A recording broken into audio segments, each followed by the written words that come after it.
All right, ladies and gentlemen, welcome to today's NASCAR coverage on the channel. As it is time for the NASCAR Cup Series race at Circuit of the Americas for the running of today's EchoPark Automotive Grand Prix. And in today's event, it is the third race of the Cup Series regular season. It is the first road course race of 2025.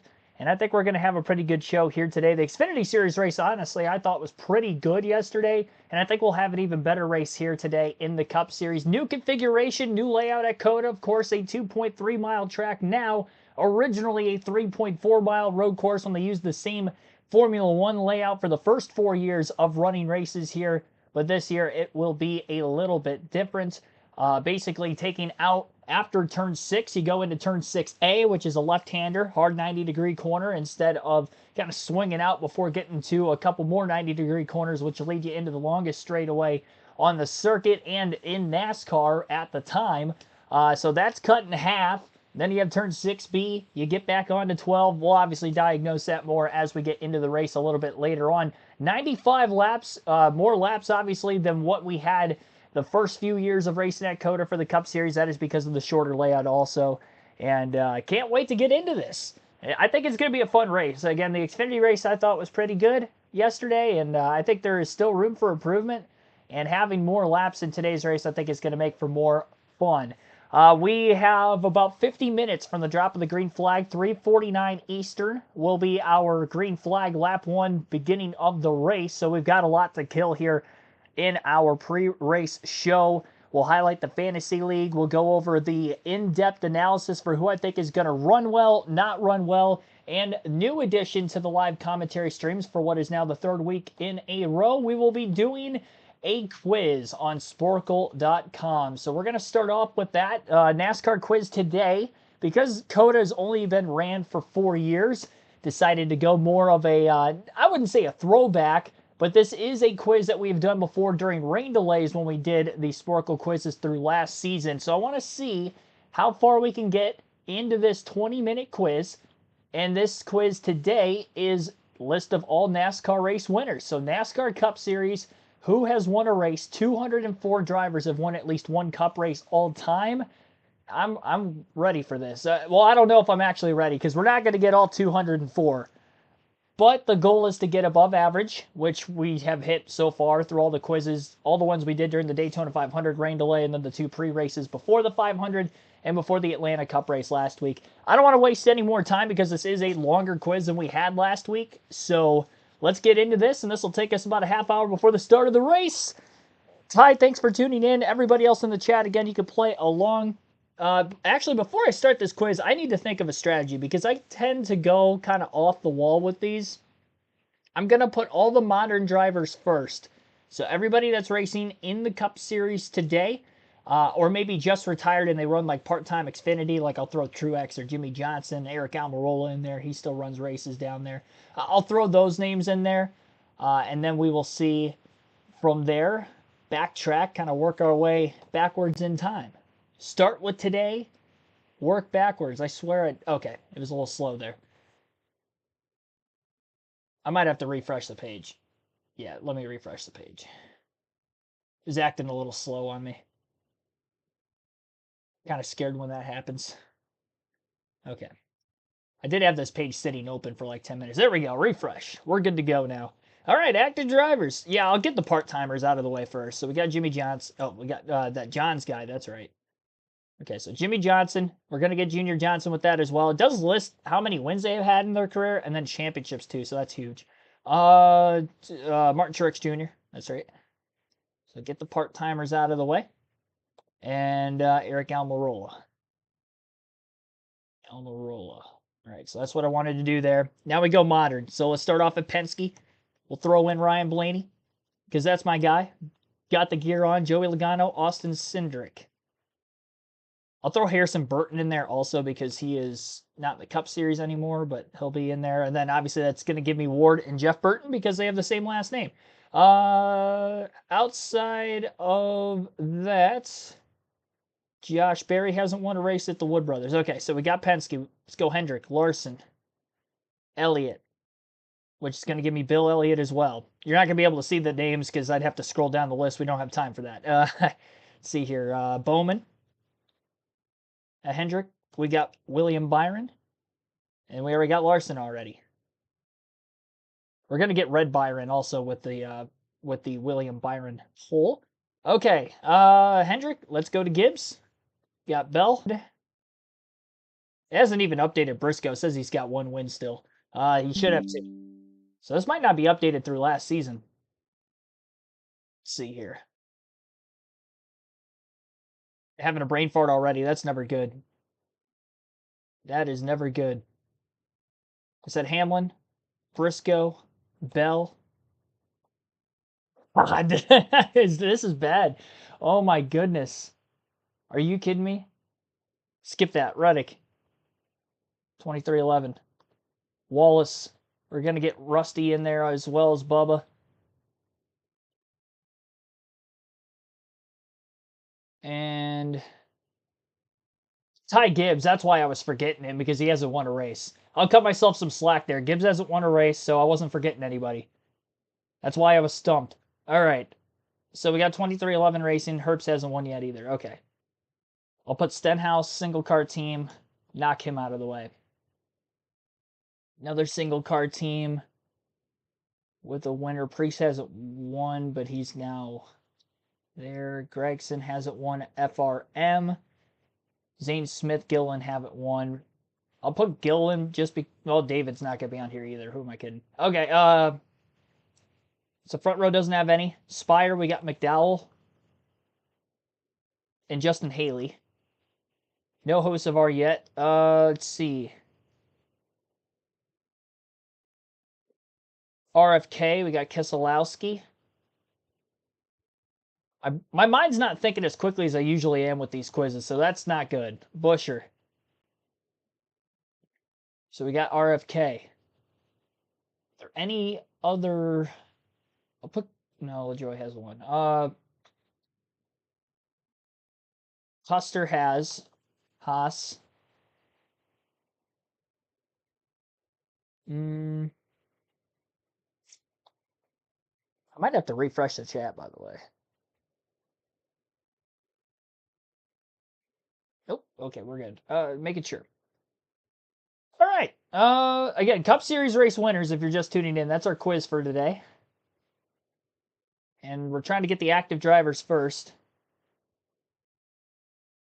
See, I should have went manufacturer by manufacturer. That would have made it way easier. We already got the Toyota teams.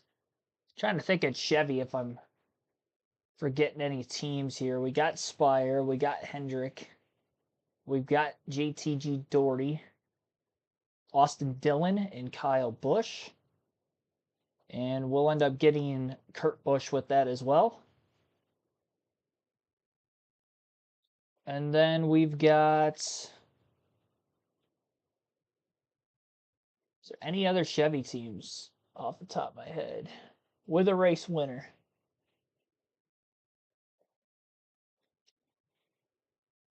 I think we got them all. Then Ford, we had Custer. Nobody at Wood Brothers, but we did put Harrison Burton in here already. And then Penske's, RFK. I think we got everybody today. Let me know in the chat if I skipped anybody from today, but I think we got all the teams. I'm half tempted to cheat and look at the starting lineup for today's race just to make sure. Oh, man. I shouldn't do that. I shouldn't do that. All right. I'm killing a lot of time here. Let's go down the wins list now. We'll put Petty in there. We're going to get 3 Pettys. Kyle Petty, Lee Petty, Richard Petty. Pearson, number 2. Gordon, number 3. I should have just did this before. We got Waltrip and Yarborough. I forgot they gave Cale that extra win. And then we've got Johnson. No, I already got Jimmy. My bad. He's at 83, not 84.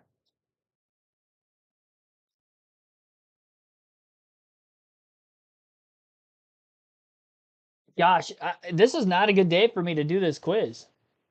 Honestly, my brain is just not working the way it should. It's not good. 60 wins is Harvick. AJ Allmendinger, thank you for that. SVG also, by the way. Suarez, yeah, I forgot. I forgot a bunch. Hang on. Dinger, Van Gisbergen, and then Chastain. I can't believe I forgot all these guys. I was thinking I got all the teams. Suarez. Okay, we should be good now on modern. Let me know if I'm forgetting any more. Thank you for that. All HMS drivers in the top 10 of the standings, not too shabby. Yeah, that's pretty good. Pretty good. I'm having a massive brain fart today. This is not good for me to try to get this average score. I think you guys are going to have to bail me out today. You guys know I'm better than this. we've aced a couple quizzes, but I am thinking at 100 miles an hour right now, and I need to slow down. Let's see here. One championship.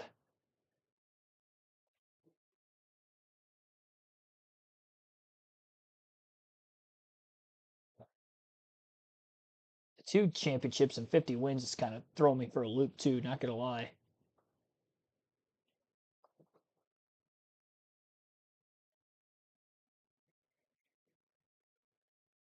That was bad. That was a bad guess. Let's see here. Logano's got quite a few wins. Oh, you know what? That Hamlin. All right, I already got him because he's modern. I put Logano in there too. I forgot I got all the modern drivers. Brain ain't working today either. Some beer last night. Yeah, that's not my reason. I think it's because I got done working out like 20 minutes ago, so I'm kind of exhausted. Maybe. Just threw Jimmy Spencer in there just because. I think I'm just going to have to freelance this one. This isn't good. Tony Stewart. Oh my gosh. I'm just throwing in names. I don't even care anymore. I've wasted so much time already, and I feel like I've barely put anybody in here. Lenny Pond. Sterling Marlin. McMurray. Mears. Vickers. Newman. All right, put Newman. Oh,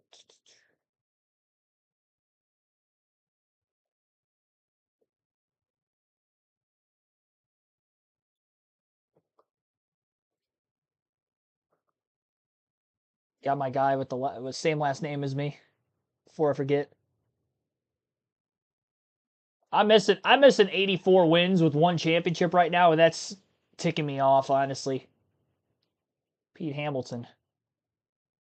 AJ Foyt, he's on here. Mario Andretti's on here. I've named a lot of guys from the 60s already. Paul Menard.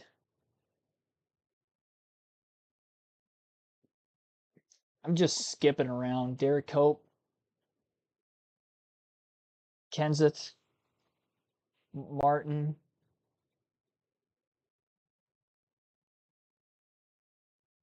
No, Jack Sprague has one.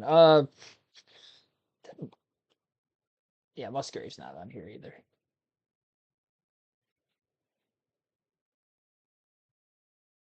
Yeah, you guys can just throw out whatever names you want in the chat at this point. There's no order here today.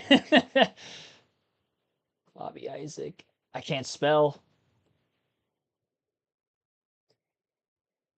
What am I doing? This is so sad. I was ready to go for the stream. And then I started it. My brain turned to mush.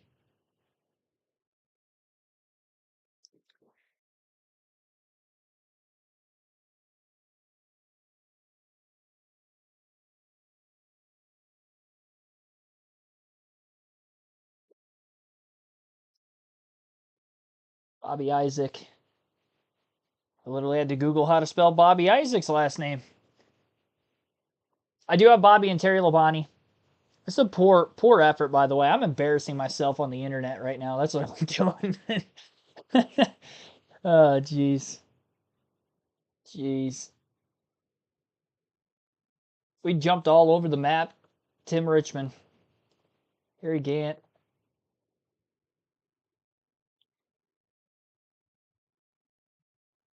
Rowdy for the win.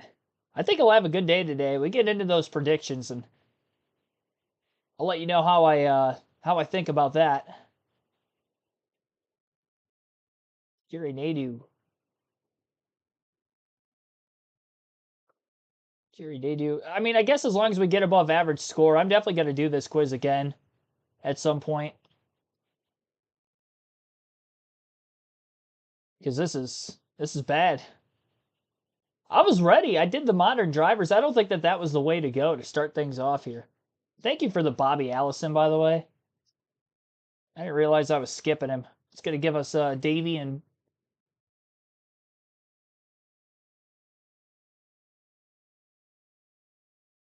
Donnie.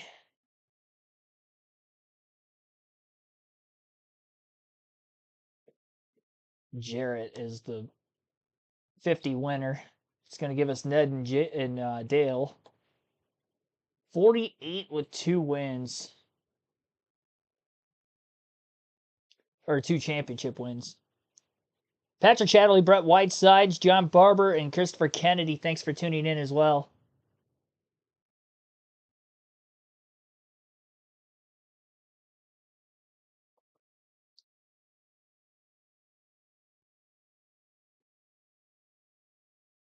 I guess Phil Parsons would have been with the Benny Parsons. There's going to be so many drivers that I just haven't named because we didn't go in any particular order here. I just hope I got all the guys that were modern or like racing today because that's at least what I started off with. Steve Park is going to be on this list.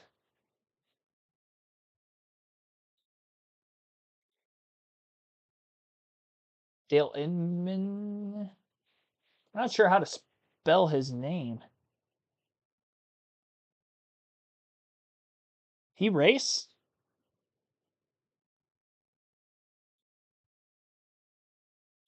No. I was thinking he might have raced at some point. Oh my gosh. Bill Rexford.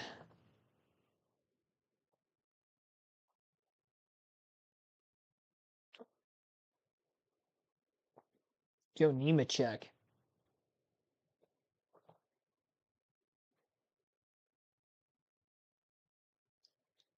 Cool wiki. Thank you, chat. I got what you were asking there.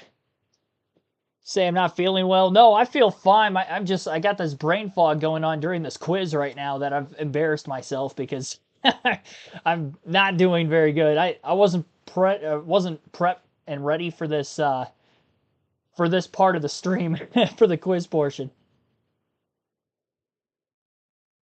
Slip Boyer, I haven't put him yet.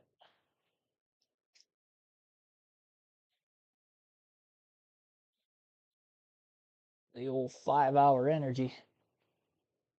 I didn't put Eric Jones. Got Parnelli Jones in there too. I didn't realize he won NASCAR races. He's got 4 of them. I did put Joe Weatherly.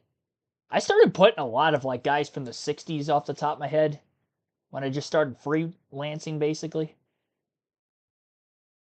Let's see. John Andretti. Oh no, we would have got him with Mario Andretti.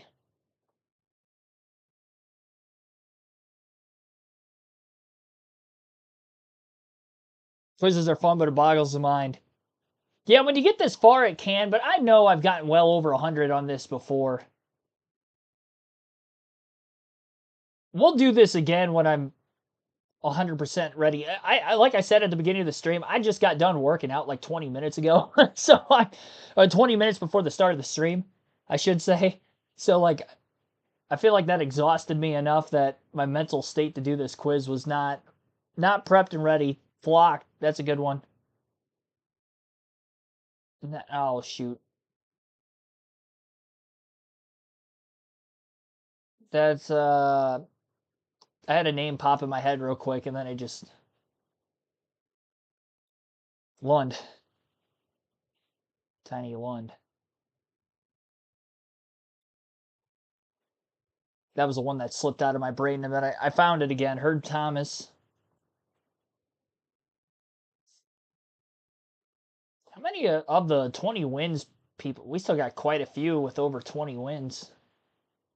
We have not put on here yet.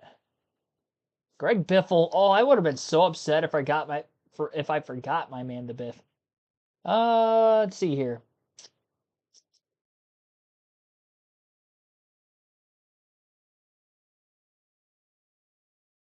We got 100. 2 more to halfway.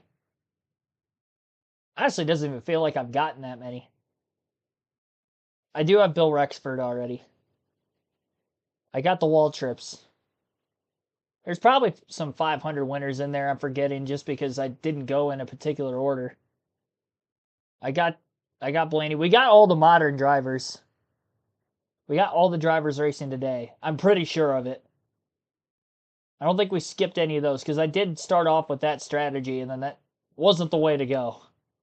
That was not the right idea. We might. Well, I don't want to redo this quiz next week. We'll circle back around to this quiz at some point later in the year. I don't want to do it 1 week from now because I thought I put Rex White already, but thank you for that in the chat. We're halfway.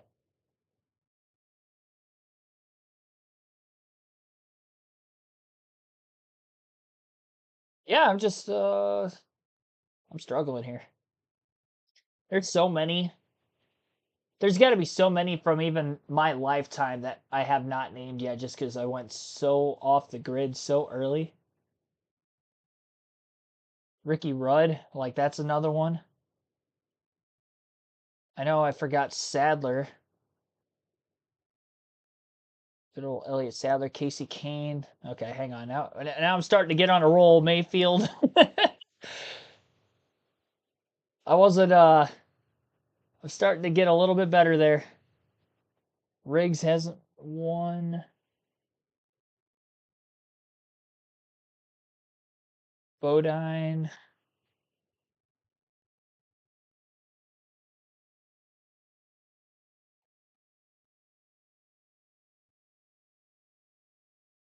Who's that dude that won that first ever Talladega race? What was his name? It was his only win.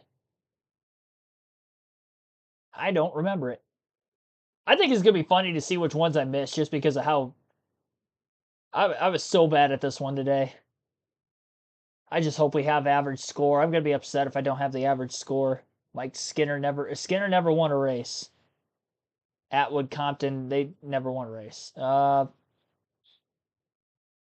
William Wiley, welcome into the stream. We got Truex.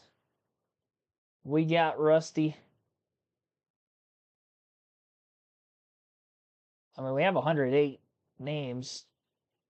There's obvious ones that I definitely haven't taken yet. A lot of obvious ones. Trying to think if I can. I do have Vickers.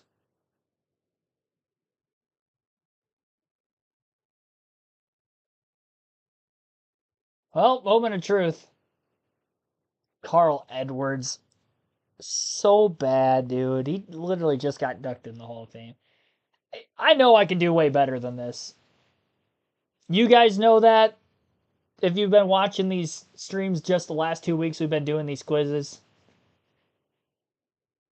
We've named so many of these names in other quizzes already, too, that, yeah, that I'm upset with myself. Did I at least get the average score? 50, I barely got it. And probably those, like, 8 names I rattled off with, like, 2 minutes to go at random. I skipped around so badly.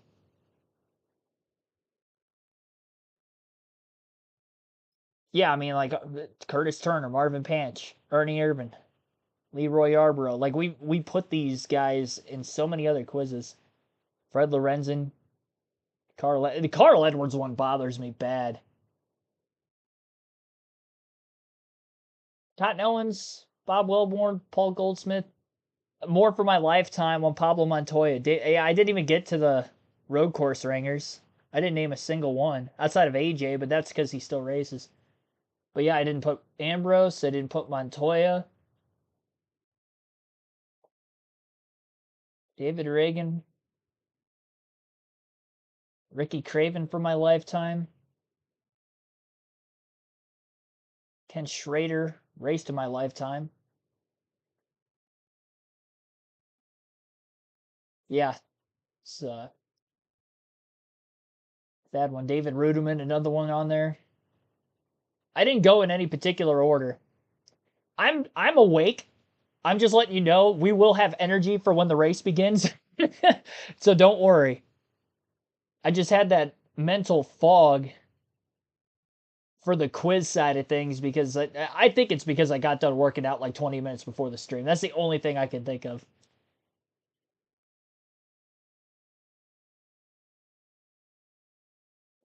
Johnny Rutherford, Lake Speed. Yeah, these are names that I probably would have circled around to. I mean, in actuality, Johnny Benson for my lifetime as well won. Trevor Bayne, of course. Oh my gosh. If I'm being honest with myself, Morgan Shepherd I definitely could have gotten. If I did this over again, not only I know I could do better, because I would definitely get all the modern names from my lifetime. My strategy coming in for the order in which I was going to do things is what really threw me for a loop early. Because I started with the modern drivers, and I was trying to think for like I probably spent a good 6 minutes trying to think of like making sure that I had every driver, which I did, but that just took way too much time off the clock. And then when I saw I was under 14 minutes already and I didn't even start naming any of the classic, I'm like, man, we already spent a quarter of the quiz. Yeah, I mean, it was fun, but we could definitely do a lot better. I will never get 204, but we'll circle back around to that one later in the season. I wanted to try today just because there isn't a lot of track history at COTA, just because it's newer to the NASCAR schedule. Okay, enough of the quiz time. Time to get into the predictions, fantasy league, and give you my advice for who I think is going to run well, not run well for today's race, the EchoPark Automotive Grand Prix at Circuit of the Americas. Is this normal to do a quiz in the pre-race? As of this year, yeah, I didn't start doing that for the pre-race live streams until the Daytona 500. So this is the third week in a row, and we'll do quizzes differently every week. We're not going to have many repeats. That one will be a repeat for sure, because I know I can do way better. At least I got the average score. Can't believe I forgot Carl Edwards. I mean, I'm not blaming you guys. Like, I'm blaming myself on that one. At least of the people in the chat, you guys did help me on certain ones along the way. Especially somebody said I forgot AJ, and then it like clicked in my brain that I didn't have any colleague or Trackhouse drivers. So I was able to rattle off like 4 more that I forgot. Yeah, because usually I go by the decades or all time by team. So if I would have went Penske, I would have knocked off, Ryan Newman, Russ Stewart. Like I would have knocked off like so many more, Jeremy Mayfield. And then we got to Hendrick, I would have knocked them all off. That's the way I usually do it. And I tried to change it up to see if it was going to be better to do just the modern drivers and then try to go down the... Yeah, that wasn't a great strategy plan. You just got to stick to what works. If it wasn't broken, don't fix it. And I tried to fix something that wasn't broken, and I ended up breaking it. All right. Pre-race again, who I think is going to run well and not run well for today's race. This is all the prep for the NASCAR Fantasy League. If you are in our Fantasy League already, be sure to join on the NASCAR.com website or the NASCAR mobile app. I'll actually log into NASCAR.com real quick. So if you were to say, go on to NASCAR.com, any page, and you will see Fantasy. You'll want to click on Fantasy and then Fantasy Live. If you're on the app, it'll be the 3 bars at the top left-hand corner of the screen, and there will be a live tab. That's Fantasy Live. You pick 5 drivers every week. 6, technically. You pick 6 drivers every week, and then you have until the end of Stage 2 for that race to put your starting 5 in. As you can see, my lineup this week, I've got Ross Chastain, Kyle Larson, Tyler Reddick, Chase Elliott, Shane Van Gisbergen, and Alex Bowman. And then there will be 4 head-to-head picks every weekend as well. You pick one driver to finish better than the other. Simple as that. I got Tyler Reddick beating Christopher Bell, Alex Bowman beating Ty Gibbs, Chase Elliott over AJ Allmendinger, and SVG over Ross Chastain. 10 points per pick there. If you win our regular season and or playoff championship, you will win 2 tickets to any NASCAR race if you're choosing the following season, excluding the Daytona 500. You can win both of them if you're already in the league. Obviously, you're in the running for the regular season title. Because you would have missed the first 2 races of the season, if you are new to the channel and want to join, at least you can play still. It'll score you throughout the course of the season. I'm just telling you, missing 2 races, you're probably not going to win the regular season championship.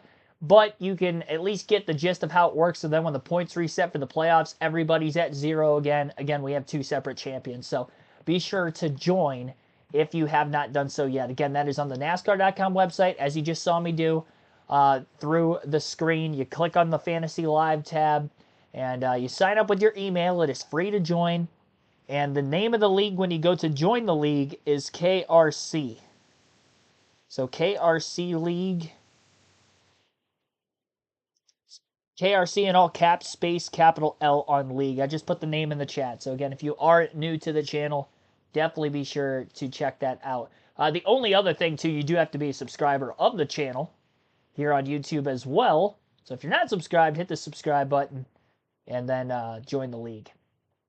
So obviously those are some of the names that I have on my sleeper or must-have pick, but I'm actually going to start off with the don't-haves and who you think, or who I think is not going to have a good run and you should absolutely stay away from on your fantasy teams today.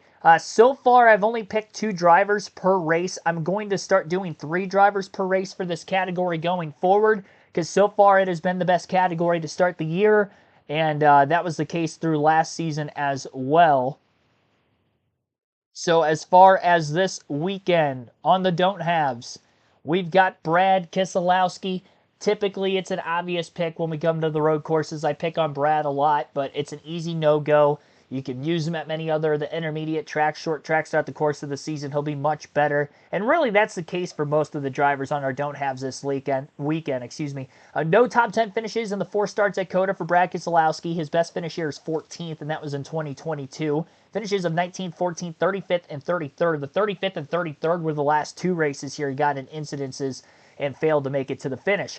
29th and 33rd in both practice sessions this week, so the unload speed was not there. Qualified 26th, a little bit better than where he was at his top speed in practice, but definitely don't expect him to be anywhere near the top 10 today. I'd be shocked, honestly, at this point if he makes it to the front half of the field and finishes top 20. I think that would be a successful day for Keselowski, and considering how he has started the season, this is not good for him to come to a road course 3rd race of the year, considering how bad he was at Daytona and Talladega. Not by way of speed. He had decent speed. He didn't have the speed that RFK has shown on the drafting tracks in the last couple of seasons, but he didn't score a lot of stage points, and he wrecked out of both races, and ultimately that ends up faring to not have a good points day. He's towards the bottom of the grid, and I think he's going to stay there, and we'll have to wait until at least next week before he starts moving himself forward. Denny Hamlin is another driver who has not been great on the road courses with the next gen. For Keselowski, honestly, he hasn't really been great since like the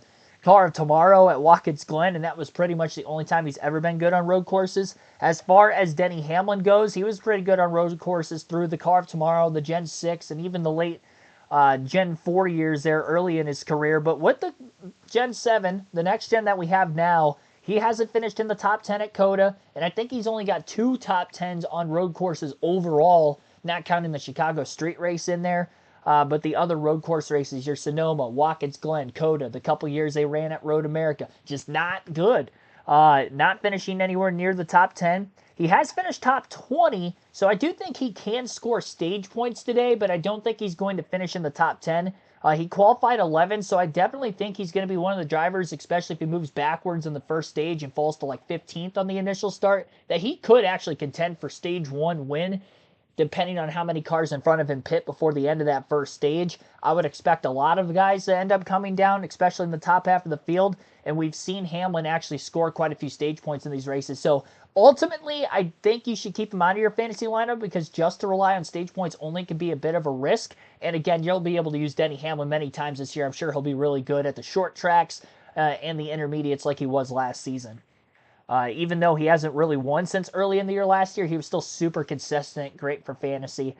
So stay away from Hamlin, stay away from Keselowski here today, two future Hall of Famers. Daniel Suarez, stay away from him on this list. And I know what you guys are probably thinking. If you watched practice and qualifying yesterday, you're probably like, Keegan, all four of the Trackhouse cars were super quick. Why would I not take Daniel Suarez?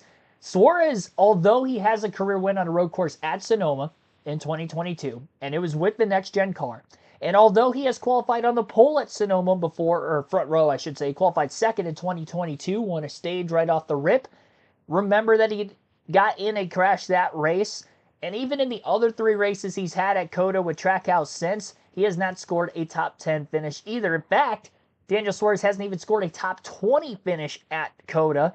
His best finish is 24th, which was in 2023. His other finishes are 31st, 27th, and 33rd. So while he has the speed, the execution has not been good at all for Daniel Suarez at this racetrack in the four races we've had here.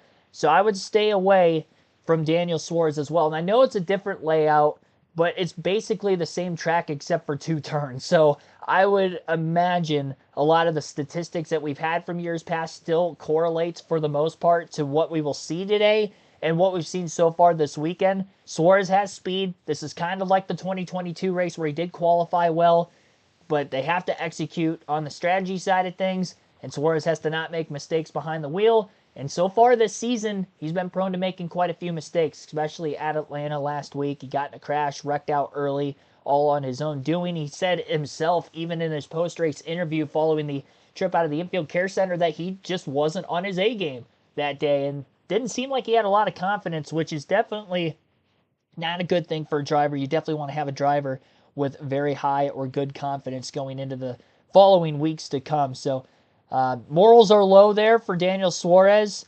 Trackhouse racing morals this weekend have been pretty high, but I would stay away from Suarez if you're going to take a bunch of Trackhouse cars.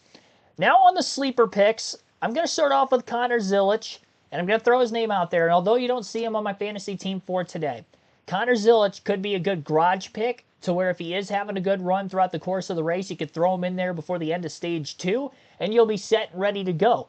But the reason why I don't have him in there is just the liability that this is his first career Cup start. He did qualify 14th, so that means right off the start of the race, he's going to be in the hornet's nest. That's not somewhere you would want to be, especially turn 1 at COTA. Even with the restart zone being moved around compared to what we had the first couple years here, it still gets stacked up. We still saw a bunch of contact the first lap and a half or so of the Xfinity race yesterday. If Zilisch is going to be running around like 8th, I think he can get a back half of the top 10. Not running for points. I think he is definitely going to sacrifice stage points, which can help him strategy-wise. But if he's not able to move himself into the top 10 early in the race, then it's going to be tough for him to still gain the track position needed to get himself a decent finish at the end. He definitely didn't qualify as well as like a Shane Van Gisbergen who's on this list, and even Kyle Busch. SVG, Kyle Busch, they're both sleeper picks as well for me today. For Shane Van Gisbergen, qualified 6th, fastest in both practices. I think, honestly, he's the favorite to win today's race, and I did pick him to win. I threw him in the sleeper pick just because most racetracks he's not going to be a must-have, so to speak. And I try to limit that to drivers who have won a bunch of Cup Series races or have won at the Cup Series level multiple times. SVG, still only that one career win at Chicago. We'll see if he can get career win number 2 today. He did finish 20th at COTA last year and qualified 12th, but that was in colleague equipment. I do think the Trackhouse equipment is better for him on the road courses. Obviously, Trackhouse is where he won his lone road course race back in 2023, at the Chicago Street Race. So I think SVG, again, being fastest in both practices, I think really set it up well for him. And I think he was still second fastest of the Group A drivers in qualifying yesterday. A lot of the Group B drivers qualified up in the top 10 and started bumping them down the list. So that's why SVG is starting in row 3. But I like him. I like him for the win. As for Kyle Busch, which I kind of alluded to there but didn't drop any stat lines, Kyle Busch qualified 8th. He was 8th in final practice, and he's had good stats at COTA as well. He's actually finished in the top 10 here the last 2 years. Finished second runner-up to Tyler Reddick in 2023. The 8 car has been good on road courses when Reddick was in that car, and same with Kyle Busch as well. 1 top 5 finish, that was the runner-up in 23, but the 3 top 10 finishes in the 4 COTA races is solid for Kyle Busch. And that's not even counting the incident he got in late in 2021, and I think he still ended up with a top 10 in that race, if I'm not mistaken. So Kyle Busch is definitely going to be pretty good today. Starting in the back half of the top 10, kind of like I mentioned for Zilich, the 8th and behind range could be dangerous on restarts. I think that's where we're going to see random spinouts, especially the first lap or two following any restarts we see today, the initial start as well. If he survives any carnage, he is going to be quick, and I think he at least gets a top 10 finish, maybe scores some stage points along the way as well. Into the must-have picks for this weekend. I've got Ross Chastain as a must-have. Obviously, he's on my fantasy team this weekend. I think he can have a good run here for Trackhouse. He's got a great track record at COTA. Only 3 drivers have ever finished top 10 in all 4 COTA Cup Series races. Chastain is one of them. 1 win, 3 top 5s, and 4 top 10 finishes. He hasn't finished worse than 7th. He's got 2 fourths, and that win came in 2022. He was top 10 in both practices, 10th, in fact, in practice 1, practice 2, qualified 9th. I think he's going to be pretty much back half of the top 10 today. I don't expect him to compete for the win, but I do think he's going to be quick. As for Alex Bowman, he's on my must-have list this weekend as well, and he too has finished in the top 10 in all 4 COTA races. He's finished 8th or better in all 4. He's got 3 top 5s just like Chastain, and he has 2 top 3s, a runner-up here in 2023, and he ended up, a runner-up in 2022, and then he finished 3rd here in 2023. So look out for Alex Bowman. I think he's going to have a good day, and not usually on the must-have list side of things, but this is definitely one of his better tracks. He was quick in practice. He was top 5 in both of them. 5th in practice number 2. First practice, he was actually 2nd, only behind Van Gisbergen, and that's really telling because he picked up to this track very quick compared to almost every other driver except for probably the best road course racer in the field. So great job there for Alex Bowman. He did qualify 21st. His teammates did out-qualify him, so he might have had a hiccup on his qualifying lap. But depending on what kind of strategy they end up pulling today, I think he'll at the very least get a lot of points, and I have him with a top 10 finish. Tyler Reddick, who is on my fantasy league team this week, is the 3rd and final must-have pick, and I did not put any stats for him by accident. If I go to a different page, I do have a couple of them. He has qualified in the top 4 in all 4 races at COTA up to this point.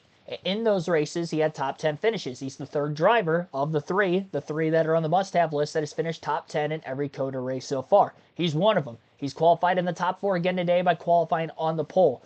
I do think that he could be one of those drivers, depending on how far ahead of the field he gets in this first stage and how spaced out we see the field, that even by the end of stage number 1, he could pit, end up not taking taking his 4 tires, topping off on fuel, maybe still come out like 8th, 9th, 10th, and score some stage points, as well as getting a good finish for this race. So I do have Tyler Reddick on here. He's a former winner here, won here in 2023. He's got a couple of top 5s. So I like Tyler Reddick. I did pick him for the win when he won here 2 years ago, and I picked William Byron for the win here last year. I was looking back at my predictions from the years before for this race, and I've been pretty good with COTA. This is one of my best tracks for predictions. So if you have to take any advice from me on any race, this is definitely one of them that you'll want to take what I've just mentioned into consideration. So again, just to reiterate quickly, my must-have picks for this weekend: Tyler Reddick, Alex Bowman, Ross Chastain. I think you should definitely have those 3 in your fantasy lineup. Shane Van Gisbergen as well, just because you're not going to start him a lot this year, and he is my pick to win the race. So even though he falls in the sleeper category, he can be worked in as a must-have as well. Kyle Busch, I think he's going to have a good day. I've got him in the sleeper pick, and the reason he's a sleeper is because he hasn't won in over a year. Connor Zilich making his debut today could be a sleeper for a top 10 finish as well. In the don't have list, stay away from Denny Hamlin, Daniel Suarez, Brad Keselowski. Those are my picks not to get a top 10. That category was cursed last year, where I would pick a driver not to finish in the top 10, and more often than not, they did not. And not only more often than not, literally it was like a 60, out of like 60 predictions last year, I had less than 20 of them that were wrong. Over 40 were correct. So, yeah, definitely like that. We're 3 for 4 so far this year on the don't have. So, I do like those 3 picks for this weekend not to get a top 10. Hamlin, I think, of the 3 would be the one to get it just because of the experience alone, but he just hasn't done it before. All right, we're getting closer to the drop of the green flag for this race here today. We are just 5 minutes away from that as the cars are just now starting to roll out onto the racetrack. We will go through the starting lineup for today's Circuit of the Americas NASCAR Cup Series race. As follows on screen, starting on the front row, it is the former COTA winner from 2023, Tyler Reddick, two-time pole sitter. First time since 2021 he sat on the pole, and every time he's been on the front row, he has finished inside the top 5 at COTA, so look out for Tyler Reddick to be a threat for the win today. Bubba Wallace, his first career front row at COTA for himself as well. 23-11, locking out row 1. In row 2, it'll be another former COTA winner from 2021, Chase Elliott, along with Carson Hocevar's coming off his career best finish at Atlanta last week where he finished second. Daniel Suarez will be in row number 3, still looking for his first top 20 at COTA. SVG and his only COTA start 20th last season. And row 4 is the Kyle and Kyle show. Kyle Larson, 2021 runner-up, and 2023 runner-up for Kyle Busch. Ross Chastain, the 2022 winner, inside of row 5, along with Todd Gillen, who his best finish was 10th at COTA in 2023. And in row 6, we've got Denny Hamlin and AJ Allmendinger. AJ's best 5th in 2021 at COTA. No top 10s for Denny Hamlin in the 4 starts. Ty Gibbs, who was 3rd at COTA last season, starting inside of row 7, and Connor Zilisch making his Cup Series debut also in that row. The 2024 defending race winner here at COTA, William Byron, inside of row number 8, along with Michael McDowell, who surprisingly has not scored a top 10 in the 3 next-gen races at COTA, looking to do that for Spire here today. Noah Gragson, Chase Briscoe in row number 9. Briscoe still in the negative in the point standings after that penalty laid to him after the 500. And as far as his COTA stats go, no top 10s with the next-gen car. His best finish here is 6th in 2021, his rookie season. In row number 10, it'll be Christopher Bell, who was runner-up in this race a season ago, and Zane Smith. And in row number 11, it'll be Alex Bowman, who's finished 8th or better in all 4 COTA starts, runner-up in 2022, and Ricky Stenhouse Jr., who his best finish at COTA was in 2023, where he finished in 7th. In row number 12, Joey Logano with Chris Buescher, 2 Ford starting back half of the field in that row. COTA best for Logano, 3rd in 2021. Chris Buescher has finished 8th here twice. That's his best. Ryan Blaney and Brad Keselowski, 2 former champions in row 13. Ryan Blaney, the 2022 pole winner. His best finish was also in that same race in 2022 where he finished 6th, and no COTA top 10s for Brad Keselowski yet, looking for his first today. Austin Dillon has 1 top 10 at COTA, 10th in 2022. He starts inside of row 14 next to Ryan Prix. In row 15, Justin Haley, who was top 10 in final practice yesterday, and Cole Custer, who finished 23rd and 36th in his only 2 COTA starts, his first start here since 2022. In row number 16, it'll be Riley Herbst making his COTA debut, and Eric Jones, whose best finish at COTA was 9th in 2022. Row 17, John Hunter Nemechek and Ty Dillon. Nemechek, 2 top 10s to start the 2025 season. Looking for his first top 10 at COTA today, and Ty Dillon making his 4th career start here in Austin. In row number 18, it'll be Josh Berry, who won a stage at Atlanta last week, looking for good points today as well. Austin Cindric, 2 next-gen top 10s at COTA for him. This is one of his best racetracks on the road course side of things, and Cindric starting deep in the field after his mishap. He's trying to combine the 2 words together there. In qualifying yesterday, he did finish top 10 in first practice, so he should have speed. Just going to have to start deep in the field, so he's going to have his work cut out for him. And Cody Ware bringing up the rear of the field, row 19, will make up our 37-car field for today's race. Stage 1, 20 laps here today, 95 laps total in this race. And we saw very few cautions in the Xfinity race yesterday, 4 total, and only 3 for incidents. So we'll see in a slightly longer race what we'll have today. That event yesterday was about 65 laps, so this one an extra 30. I think we're going to see more action in today's race, but it was still very competitive. And we'll see if Connor Zilisch could sweep the weekend. I'm curious to see what he can do in his Cup debut. Top 10, obviously going to be great for him. Just looking to add some experience before eventually getting to full-time Cup Series competition in future years. We've gone through a lot in this pre-race. I had that mental brain fog during the Sporkle NASCAR quiz today. We still got above the average score, so we're undefeated there, but definitely would have liked to have done better. Just went through the starting lineup, all of our predictions, and we are set to go racing here in a matter of moments.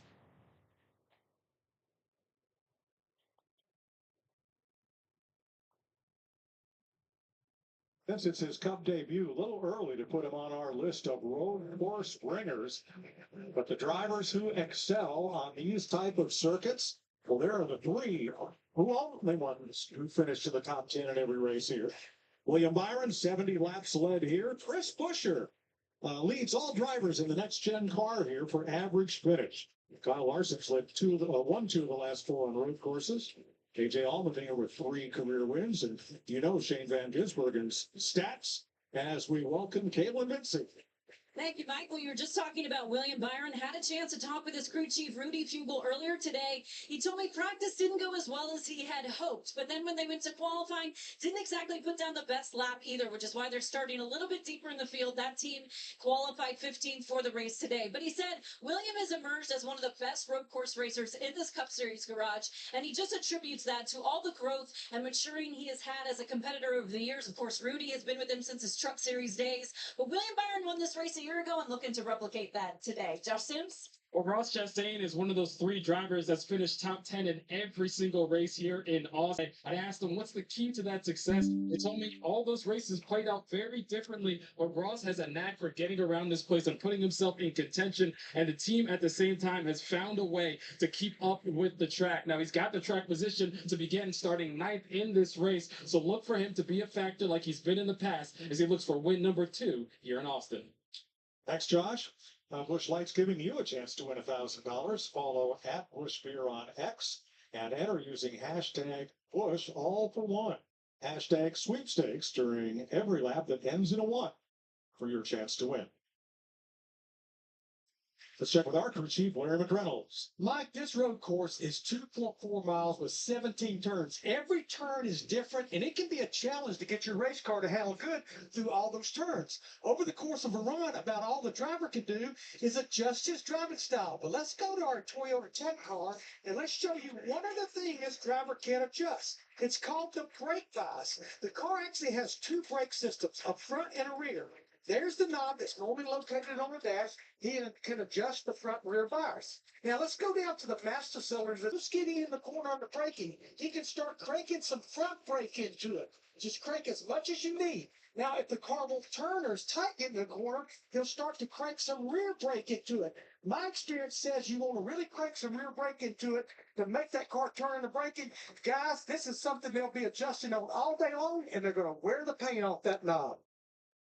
You're absolutely right. I mean, it's especially with the softer tire, hot conditions on this racing surface, that means they're going to wear out even more, trying to keep that temperature out of these tires, right? And all that comes through the braking. Have to be able to make a good balance on the cars and keep the tires happy. But aren't some of these drivers adjusting the bias more than once a lap? Yeah, and they are, and they'll use them. There's so many different styles of corners on this racetrack that you have to almost adjust the brake knobs on every lap to make yourself be in a good position to not slide the tire and maximize the braking potential of the car. Beautiful day for a race. Track temp, 102 degrees. 95 laps is the length of the race today. There are the stage lengths. And the fuel window. Let's get the keys to the race, sponsored by Toyota, from Larry. Well, Mike, Kevin touched on it. Make it through turn 1 on restarts. You can't win this race in the first 50 or 60 laps. Get in trouble up there, you can flat lose it. Make that final pit stop at the right time. That could absolutely be critical. And I should have had them put it, and they did, in all capital letters. You talked about it, Mike. Beware of track limits. It will kill your day. Absolutely. That stop and go penalty. Some of the field looks like they're still trying to catch up to the back of the pack right now. We still only have, what, 4 or 5 more corners to go on the pace lap side of things. Quick shout outs to those of you who I don't think I've shouted out yet in the stream that were tuned in before the start of the race. Earl Arnold Jr., welcome in. Norman Danner, Stu, Regine Huddleston, Billy Kramer, Lincoln Kim Hollingsworth. Thank you for tuning in, everybody. All right. Sure to hit the like button if you haven't done so yet. Subscribe for more daily NASCAR content. Our goal is to get to 100 likes on the race stream today. We are already at 41 as we're about to get the drop of the green flag. Who is going to win the first road course race of 2025? And will we see another new winner to start this 2025 season as well? I missed the start of the race already. I got to rewind this so I can get the commentary side of things. I had to fast forward because I had a major lag. What a train wreck of a stream so far. I can't rewind it. I'm so sorry, everybody. I can't believe I missed the green flag. They're like a half a lap in already. Denny Hamlin looks like he's got damage somewhere on the racetrack. I'm not going to be able to rewind it. Connor Zilic has problems too. I've missed a lot. Don't blame me. Blame Hulu. I had a massive lag right at the start of the race. They were 4 corners away, and then all of a sudden it lagged, and I was trying to back up. All right, checking out the replay. It looked like they were almost 6 wide into the first turn, right around 3rd place. Chase Elliott went for a spin off the front bumper of Denny Hamlin's race car, so that's where Hamlin had the damage to the right front. Elliott was sitting backwards in turn 1, waiting for the rest of the field to get around him. Meanwhile, there was another car, which looked to be Joey Logano, who I believe was kind of parked next to him and couldn't get out of the way. It was either the Shell car or it was the Love's car. It was not Logano, because he's still running mid-pack right now. So it would have been the 34 Love's car instead. Hamlin's got a tire rub on the right front. He's trying to get back to pit road, I'm sure. Opening lap is going to be led by Tyler Reddick in the 45.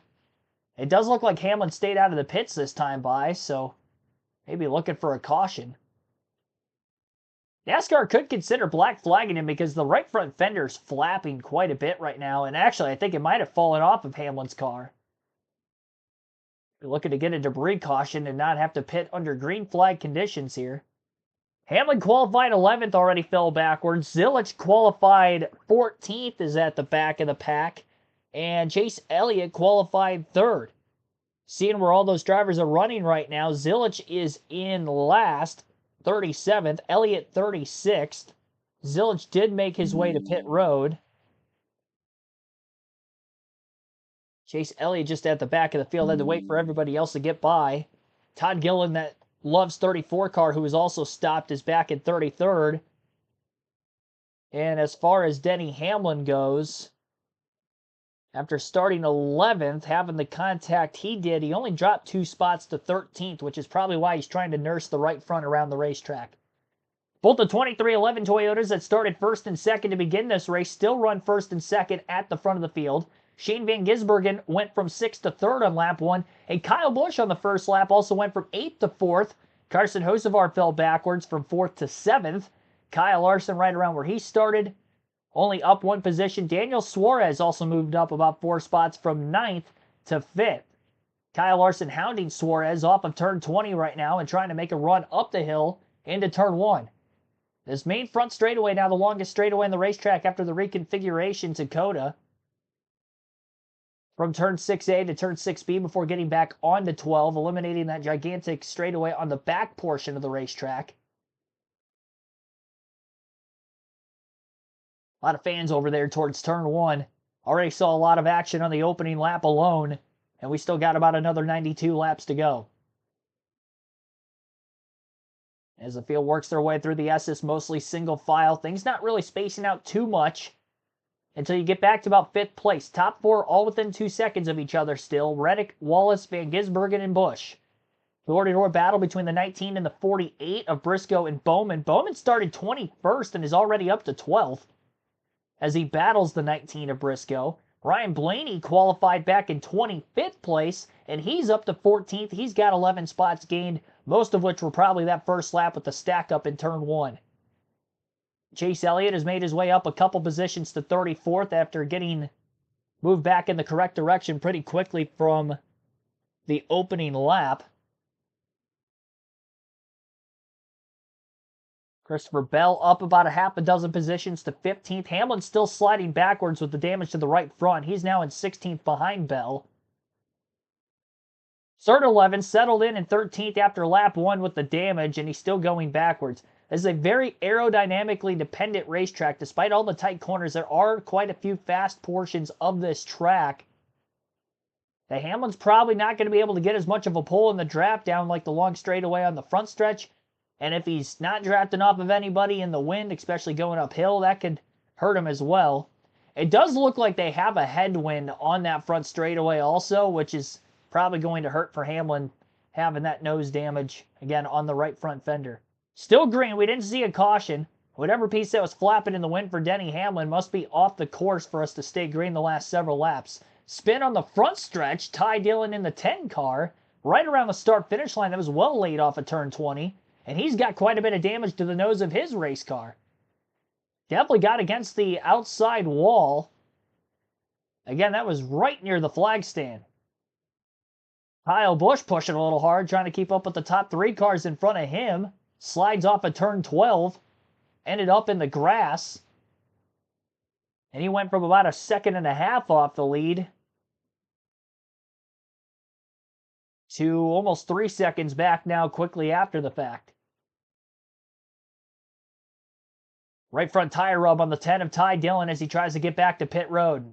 His tire's smoking a lot more than what we saw from Denny Hamlin. His contact with Austin Cindric and Ty Dillon. It looked like Cindric turned him on the front stretch. Got squeezed off turn 20 and just right rear hooked him. So that's going to be probably looked at by NASCAR, if not during the race, after the race for possible fine, something of that nature. That is a tough spot. Luckily, the speeds are down, especially at that area of the racetrack where he got turned. I mean, I know I just mentioned it was the fastest part of the racetrack as far as the straightaway goes. It was pretty close to the exit of turn 20. So the speeds weren't quite up yet, but it definitely did some sustainable damage to Ty Dillon. 34 of Todd Gillen might have gotten a little bit of a piece of that as well.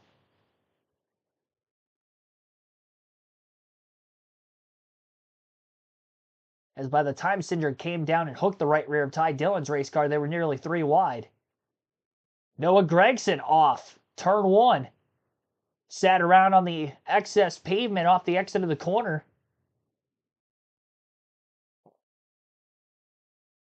Cars are just sliding all over the place. There was a bunch of tire fall off through the practice sessions that we had yesterday morning into the early afternoon hours.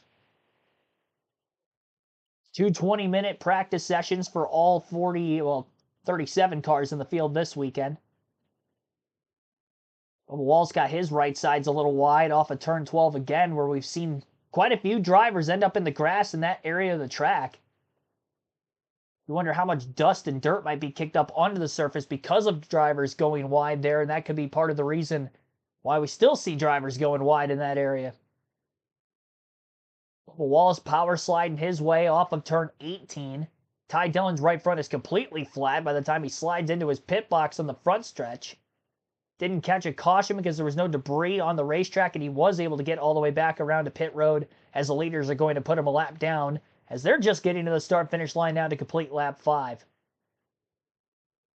Top 10 in the running order here on lap 6. You got Tyler Reddick leading by about 0.8 of a second over his teammate Bubba Wallace. 1.2 seconds back is Shane Van Gisbergen in third. Fourth is Kyle Busch, 2 seconds off the lead. Fifth place, Daniel Suarez, 3.7 seconds back. A little bit of a gap to Kyle Larson in 6th. He's 5.3 seconds off the lead. 5.5 second difference to Carson Hocevar in 7th. William Byron up to 8th, 5.7 seconds off the lead. Michael McDowell, top 10 already from 16th starting position in 9th, is 6.5 seconds back. And AJ Allmendinger has picked up a couple spots to 10th. He is 6.9 seconds behind the leader. Again, Tyler Reddick, who has led all 6 laps from the pole up to this point in the race. Yeah, out of 6B, we're seeing a lot of those drivers go really wide. New corner of the racetrack. Bubba Wallace stop-and-go penalty as they are in turn 13 right now. He was riding in second. He's going to lose quite a few positions. That's a very tough break for him. That's going to drop him all the way back to 8th. That was probably because he had cut the S's. Corners 3 through 5 is the only area of the track where track limits are enforced. You cannot cut the corners on that area of the surface. And that's very similar to kind of cutting a chicane, if you will, at some other road courses on the schedule. Has to be a stop-and-go penalty. For safety procedures, the stop-and-go penalty is not enforced until the field gets into turn 13, where there's an access road to use for the stop-and-go, which is well off the actual racing surface. And you have to complete the corner on the access road after coming to that complete stop before going back onto the racing line. So Wallace, again, who was in second place, less than a second off the lead, about 8/10 back. At the time of that stop and go, drops to 8th, and interval-wise off the lead. Now he's about 6.9 seconds back. So that was over a 5-second penalty, essentially, on Wallace for the stop and go. Not going to be the first driver to have that issue here today, as drivers really tried to find all the speed they can. They're always trying to get every inch possible, and sometimes you tend to step over that line. Could derail the strategy for that 23 team, depending on if they were going to end up taking the stage points or not. They may consider taking stage points now, being further back than what they started. Jeremy Granger Jr., thanks for tuning in. Talking about the crash on lap 1. Yeah, I apologize for missing that very initial start. That was a bad time for the lag to happen on Hulu.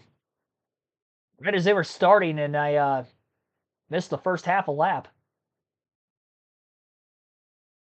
We'll go through the full field running order now in lap 7, as they have a side-by-side commercial break going on Fox. I do believe this is going to be side-by-side commercial breaks during green flag only today, just like we had for Atlanta in the Daytona 500 and the Clash as well on the big Fox, main Fox. This is the last race on your local Fox affiliate until Talladega. The next several races will be on FS1 for the next few weeks. Tyler Reddick, again, is out in front. Shane Van Gisbergen has cut his deficit down to 9/10 of a second off the lead. A couple laps ago, he's about a second and a half back, so a couple tenths quicker lap for SVG. Kyle Busch is in third. Daniel Suarez fourth. Kyle Larson in fifth. Carson Hocevar in sixth. Seventh is William Byron. Bubba Wallace again drops to eighth. AJ Allmendinger ninth. Alex Bowman is now in 10th. 11th for Michael McDowell. Chase Briscoe 12th. Christopher Bell 13th. Ty Gibbs 14th. And 15th is Ryan Blaney. Ross Chastain at 16th, Joey Logano 17th, Denny Hamlin 18th, 19th for Ryan Preece, Chris Buescher is 20th, 21st Riley Herbst, Eric Jones 22nd, Brad Keselowski 23rd, Ricky Stenhouse Jr. 24th, and Austin Dillon 25th. 26th is John Hunter Nemechek, Cole Custer 27th, 28th for Justin Haley, Todd Gilliland 29th, and Chase Elliott in 30th. Zane Smith 31st, Austin Cindric 32nd, Josh Berry 33rd, Noah Gragson 34th, and Cody Ware 35th. Connor Zillett still on the lead lap after repairing damage is 36th. And off the lead lap, Ty Dillon, 1 lap down after damage from his incident on track with Austin Cindric. Cindric still on the speedway. Wasn't enforced a penalty at the moment, at least. Probably, I would not be shocked if he gets fined, though, in the middle of the week for turning Ty Dillon on the front stretch where he was at. I don't think he's going to have a one-race suspension like we saw from a couple drivers on faster oval tracks, because the area of the track that he did it on, they weren't quite up to speed yet. Kind of more of a short track deal in that scenario, but that'll be something to be looked at on a Tuesday morning. Our leaderboard scoring Ty Dillon 2 laps down now, though I think that's because he's more than a lap and a half down. Assuming nobody gets lapped here in stage 1, which they shouldn't, with it only being 20 laps on a road course, Ty Dillon will get the free pass, get back on the lead lap at the end of the stage. Or a caution, whatever happens first. Battle for the lead. SVG, Tyler Reddick. Reddick with the over-under move, trying to get back under Shane Van Gisbergen. Turn 6A. Gets to his inside for a slight moment in turn 6B. But the power down and the throttle off is better for the 88 of SVG. Kyle Busch is starting to creep in on Reddick as well. And that is why Van Gisbergen did not want to waste much time trying to get by the 45 and the pole sitter Reddick. Strong start for Kyle Busch. Getting started 8th, looking quick. He's managing his tires well. And that's where the veteran presence really comes into play. When you have a tire like what Goodyear brought this weekend, where we've seen a lot of fall off over the course of a run. In just 8 laps in practice yesterday, there was over a second and a half of fall off. And 8 laps is nothing when you consider the fact that a full fuel run would be 34 to 36 laps. I don't think we're going to see anybody try to push it that far, just because of how important the tires are and the stage lengths that we are going to have today as well. Obviously, stage 1, stage 2, they're probably not going to pit till the end of the stages, either at the very end or a couple laps before, because that's a typical road course racing strategy, and they can make it that far on fuel. Final stage, they'll have to pit for fuel and tires at some point in time, Usually at road courses, you want to be the first to pit last, but I don't think that's going to be the case today with how much fall off we have. Probably going to see most of these teams try to split it in half in that 50-lap final stage, if I had to guess. Busch, that last lap off turn 20, easily was able to clear Tyler Reddick and pulled away from him just in the first few corners of the next lap. Kyle Busch has not won since Gateway of 2023. It has been over a season and a half, 52 races to be exact. He's had fast cars on the speedway tracks to start the year at Daytona and at Atlanta. But here today at COTA, where he's finished top 10 the last 2 tries, and he has 3 top 10s in the 4 races here. Again, a strong performance here today. He was on the predictions to have a good run for me. And he is out towards the front of the field. In fact, 1, 2, 3 were all on my prediction side of things. Granted, we're only 10 laps into the race. SVG, the win pick, is obviously up there still. Another pass for position recently. William Byron's up to 7th. Wallace falls back 1 more spot to 9th. AJ Allmendinger has gotten by him. And again, Alex Bowman up in the top 10 after starting 21st. 11 positions gained for both Ryan Blaney and Alex Bowman to start this race. They're the biggest movers in the correct direction. Ryan Prix also up 10 positions. Good run for him so far to 18th. 11 spots gained. Riley Herbst started 31st. He's up to 20th in his COTA debut. 27 spots lost for Chase Elliott. That opening lap, turn 1 spin from starting 3rd. He is now back at 30th. 18 positions lost for Todd Gilliland. 22 for Zilich, who qualified 14th. And Noah Gragson down 17 spots as well outside the top 30. 10 laps to go in stage 1. We're halfway through the first stage. Ruben Tampa, Irina Sayre, thanks for tuning in as well. Troy the Great, welcome to the stream. Kyle Busch is keeping pace for the most part with Van Gisbergen. SVG going a little bit wide off of turn 6A. Looked like he either slightly brushed the wall or might have barely made it to the exit.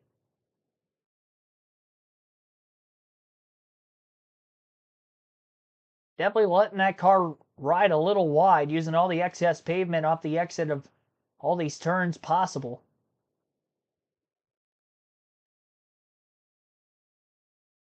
These drivers and teams continue to just through to the end of this stage. Probably start to see cars pit around lap 17 or 18.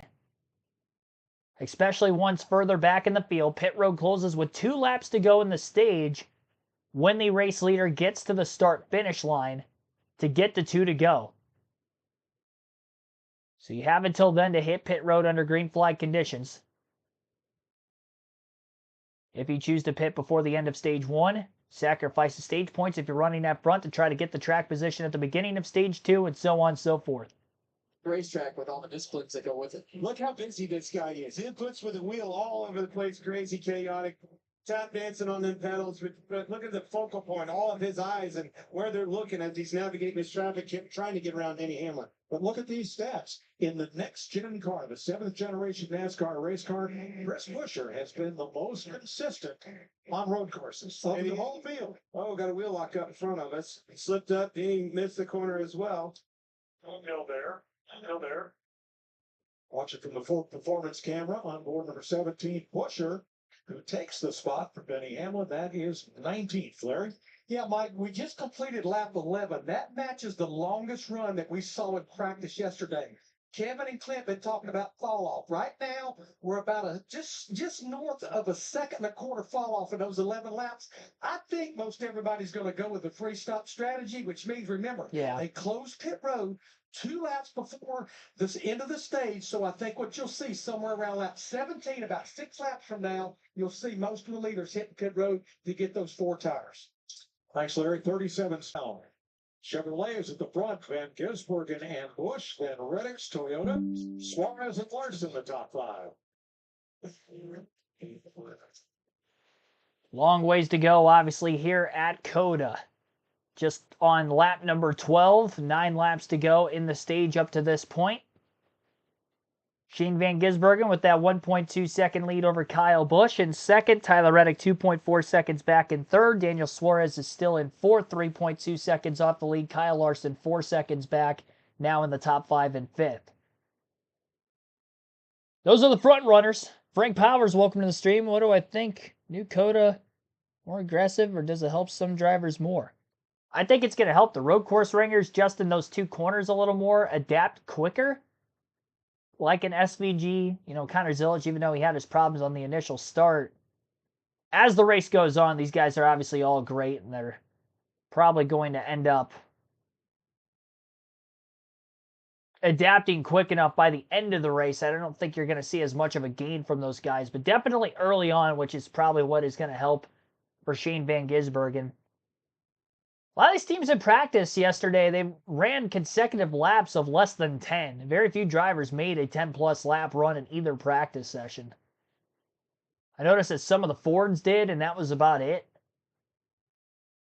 So obviously having to go, right now, 13 laps green to start the race, it's the longest they've had to deal with these tires trying to last. We've seen a lot of slipping and sliding, especially from the rear, with the lack of grip. Higher track temps than we usually see this weekend compared to most weekends at COTA as well. So it's definitely made for an eventful affair to start things out on this sunny Sunday afternoon. We'll take our first break. You're listening live on KRC to the EchoPark Automotive Grand Prix at Circuit of the Americas.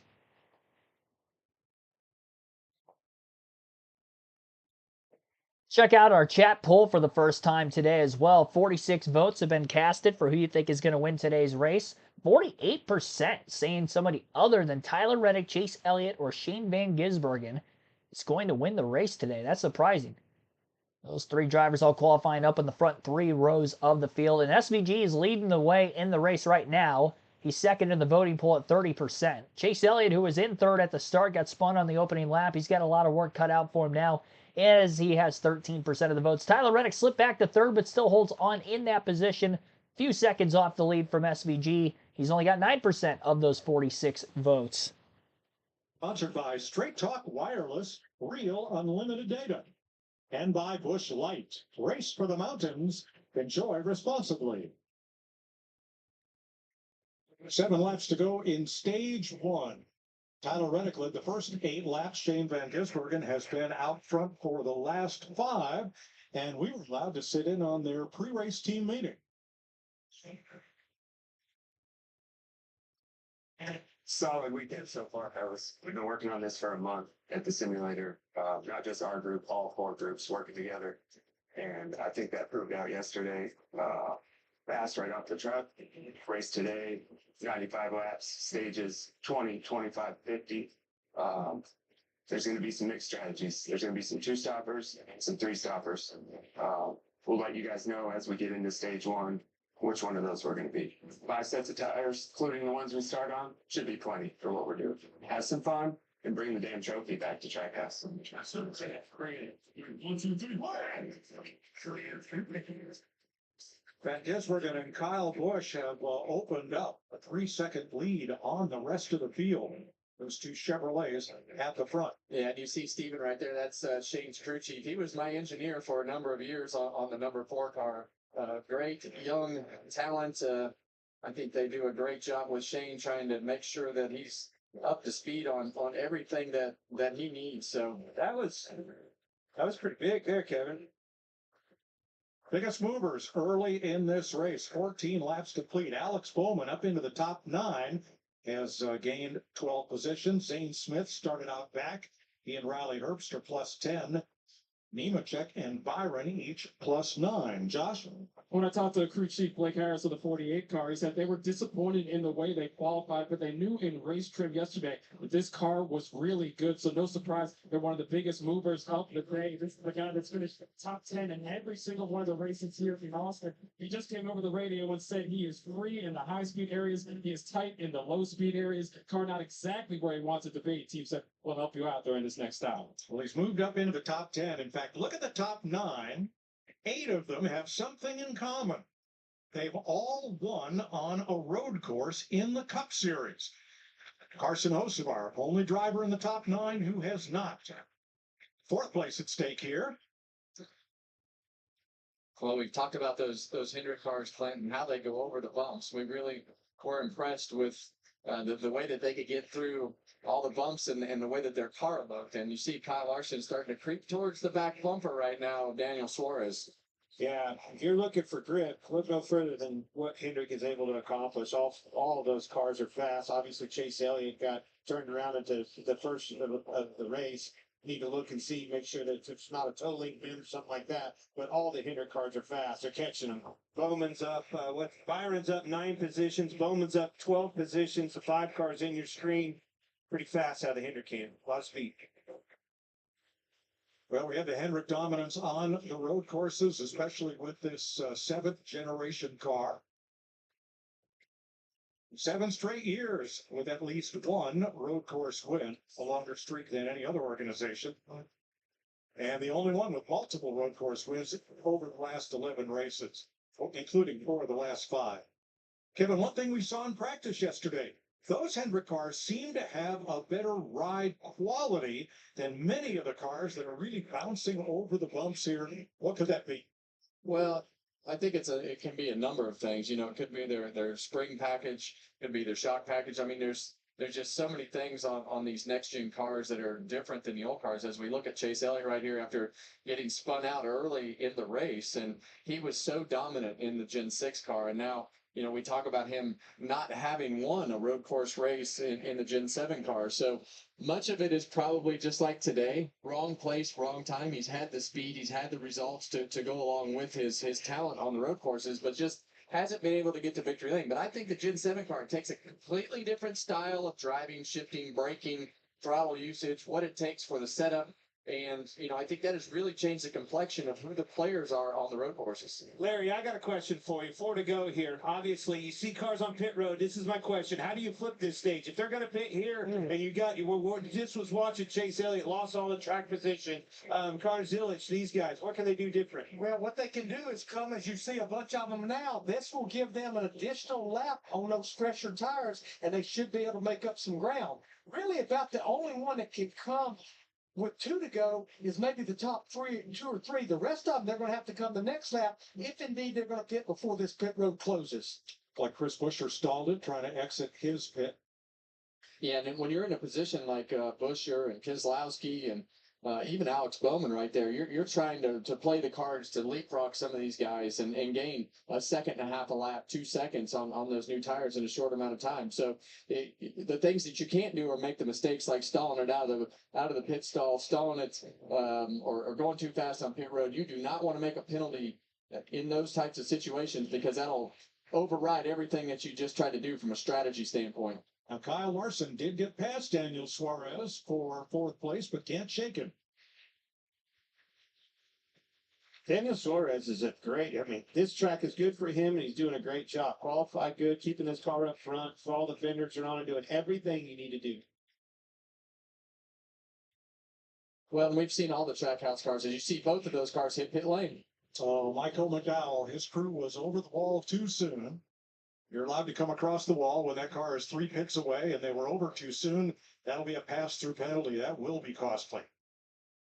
And here's the 5 and 99, keeping close company together on pit road as well. Yeah, well, we've got a parade of cars coming down pit road, and this is the time. These are narrow pit boxes. You got a short pit wall. These are the times that you just cannot make mistakes on pit road.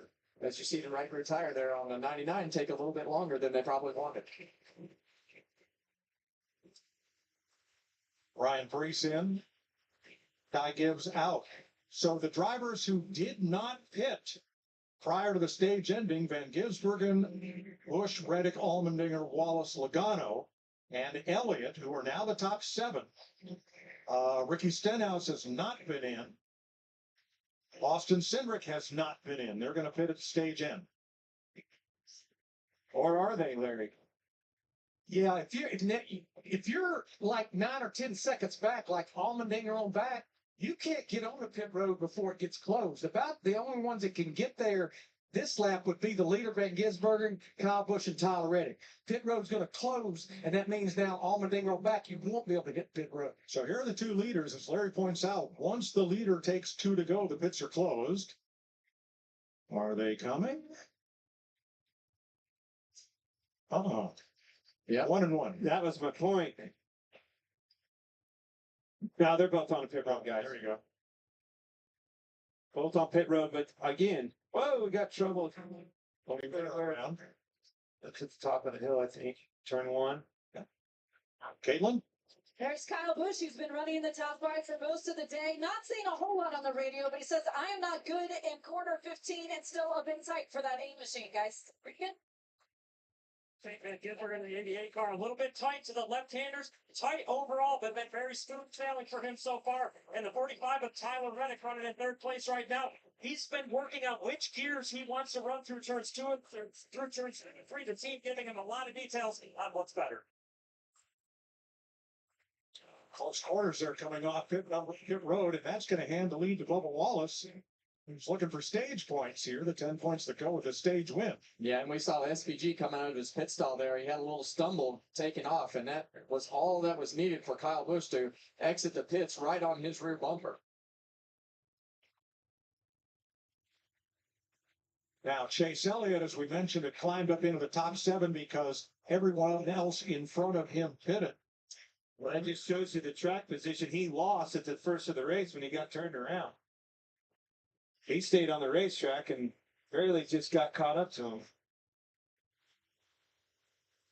So now only 3 drivers that have not yet pitted among the top dozen: Bubba Wallace, Joey Logano, and Chase Elliott. Well, Ricky sometimes Stenhouse and Austin Cindric have not been in. sometimes you want to take the points, and when you feel like you're not in contention to win the race, you want to take all the points that you can get out of the day to try to minimize the loss of your finishing position. So I think that's what you're seeing.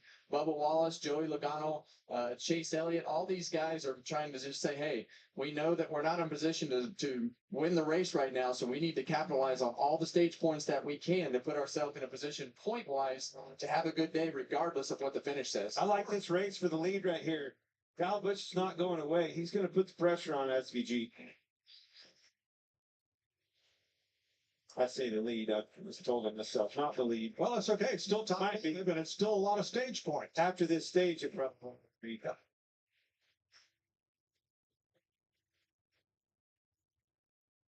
You see Kyle Busch shoot to the outside right there. SVG kind of threw a little bit of a block right there going into turn 1, trying to anticipate what he thought Kyle Busch was going to do. So turn 1 is so unique here. Going up that hill, it allows you to really be aggressive under those brake zones and do the things that it takes to take a chance hitting in the corner. He is flirting with that corner, and I don't know. Somebody needs to be warning him. If I was his crew chief, I would definitely be warning him that he's cutting it too close. That's the second or third time I've seen it. It looked like he. So Logano, 5.5 seconds back, in no position to challenge Wallace for the stage win, but from third on back, they're packed pretty closely together. Got Gisbergen, Busch, Elliott, then Reddick, Larson, Suarez, Byron, and Allmendinger in the point-paying positions. Final lap, stage 1.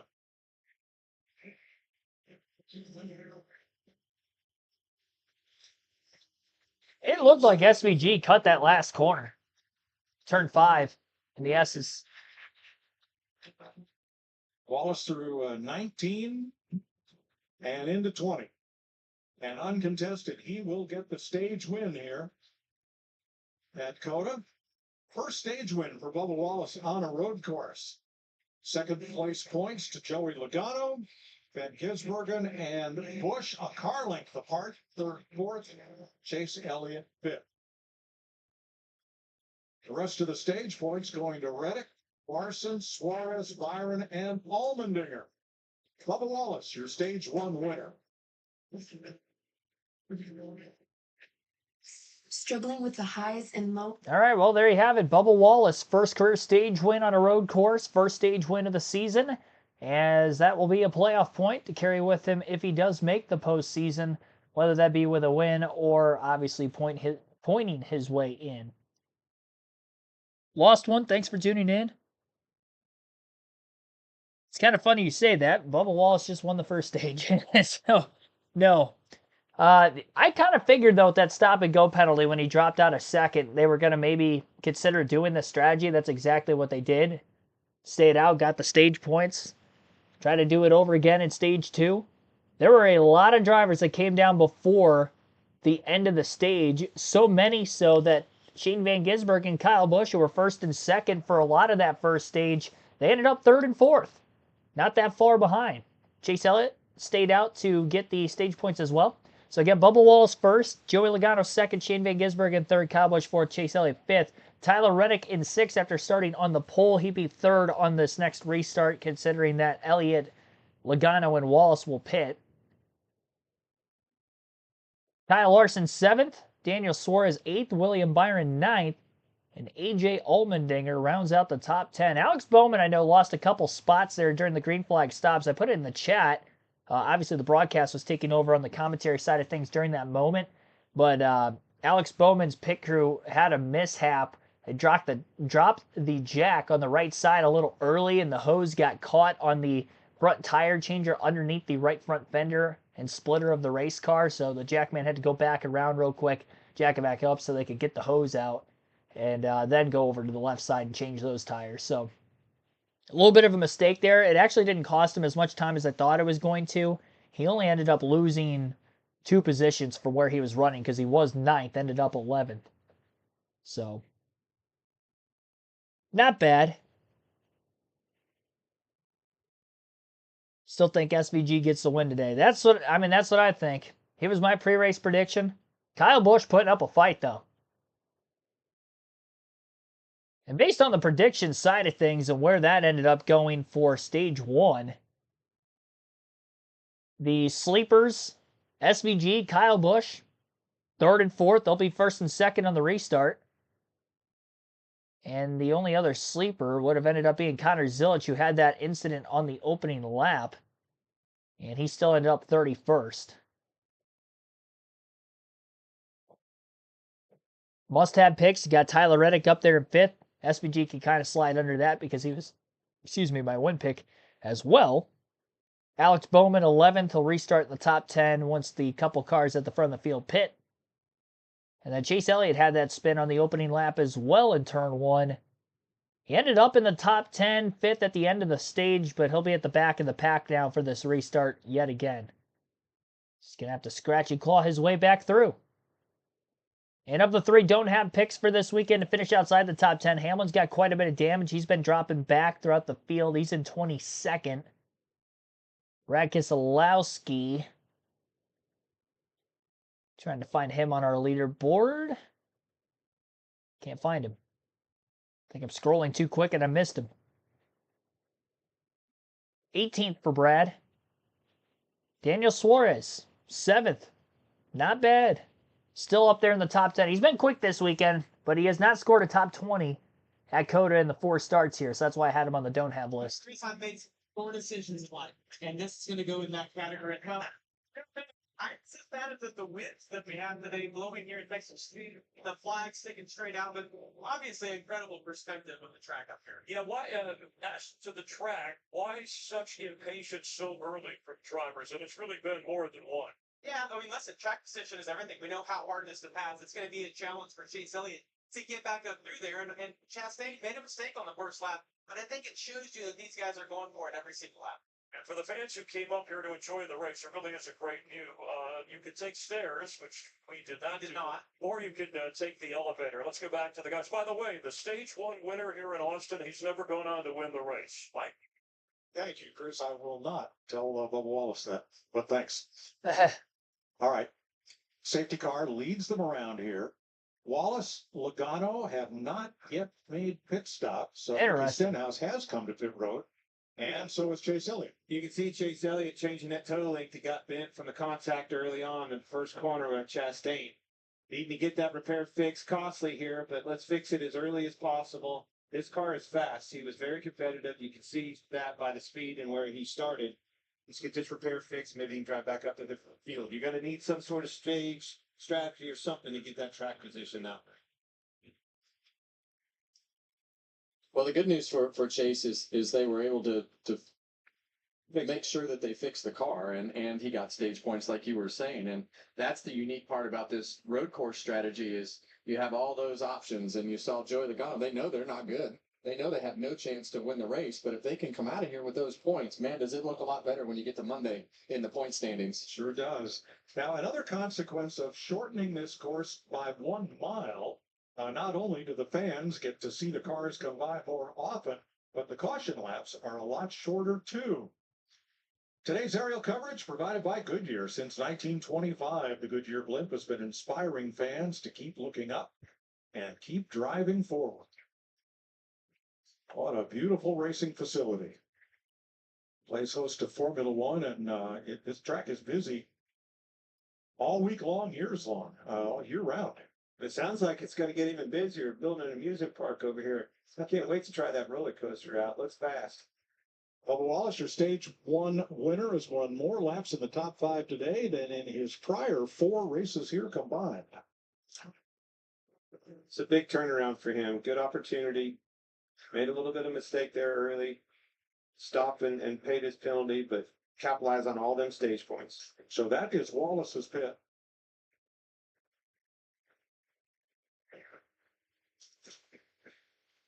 Well, Going to ride along today with Austin Dillon, the Prix camera, including a 360-degree view.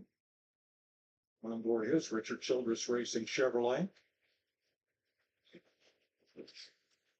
Christopher Bell, who led 1 lap at Atlanta, the one that counted, carrying our Toyota Cam today, including a 360 view. Brian Prix has the BuildSubmarines.com camera on board his RFK Mustang.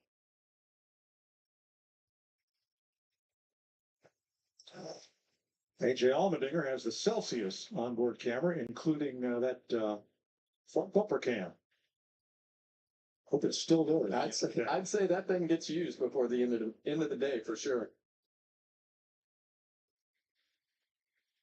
All right, the leaders are on pit road, Logano and Wallace. Josh. Well, for Joey Logano, stage points were the important thing, which is why they stayed out for Joey Logano. He said he's loose through the exit through the carousel. He said, I need more stability without giving up the turn. And air prep.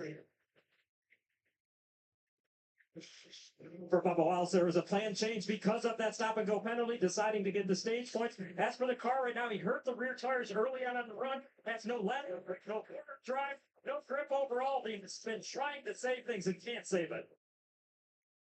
All right, they'll come off pit road and blend in as Ty Dillon comes around. He gets the free pass, and that will put all 37 of our drivers back on the lead lap here at COTA.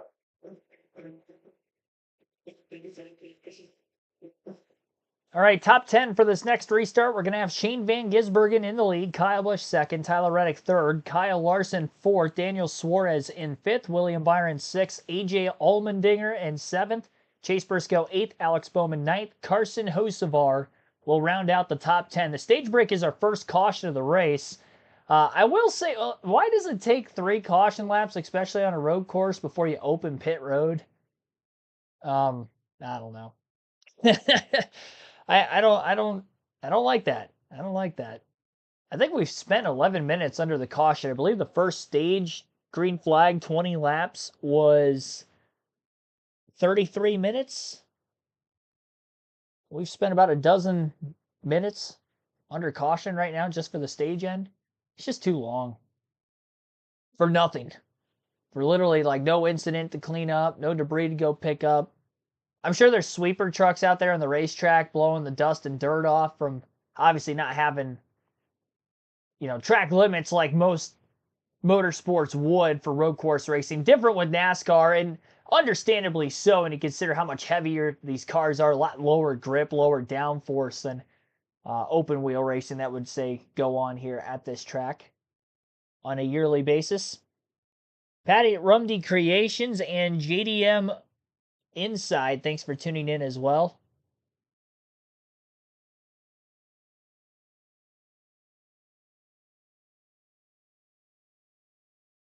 I'll tell you what, though, it was an action-packed first stage.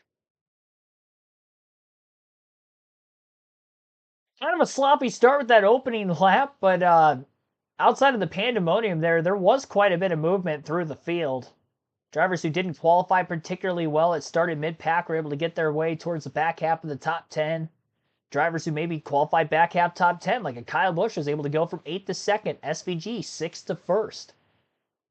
Migrate through the field. Tyler Reddick, after falling out of the lead, held on for 3rd for the longest time.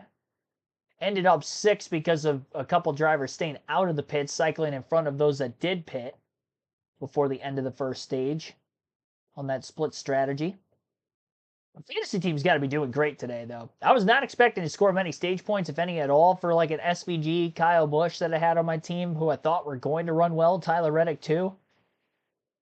But we had a lot more drivers pit before the end of stage 1 than we usually would see on the road courses. Again, only 3 drivers in the top 10 didn't pit. That was the front 2 of Bubba Wallace, Joey Logano, and then 5th, which was Chase Elliott.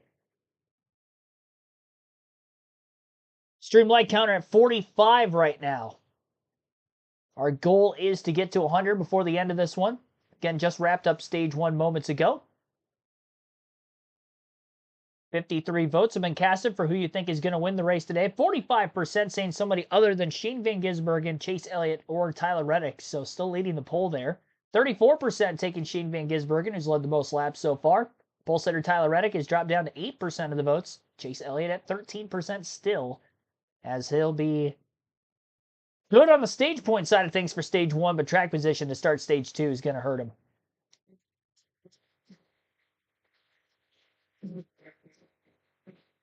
Now, EchoPark Automotive, along with Speedway Motorsports, Charlotte Motor Speedway, many of America's racetracks were all the brainchilds of Overton Smith, who began by building Charlotte Motor Speedway with Curtis Turner in 1960.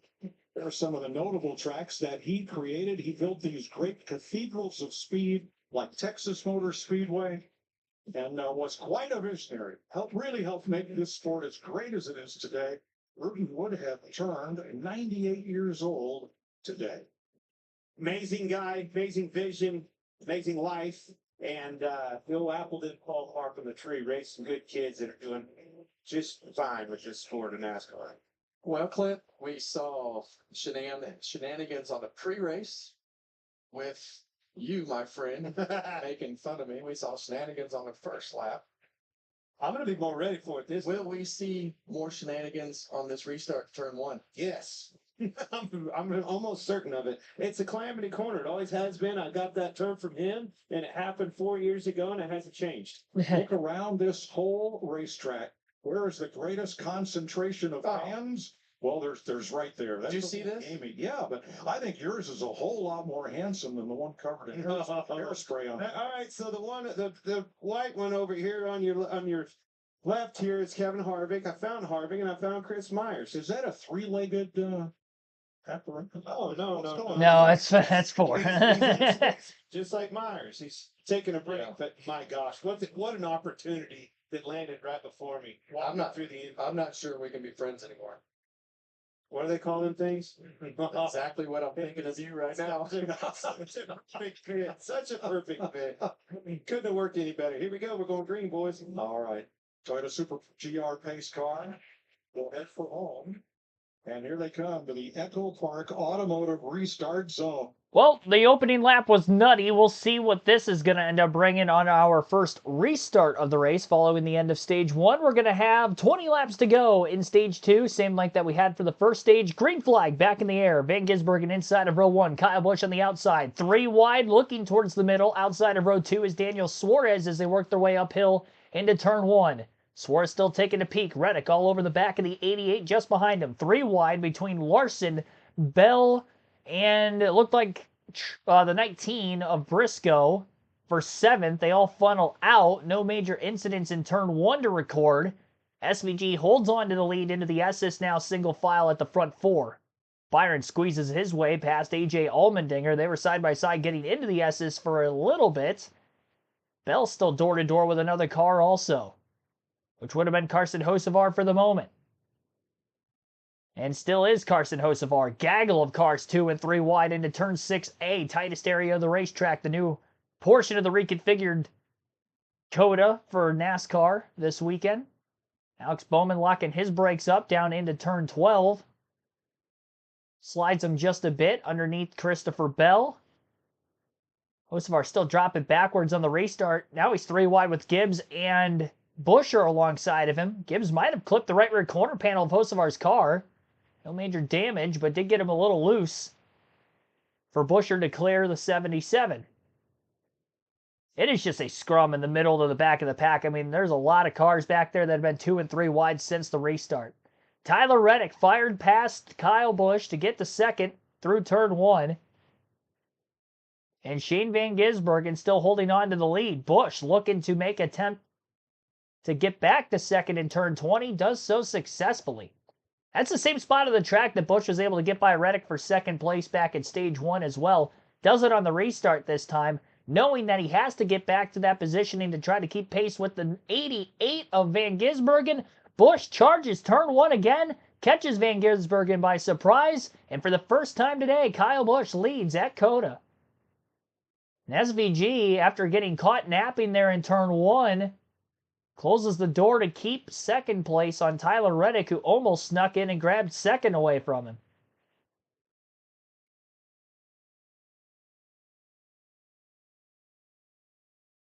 William Byron on the restart working his way up into the top 5. He was 8th, now 5th. Allmendinger up from 9th to 6th. Chase Briscoe, top 10 for the first time today as well, back in 8th. Alex Bowman's recovered to 9th after the slow pit stop during the end of stage 1 under green flag conditions. How long will Kyle Busch be able to hold on to the lead? Can he lead his first lap of the race? Big bounce off the curb right around turn 14 for Shane Van Gisbergen. Might have lost a little bit more time. Busch outdrove Reddick so deep into turn 1 on entry. Pulled off the pass and did the exact same thing to SVG in turn 1 when they got back to the top of the hill. The fact he was able to keep the momentum up off of turn 20 like he did, despite driving it in as deep as he went, it was honestly impressive. Utilizing the draft, obviously, down that big front straightaway, but these cars don't draft quite as well as what we'd see in like an open wheel car down these long straightaways here at Circuit of the Americas. Busch did a wonderful job of doing so that last lap. He did hold on to lead at the start-finish line, and he's starting to put himself with a little bit of separation. Having that clean air advantage, he's opened up about a 1-second lead. Little bump in turn 1, the 16 of Allmendinger, taking a shot from behind by Daniel Suarez in the 99 car. Those two are battling for 5th, and I believe that was after AJ just made the pass on him. Big loose moment in the SS. Larson all over the back of Briscoe. And I believe he's tapping him. Something might have happened there because Briscoe's up to 7, so I'd imagine he passed Larson, and Larson can't be too happy considering that he is wearing out the back of the 19. I need a replay of what happened there. Larson taking a peek to the inside. Doesn't make the move, maybe a little bit too far back to do so.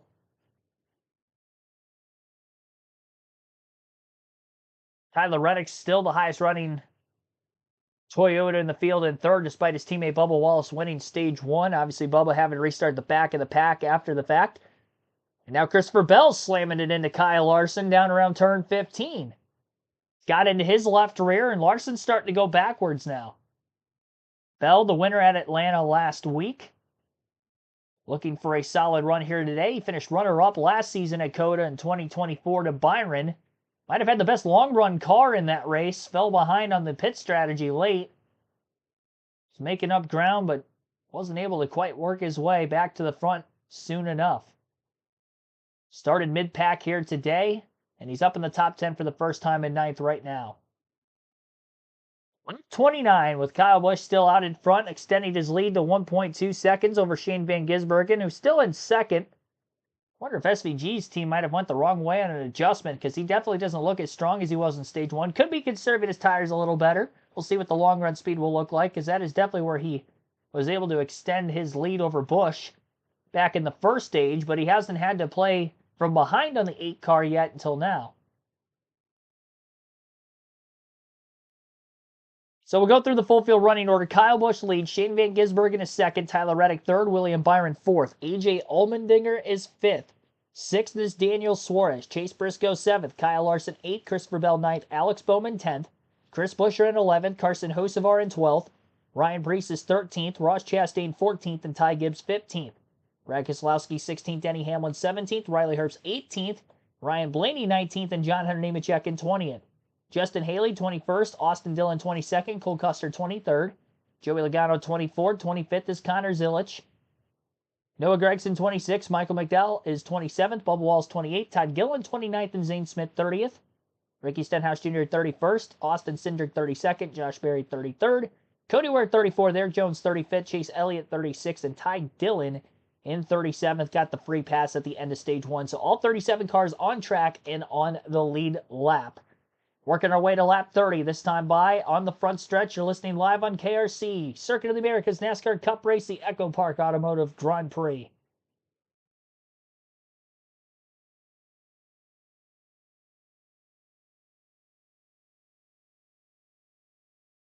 Thanks for stopping in, JD Inside.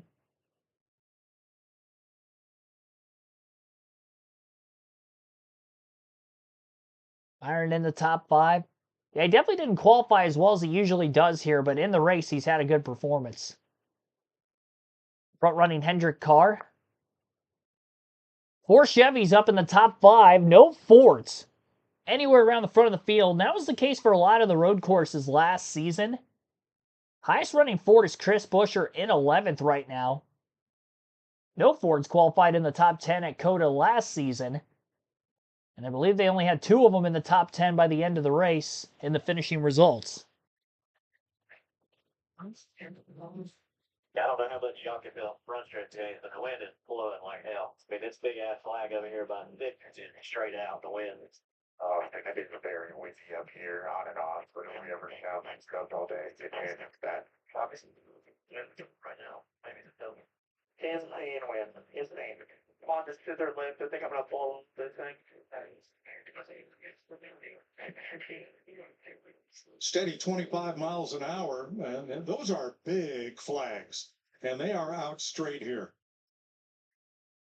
It's not even counting the gusts. Gusts are probably about 4. Drivers getting blown around the course. Well, we did the pre-race up on the top of the hill in turn 1, and you could really feel the wind blowing up there. And from a driver's perspective, it's just those gusts of wind that'll grab the car and push it to whatever direction it's blowing in, inside, outside, whatever it is. Those bursts of wind, sometimes as a driver, Clint, that'll rattle you and question your car as to what's actually wrong or if it was just a gust of wind. Yeah, the wind is one thing. Those gusts and the bursts, like you were saying, that's the what affects and upsets these cars.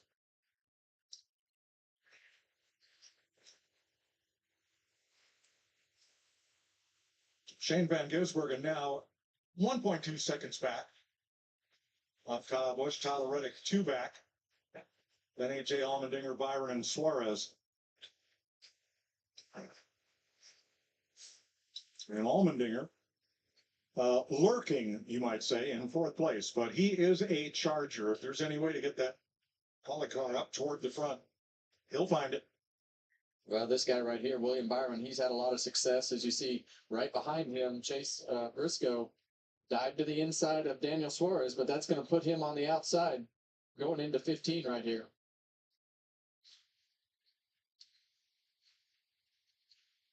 Well, I love that. Choosing where to pass is not all about the one corner where you can take advantage. It's about 2, 3, 4 corners on, and where are you going to be? How are you going to do it? Well, he gave up that whole gap that he had to Kyle Larson there. It slowed both he and Suarez down when he didn't complete that pass. And that's the tough part here is when you're on the inside of somebody and you don't finish the pass, usually whether it's 1 or 2 corners, you wind up on the outside, and they're very capable of hanging you out right there. And so not finishing a pass can be detrimental, as you saw with that gap go away for Chase Briscoe.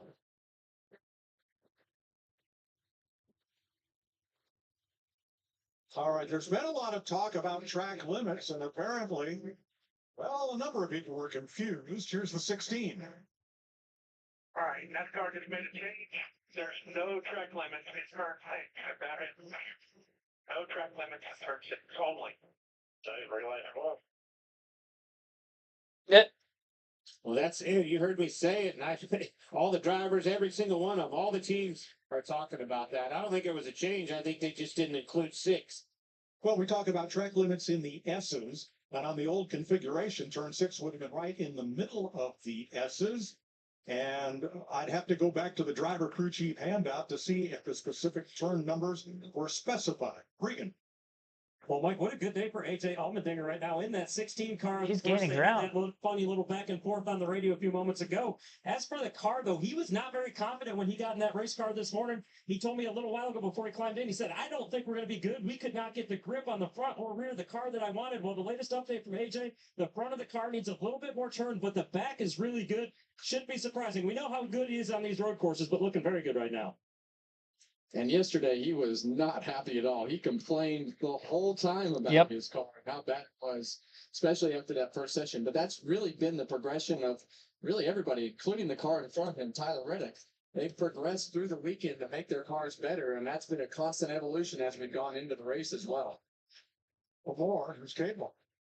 Well, Chase Elliott is still trying to recover from that very early incident with Rothschild. Practically considering that showing, then bring it down the tires, then top off the fuel, and that's a Barabon supercar. But Alan Gustafson started talking to Chase about exactly what happened, and he said, Well, another Hendrick driver who's not going to be very happy is Kyle Larson. Turn number 3, he exceeded track limits. That means that he put all 4 tires on the outside of the candy cane runoff there, away from the track surface. That's cutting the course. You do the stop and go at turn 13 and 14.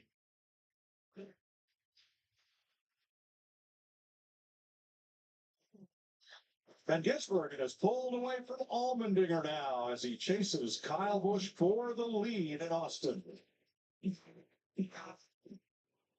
All right. Kyle Busch still out in front, 9/10 of a second now ahead of Van Gisbergen. They've kind of been changing lap times back and forth just a little bit. SVG, though, again, in P2. Tyler Reddick is in third. AJ Allmendinger fourth. William Byron fifth. Sixth is Daniel Suarez. Chase Briscoe seventh. Kyle Larson eighth. Christopher Bell in ninth. 10th is Alex Bowman. And that rounds out our top 10 here in stage 2. You're listening live on KRC. We'll take another break. NASCAR Cup Series action at COTA, the circuit of the Americas. EchoPark Automotive Grand Prix continues on KRC.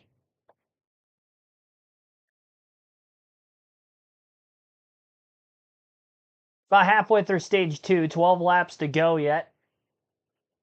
Race started with 20 laps left, so not quite halfway through the run by way of green flag laps if it goes green all the way through stage 2, like stage 1 did. And there were only 3 cautions for incident in the Xfinity race yesterday, though stage 3 in the Xfinity race did go caution-free. The entire second half of the race went caution-free. Last caution for incident in that race yesterday was right around lap 30 of 65. 34 laps without an incident today, warranting a caution. So several cars turned around on the opening lap, several more throughout the course of the first 5 or 6 laps of the race, though we haven't seen any cars turned around at all in stage 2, at least on camera for Fox. Van Gisbergen really eating into that lead on Kyle Busch. He's putting a lot of pressure on him right now through the middle portion of the racetrack. Cut the lead down from 9/10 of a second back 2 laps ago to just a couple tenths at the start-finish line the last time by. 11 laps to go in the stage as they work their way out of turn 20. SVG to the back bumper of Busch, gave him a shot. Kyle holds on. Actually, he's going to push him forward more after getting hit in the center of the corner that time. It hit pretty square. That actually helped Kyle a little bit. Extends his lead on the front stretch towards turn 1. But where Busch was able to outbrake SVG earlier in the stage, definitely not the case anymore.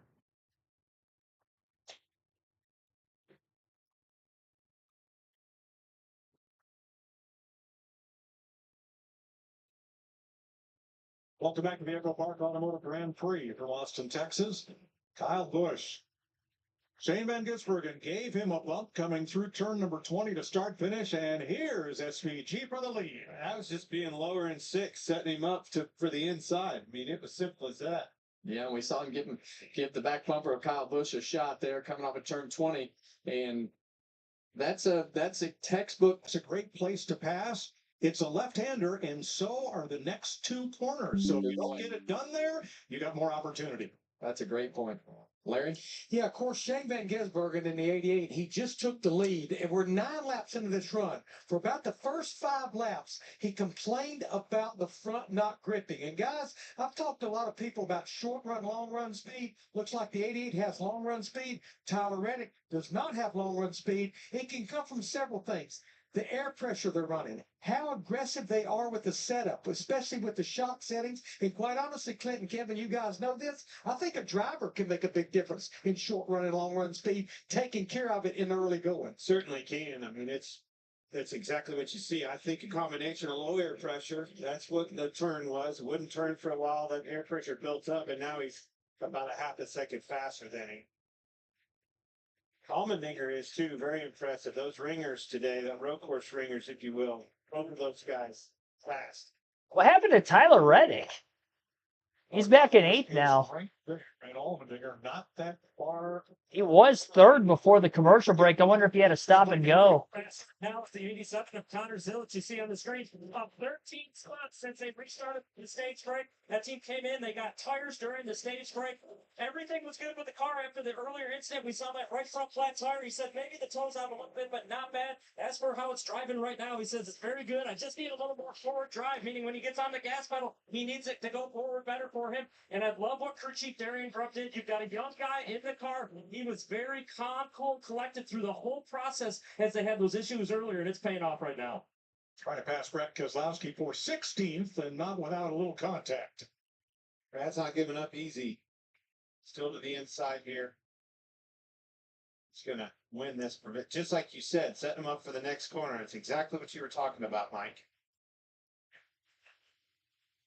And Zillich will prevail and set his sights on Ryan Blaney in 15th. Zillich has come from 37 to 16. Top 10 speed. And he's just slowly, methodically getting up there. That was a lot of patience there around Keselowski. He's got a long ways to go still, too. Yeah, and I think that's going to be the most eye-opening thing for Connor today. We've seen him go through the field and all the things that he's done as we ride on board with AJ Allmendinger, but Connor Zillich has made his way through the field in a very methodical way, and as he gets closer to the front and starts racing around those guys that have a lot of the same pace as him, it'll be fun to watch the battle of the guys that are trying to outwit each other at that point, because these guys are also good under the braking. That's really what sets these guys apart from being faster or slower than the other guys. They're good in the braking zones, and as you saw Zillich right there dive under Brad Keselowski, that is purely just a braking technique that makes these road race guys so good. Top 3 keeping close tabs. Van Gisbergen, Busch, and Allmendinger. The first 3 of 5 Chevrolets at the front of the field. Lead is about 0.8 of a second for Shane Van Gisbergen over Kyle Busch in 2nd. AJ Allmendinger up to 3rd. William Byron 4th. Daniel Suarez rounds out the top 5 in 5th. Chase Briscoe is 6th. 7th place Christopher Bell. Tyler Reddick 8th. Alex Bowman 9th. And 10th is Chris Buescher. Carson Hocevar in 11th. Ryan Prix 12th. Ross Chastain 13th. 14th for Ryan Blaney and Ty Gibbs in 15th. 16th, Connor Zillich, Brad Keselowski 17th, Denny Hamlin 18th, Riley Herbst 19th, and Kyle Larson is 20th. Justin Haley 21st, Austin Dillon 22nd, Joey Logano 23rd, Michael McDowell 24th, Todd Gillen 25th. Bubba Wallace 26th, Noah Gragson in 27th, John Hunter Nemechek 28th, Cole Custer 29th, Zane Smith 30th, Ricky Stenhouse Jr. 31st, Austin Cindric 32nd, Josh Berry 33rd, 34th for Chase Elliott still, Cody Ware 35th, Eric Jones 36th, Ty Dillon rounds out our 37-car field. So Elliott definitely still struggling. He's going to end up going in my garage here, my fantasy team, in a matter of moments. They come back from this commercial break. That will definitely be the case. But Van Gisbergen has led the most laps in this one. Good stage points in stage 1 despite pitting early. 15 laps led for him. Kyle Busch has led for 9. Other drivers to lead. We know Bubba Wallace, who won stage 1, led 4 laps. Pole sitter Tyler Reddick has led for 9. And those are the only 4 drivers to lead at least 1 lap in the race. Looking to see what the Xfinity fastest lap has been in this race today, with that being a bonus point awarded. 103. It's going to take me a minute to go through all 40 cars, but I'll figure it out for you. 102.45 for Larson. Connor Zilich, 101.7. That might be it. 1.4. 1.4. Kyle Busch has the fastest lap of the race so far. Kyle Busch has the fastest lap of the race by 1/1000th of a second over Shane Van Gisbergen. 101.47 to a 101.48. So, if that holds through the final stage, obviously it should hold to the end of stage 2. Well, I guess we might see green flag pit stops, obviously, before the end of stage. If it holds through the rest of the race, Kyle Busch will get the bonus point. Villanor, thanks for tuning in. We will take a quick break and continue to the end of stage 2. Circuit of the Americas. 7 laps to go in the stage. Chat poll is going to close at the end of stage 2 as well for who you think is going to win. So 61 votes have been casted so far. Again, be sure to vote if you haven't yet. And somebody other than SVG, Elliott, or Reddick to win is still at 44%. Maybe a lot of Busch fans in there after he has led quite a bit in the race today. AJ moving his way through the field and is actually running down Kyle Busch still. AJ's carved his way. He started outside the top 10 today. Back in 12th. Byron started 15th. He's up in the top 5. Briscoe 18th, top 10 for him. So a lot of good runs all the way around. All Chevys in the top 5, by the way, on the manufacturer race. Rest of the top 10, you got 2 Toyotas behind him, 6th, 7th, and 8th, 3 of them. Another Chevy. Only Ford in the top 10. Chris Buescher in 10th. John Fleming. Thanks for tuning in. Another commercial fest. Wonder if MRN is any better because this is horrible. Are you talking about, I don't know if you're talking about the stream or if you're talking about the actual Fox broadcast. I limit myself to how many I put in on the streams for the revenue side of things. And I time them out for when Fox goes to commercial break, too. I don't do them every time Fox goes to commercial break because that would be ridiculous, but we've got 3 more the rest of the race, and we only still got over half of it left.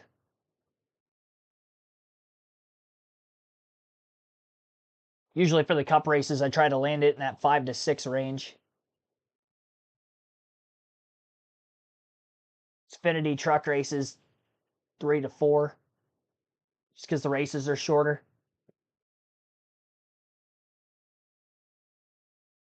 Showing the gaggle of cars from lap 1.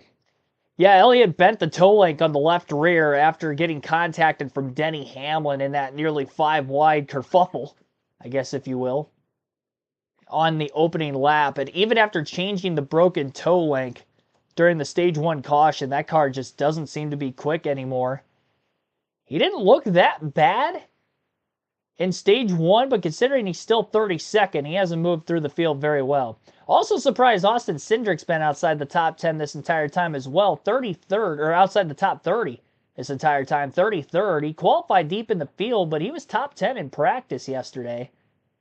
Would have expected that he was going to have a quick car, but he just hasn't moved forward at all either. Fox broadcast, not the stream. I enjoy the stream. Okay, thank you for that. I appreciate it. I thought I was going to lose you. I was going to say, you're a longtime viewer of the channel. I'm sorry. Connor Zilich definitely making moves, 14th.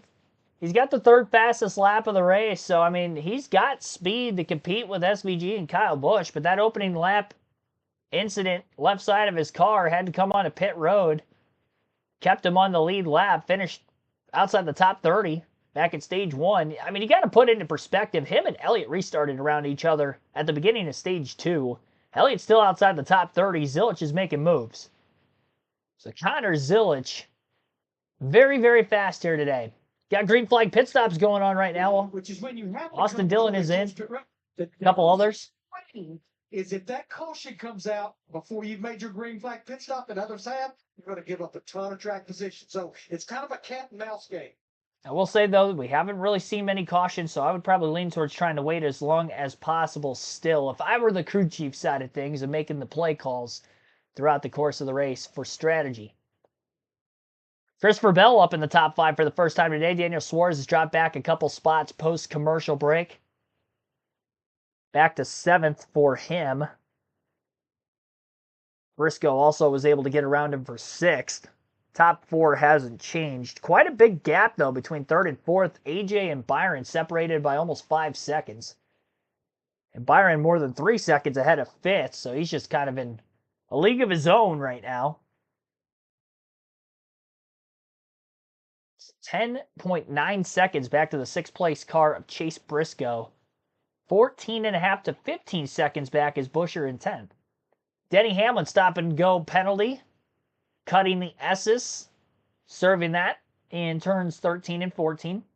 And we got a lot more coming into the pitch. Chastain, Buescher, Reddick, Suarez. And out of controversy. He's just never in the middle of any kind of controversy, just kind of out there running his own race. Next thing you know, he's taking your money and trophy heading to the house. Well, you see Buescher kind of stumble there again out of the pit stall. These cars are hard to get going with the way that everything works gearing wise here. So you have to rev that engine up and get those tires spinning a little bit, getting out of that pit stall, because you can't give up any time, but we can't make mistakes on pit road. And we've seen that a number of times, especially the guy in second there, Kyle Busch. We've seen him run up front a lot and have some mistakes on pit road. So hopefully not today. And we checked. Denny Hamlin was good with serving his penalty for cutting the track at turn number 5.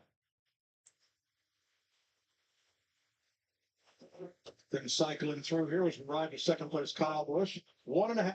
4 laps to go in the stage. So again, we will be seeing pit stops very shortly. And pretty much every lap from here until we get to 2 to go in the stage, we're going to be seeing pit stops.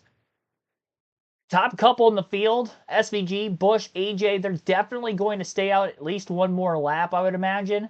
Byron in the 7-second range off the lead in 4th. He might come in. I'm not sure interval-wise where you have to be to the leader to make sure they don't get to the start-finish line first. Byron's coming in, so better safe than sorry, and I would imagine most of the field behind him will pit as well. Byron, Bell, Briscoe, Bowman, all in the pits. Hiring race. It's hot out here. Trouble for John Hunter Nemechek. You saw Ostavar, Zilich are in. Commitment line violation coming to pit road. Larson's in. Here's Caitlin. Well, the 24 William Byron is saying, I need to work on the car. Logano. We saw also Chase Briscoe.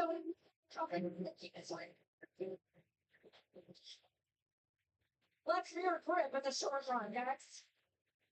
First spot making his pit stop is overdrive. Pretty quick stops there for the Toyotas of Bell and Briscoe. Getting closer to the back of the 24 of William Byron. Expect the top 3 to come into the pits this time. I think Ryan Preece is going to stay out and try to win the stage. Blaney's out there too. Definitely more drivers staying out this time around to get stage points than what we saw back in stage 1. Only 3 of them did.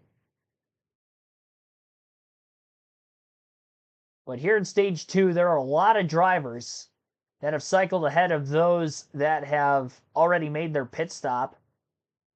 Looking right now, it's going to be interesting to see where SVG, Busch, and Allmendinger end up. They're all 2.5 seconds within each other. They're all on their way to pit road into turn 20. Just blew right through there and couldn't make the corner. Leader on pit road. Van Gisbergen and Busch come to pit road, and Allmendinger. Caitlin. Yeah, Kyle Busch obviously spent quite a bit of time at the front of this race. Led 9 laps. Pretty quiet about the feedback on the radio. His spotter just saying, don't overdo your entry into 1. Regan. Shane Van Gisbergen in the 88 car right now. He made the turn better with the last adjustments crew chief Stephen Doran did. Now he's just needing a little bit of overall grip. He told him I could give up some for the right-handers in the 16 of HO. We got a tire on the track. Oh, Larson. Him as well. Gave him some rear grip as we see trouble for Kyle. It's going to be a caution. It's the right front wheel. Wheels have fallen off the bus. That's not the wheel they were even waiting on, Kevin. They were working on the left rear. Why are we still That green? will have implications beyond today. Well, here we go again. We saw this race That short run speed. off of pit road speed and that short run speed, and there you see Kyle Larson's tire. That'll be bad news for next week. Well, certainly a penalty, but it's off the course, so. Yeah, I guess it's made its way to a gravel track. Prix is now the race leader. After several of the front runners have made their pit stops, Ryan Blaney, Michael McDowell. And here's a look at it. Oof. Well, these cars are difficult because of the way that those tires lock on there, and sometimes when you have a loose wheel, it's hard to identify what's going on. If it's one of the rear wheels, you'll feel the rear end start to shift around as that lock keeps the wheels on the axle, and won't come off. But sometimes you don't feel it, and that right front tire off of that 5 car is going to ruin their day. So Larson has made it to pit road. We stay green. There'll be 2 to go in the stage with Ryan Prix, the leader, trying to pick up a stage win and some stage points. He has 1.6 seconds on Blaney. And here they come, about a dozen car lengths apart, up the front straightaway and past the start-finish line. Back one more lap. Well, this is exactly what we talked about at the end of the first stage. You've got guys that are here to minimize the losses of their day, and today, you know, we've seen it in stage 1. Now you're going to see it again in stage 2. You want to make something out of your day, like we talked on the points, and now it's Ryan Prix, Ryan Blaney, Michael McDowell trying to gather those points in stage 2. More points for Bubba Loss as well. Yeah, and he's definitely put himself in a position to have a good points day for sure, which is not something that they've always done. Stays the way it's, yeah, if it stays the way it is, that's 13 points for him. 14. I'm glad that you're on board with counting those points now. No, Clint, he didn't even count them right. It'd be 14, 13. So the chance to maximize stage. Good old Clint. Yeah, we haven't seen really any Clint math right there. as far as keeping up with the Toyotas and Chevrolets. They've just not had the speed that those cars have had. We've talked so much about them on the super speedways, but their road course stuff has definitely not been as good as the other 2 brands. Final lap of stage number 2. There from the buildsubmarines.com cam, you can see Ryan Blaney, a second and a half behind Ryan Prix. Out of the stadium section to turn 19, coming to 20, and Prix, who led from the pole at Martinsville in 2023 and scored the win in stage 1, is going to pick up his second career stage win here by 2.4 seconds over Ryan Blaney and Michael McDowell. Kyle Busch and Shane Van Gisbergen will make pit stops are 4th and 5th. Well, there's a bright side there for Ryan Prix, and he needs those points too. He's in the hole also deep to start the season if he's going to want to make the playoffs, along with his RFK teammate Brad Keselowski getting involved in crashes in the last 2 races, the flip in the Daytona 500, and then on the last lap at Atlanta last week, got taken out of that one, finished outside the top 20 with not a lot of stage points. So Ryan Prix going to go on to win stage number 2 here today. That's also a playoff point if he does qualify. 10 points towards the regular season standings. Ryan Blaney, who came in as the points leader today, he scores 9 stage points in second. He was running 15th, I believe, before the pit stops took place. He's pretty much been 15th, 16th all day. Michael McDowell, 3rd, who also stayed out to get the stage points. Kyle Busch finishes 4th in the stage, cycled off of pit road ahead of SVG, so he will be the leader on the restart. Shane Van Gisbergen right behind him in 5th. AJ Allmendinger in 6th, also pitted, along with William Byron in 7th. Bubba Wallace stayed out to get some stage points in 8th. Christopher Bell, 9th. Daniel Suarez rounds out the top 10. So Bubba would have gotten the 14 points, but he got passed by Byron, who had the fresher tires behind him. So Clint ended up being right with 13, but when he did the math at the time, he was 1 off. But Byron did make a pass on him on that final lap. So slightly more drivers. We had 3 of them stay out to get stage points last time. This time, 4 of them stayed out. At the very front of the field, looked like Cole Custer stayed out as well. I believe Hamlin, but I think that's because they were too far off the lead that they could have been in danger of going a lap down had a caution come out. So the drivers at the very front of the field this time, Prix, Blaney, Wallace, are not going to restart quite as deep in the field for stage 3 as what they were stage 1. They'll still be probably just outside the top 20, but they're not going to be outside the top 30, like we saw from Logano, Wallace, and Elliott on the last restart. Only 2 cautions today, the 2 stage ends, lap 20, lap 45. Just under an hour and a half into the race, 50 to go. That's how many laps are in stage 3 today at Circuit of the Americas. I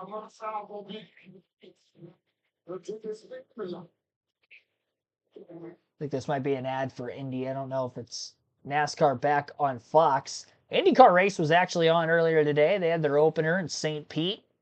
Doubleheader on the Big Fox network. Big start to the season for them. The EchoPark Automotive Grand Prix on Fox is sponsored by Toyota. Let's go places.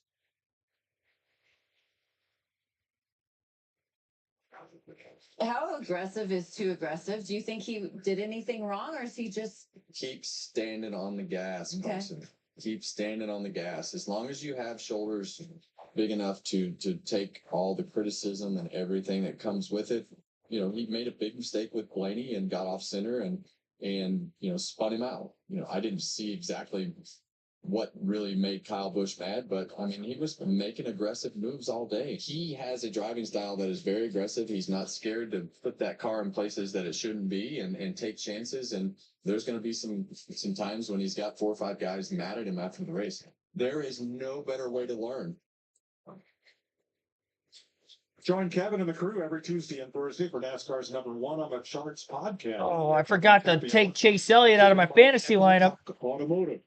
In 15 years, Darrell Waltrip said I think it's a lot of great locked. things up here in this booth, and one of them was, I'd rather take a young driver and rein him in than take a young driver and have to try to speed him up. Can't speed him up. You can only pull the reins back. Well, that's a fact. And Carson's fast. They've made their cars better.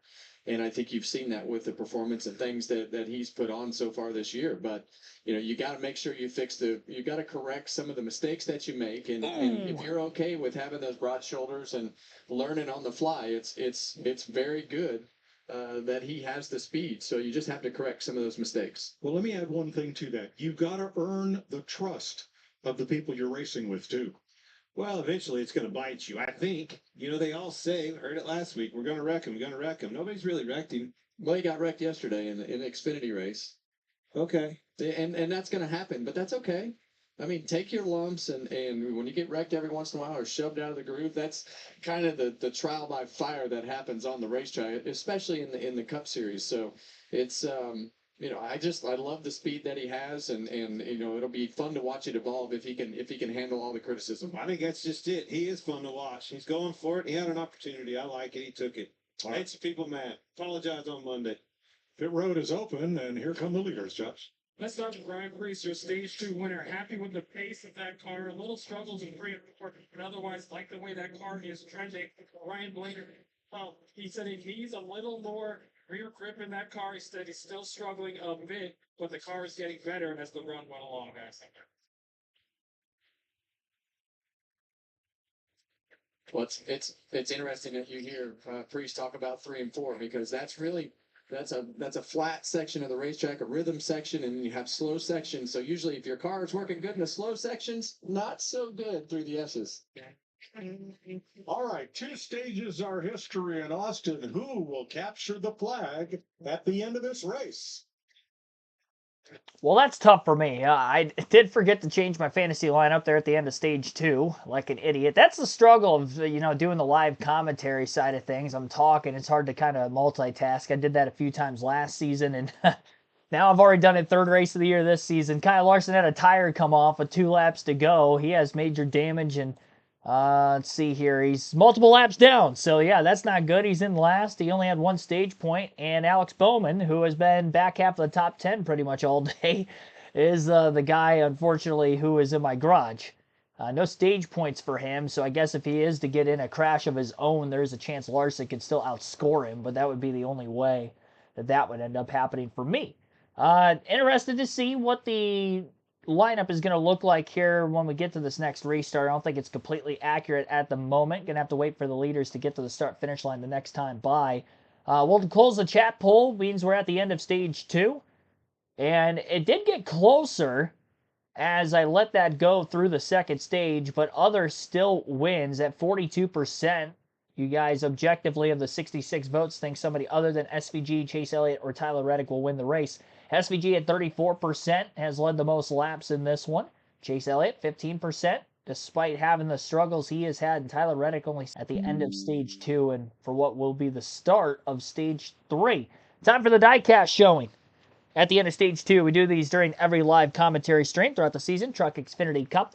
And I figured I'd show off a guy who's won on a road course before, considering we're at a road course this weekend. And it's going to be Mark Martin. He was actually pretty good through the 90s on the road course side of things in NASCAR. And then a guy by the name of Jeff Gordon and Tony Stewart came along, and they started taking his wins away on these style of racetracks. But Mark Martin, diecast for today. This is from 2000. Part of that NASCAR 2000 series. You might be able to see it on the door there. It's on both sides of the car.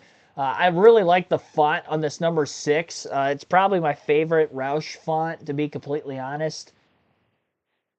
And they did have this for like Greg Biffle there in his early years too, 2003, 2004 on certain paint schemes with that 6 font. The one was kind of the same way, but really clean looking car.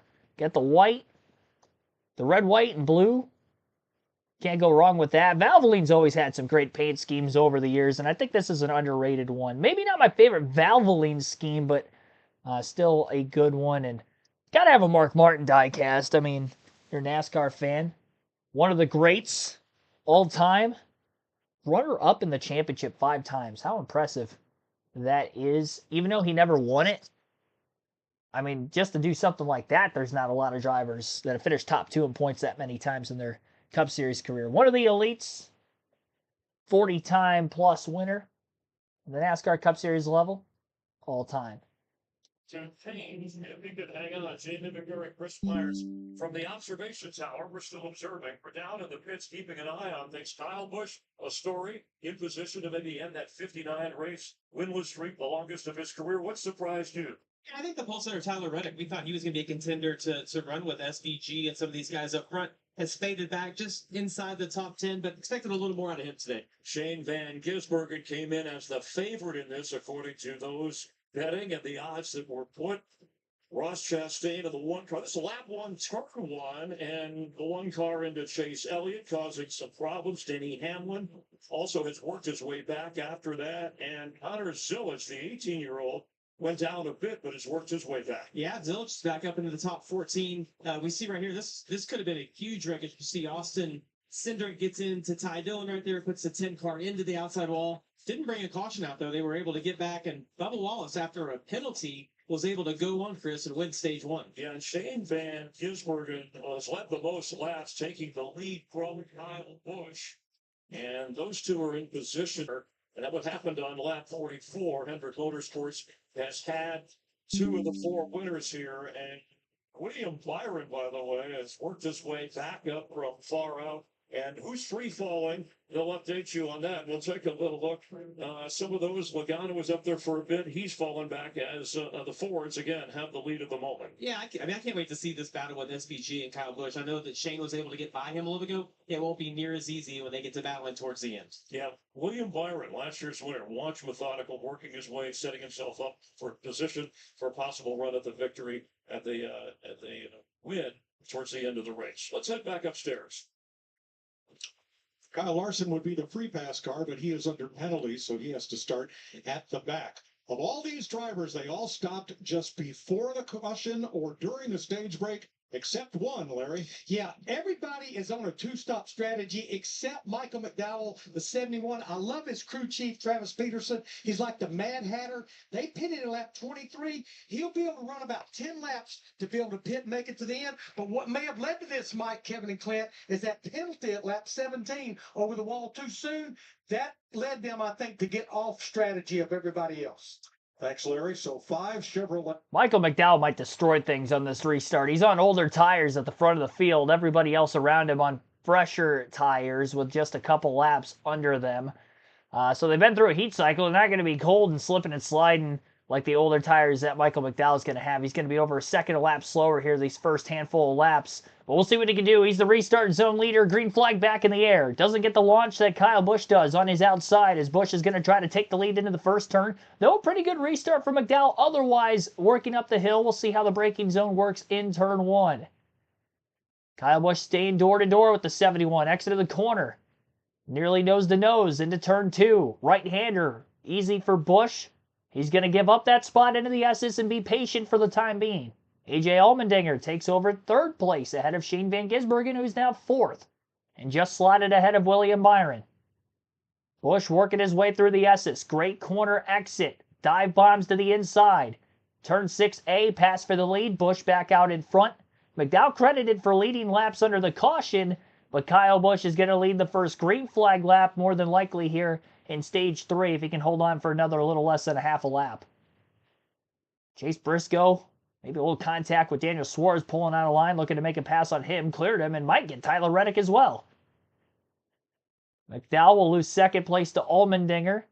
SVG looking to the inside of the 71 as well. Curious to see where McDowell's going to cycle, because he was just outside the top 10.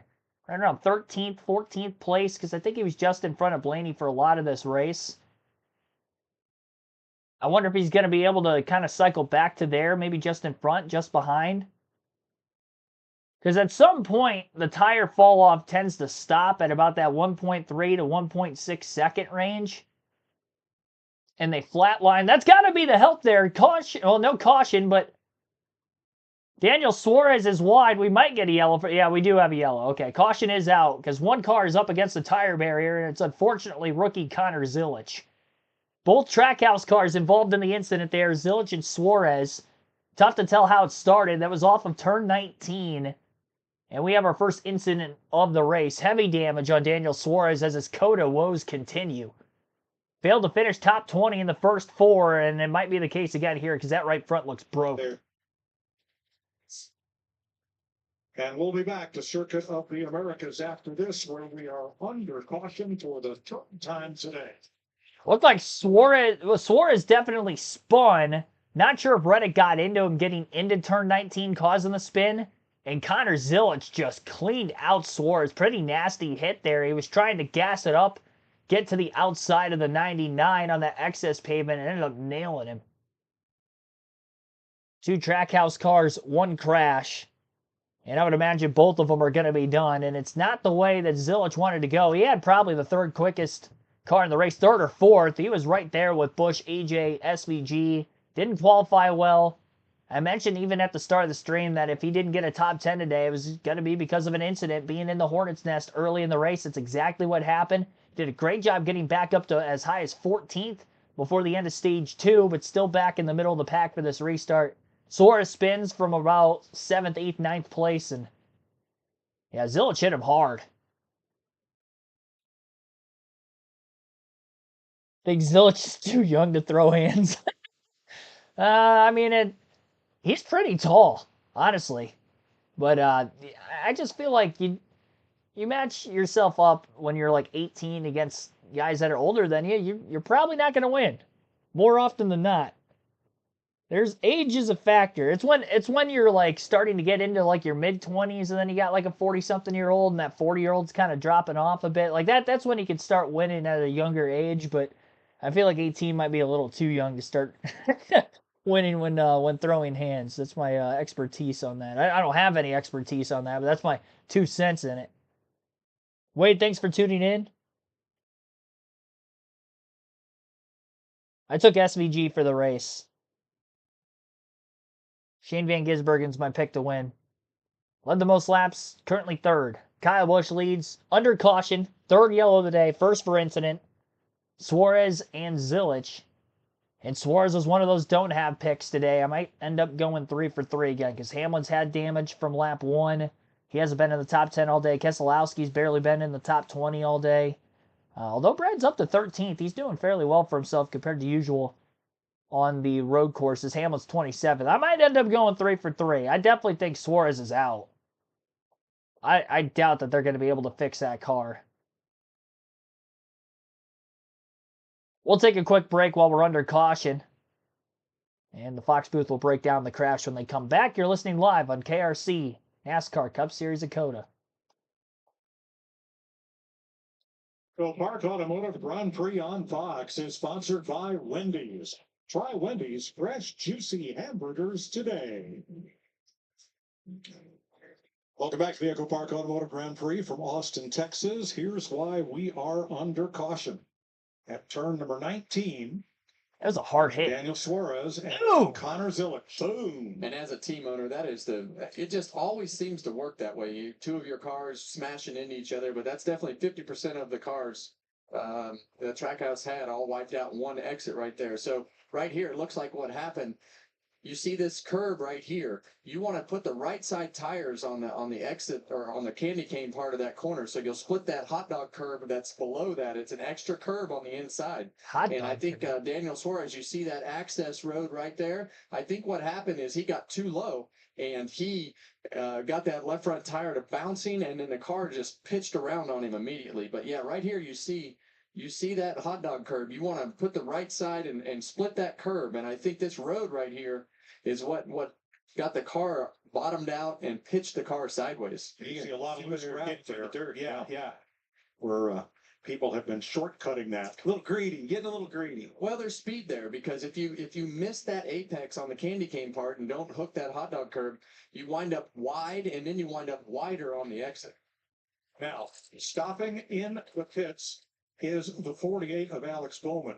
He was under penalty for cutting the course at turn number 5.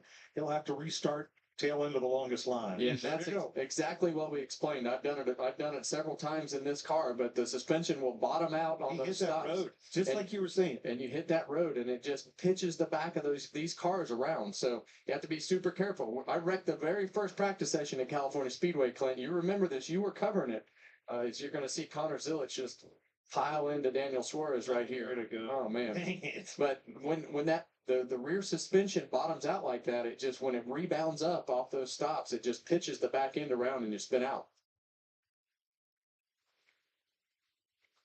So 2 cars badly damaged here, and repeated pit stops for Bowman. Larry tells us because of a power steering issue. Plus, he'll have to go to the back. Well, this goes right back to what we talked about with William Byron, right?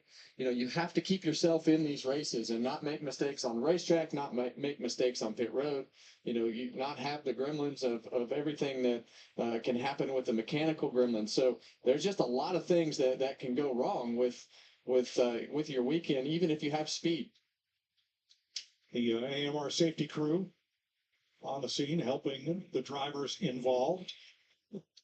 Well, it's been eventful. I mean, right from turn 1, lap 1, we've had action, but we've also had some stellar displays by Shane Van Gisbergen. We had Tyler Reddick at the front. We've had Kyle Busch. Well, you definitely have 2 different styles of cars. It looks like SVG's car doesn't take off very well. He's talked about the front tires not working well. It looks like the 45 car takes off good, and AJ Allmendinger has put himself in position to be a contender in this race. But right now, Kyle Busch has control. Leave some meat on the bone for me, boys. I'm telling you, Allmendinger, you took the words out of my mouth. AJ Allmendinger made that pass on SVG. I think that's important. He's going to be hard for SVG to get back around, but keep your eye on Bell and Byron. Those cars are both capable of getting the job done as well. I think they're slowly but surely, methodically getting back up to the front where they need to be. And back into the top 10 are Briscoe, Chastain, Reddick, and Hocevar, all of whom have been stories today. Well, here's Alex Bowman.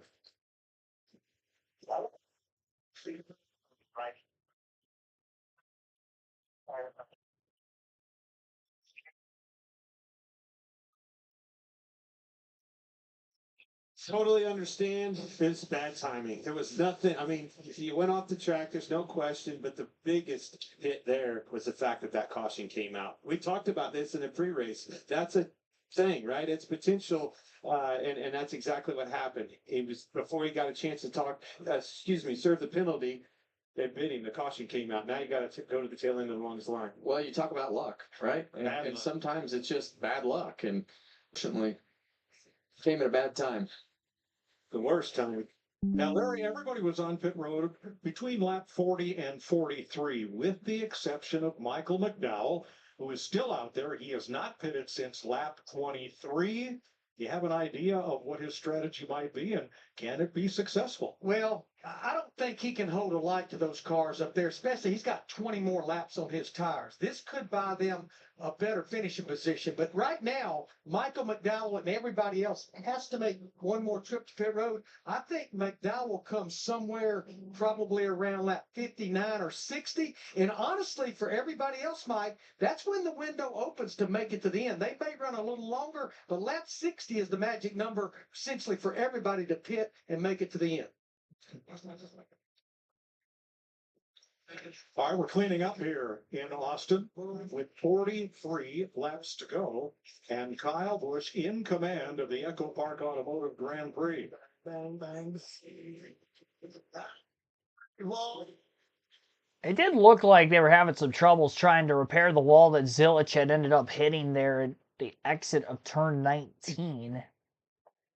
So once the safety crews at the track are able to do that, we'll get back to racing. Still a long ways to go here at Circuit of the Americas. It looks like they've got it mostly fixed now. Tractor's still out there. Whatever that was, I don't know. Maybe it was like a tractor, half bulldozer looking thing. I'm not great with like farm equipment, so I don't know exactly what that is. It wasn't a combine, I can tell you that much. Something pulling that stuff out. I'd imagine they're just waiting for the cars to zip by to their outside before getting the equipment off track. Probably end up getting one to go this time, which means we'll restart at lap 55 with 41 laps to go. The fuel window, 34 to 36 green flag laps. So still a little bit outside of it. That's the reason we have hardly seen anybody pit. Alex Bowman having the penalty, going to the back of the pack. He topped off on fuel, but everybody else pretty much in a different circumstance here. He did take tires as well while he was on pit road, considering he was going to have to restart at the tail end of the field anyway. That is because he had cut the S's, and then the caution came out, and he didn't serve the stop and go at that time.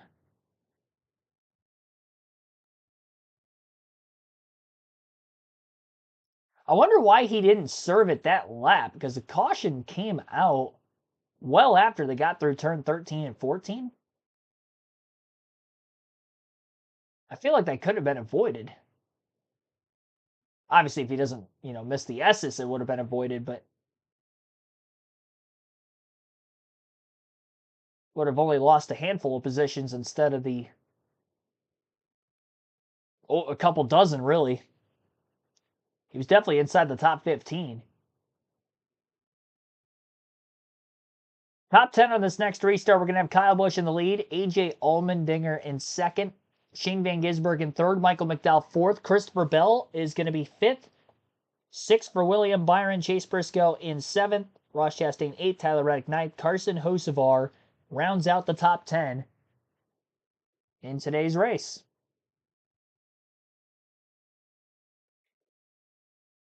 Yeah, definitely a bummer for Zilich. And I think he's going to end up getting the last place finish out of this.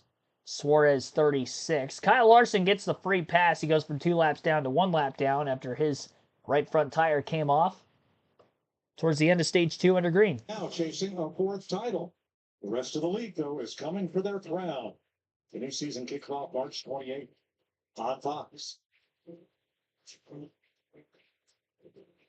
Here in Austin, Texas, your progressive race summary. 7 different leaders led by Shane Van Gisbergen for 20 laps and Kyle Busch for 13. 12 lead changes, still 34 cars on the lead lap. Make that 35 as Kyle Larson gets the free pass. Carl. Bubba Well, he was 2 down. He only got 1 down. Now, can Kyle Busch, winless in 59 attempts. 59? I thought it was 52. Road race ringers AJ Allmendinger and Shane Van Gisbergen and Michael McDowell.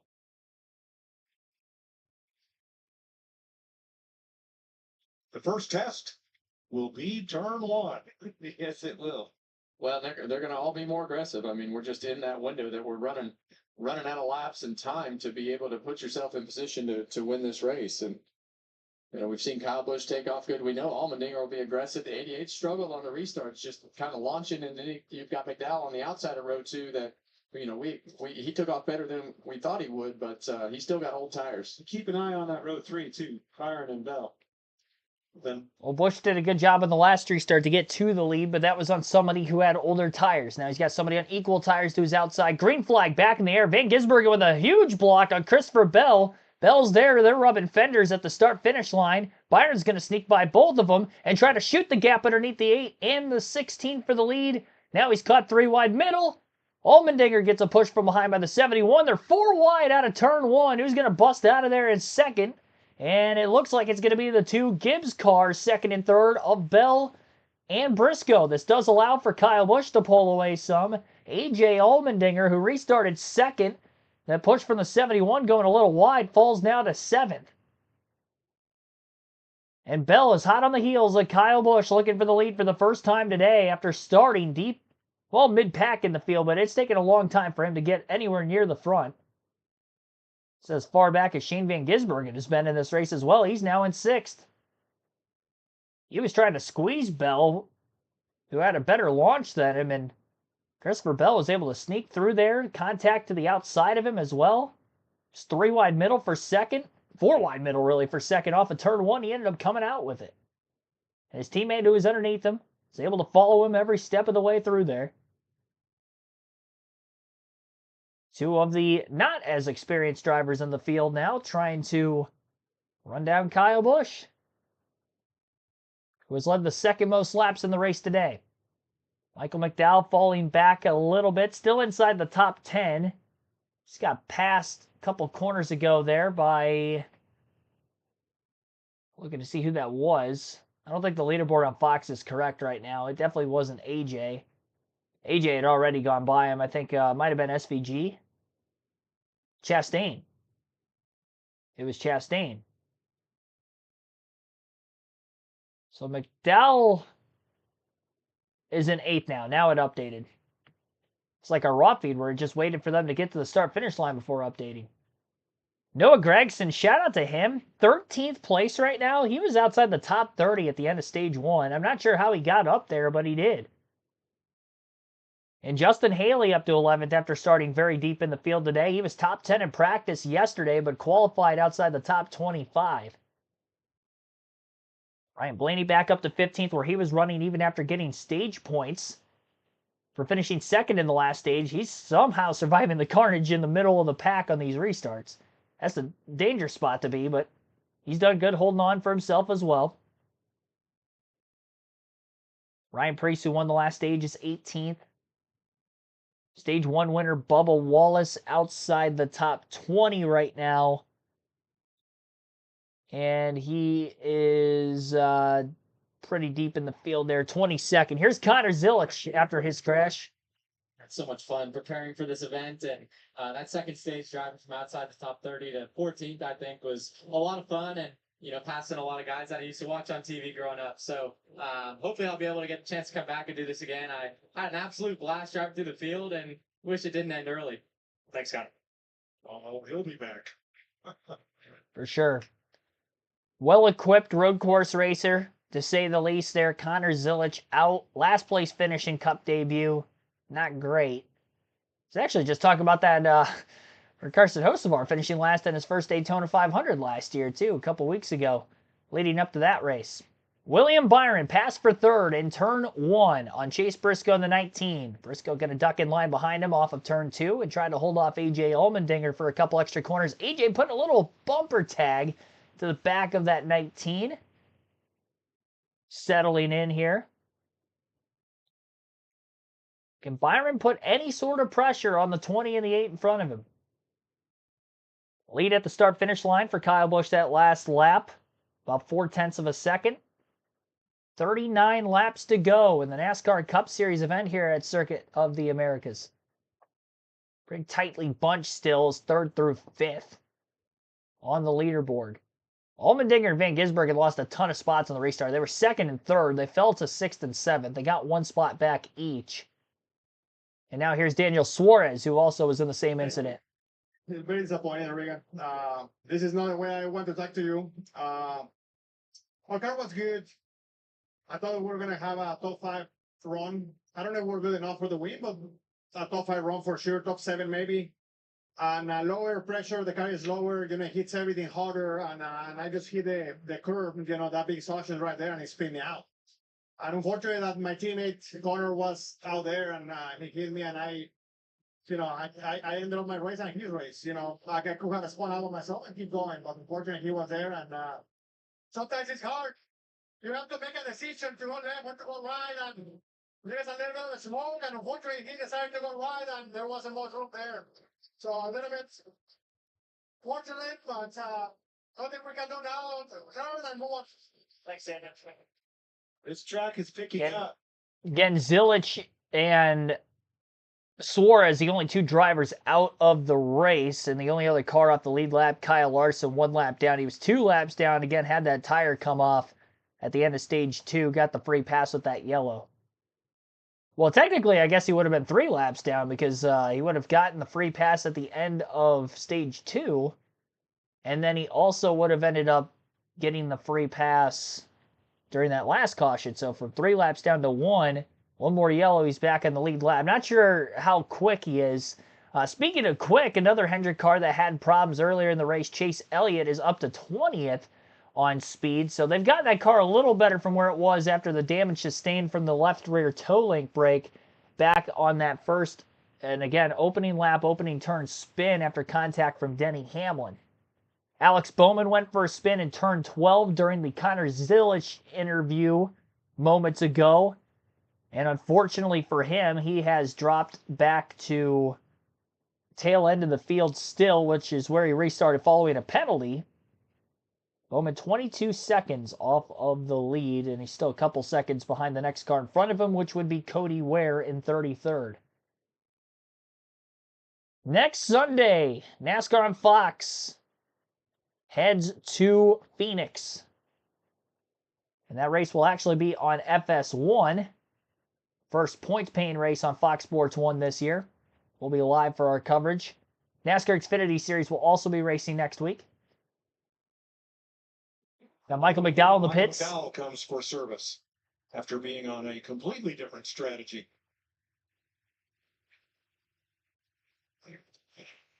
And now you see those guys getting into turn 6. They're actually cutting that corner now that they all know that they don't have to worry about the track limits that in that corner.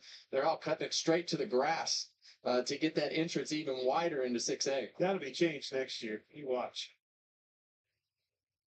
And when I look at 6, it's almost like the NASCAR is saying, okay, well, the grass is going to limit you from going too far over there anyway. So, but they all know now.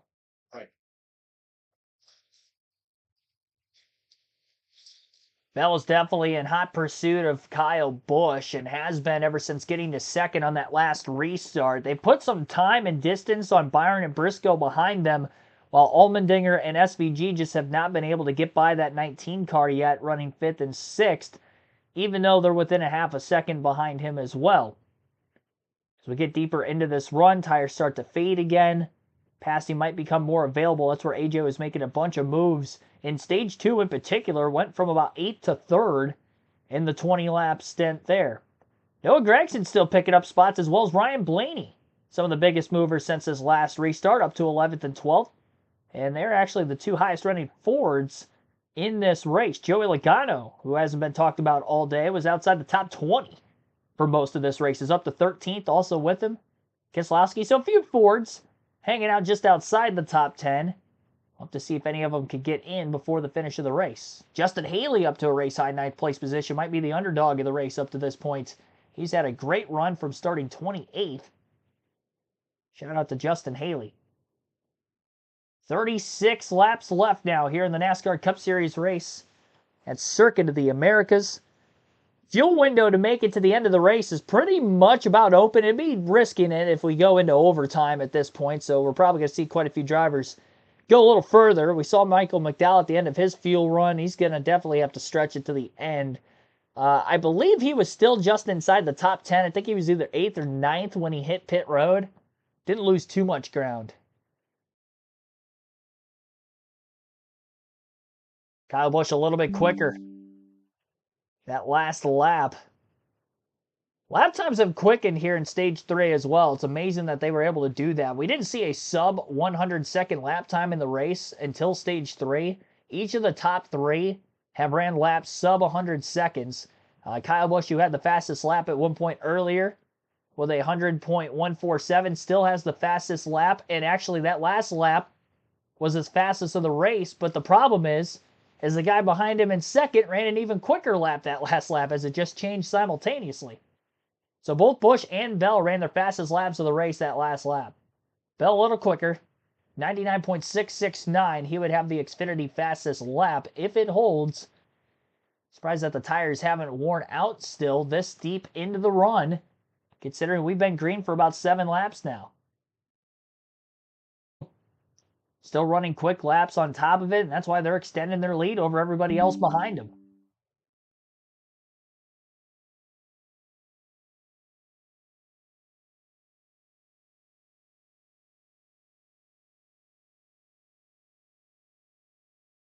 Gregson and Blaney, by the way, moving past hosts of ours. They continue to press forward, 10th and 11th. For them, Ryan Blaney is one of only 2 drivers that have a top 10 through the first 2 races of the year at Atlanta and Daytona. John Hunter Nemechek is the other. Nemechek hasn't really been in the top 20 at all today, so we'll see if Blaney can keep the top 10 streak alive early in the season. Not a great track for him statistically. Only has 1 top 10 at COTA in the 4 starts here. The last one was in a 6th place finishing effort in 2022 after he had qualified on the pole. Qualified a lot deeper today, 25th, so he's done relatively good for his effort. 9 stage points to go with it. Gregson might end up catching Haley for the underdog of the race at the rate he's going at right now for Front Row Motorsports. Highest running of his manufacturer. 3 seconds behind Haley in that what would be battle for 9th. Today's aerial coverage provided by Goodyear, celebrating 100 years of an American icon. Here's the Goodyear Blimp view of Circuit of the Americas. Larry Mack? Well, I want to go back to what Rudy Fugle told William Byron just a few laps ago. Yeah, the William window's Byron. open for everybody to make it to the end. And of course, we saw Michael McDowell pit about 3 laps ago. But Stephen Duran just showed Shane Van Gisbergen, that's 10 laps on your tires. I want to run 10 more. I think the whole repercussion is they don't want to have to run 35, 36, 37 laps on their tires. So I think that's why they're going to run a little further. Thanks, Larry. Now I wonder, will the leaders pit together? They did earlier in this race. It's dived to the inside by Allmendinger. Now, is there an advantage to pitting together? Is there an advantage to not pitting on the same lap? I think it's an advantage of just hitting your marks and making no mistakes, minimizing mistakes, and that might mean pitting different laps from one another.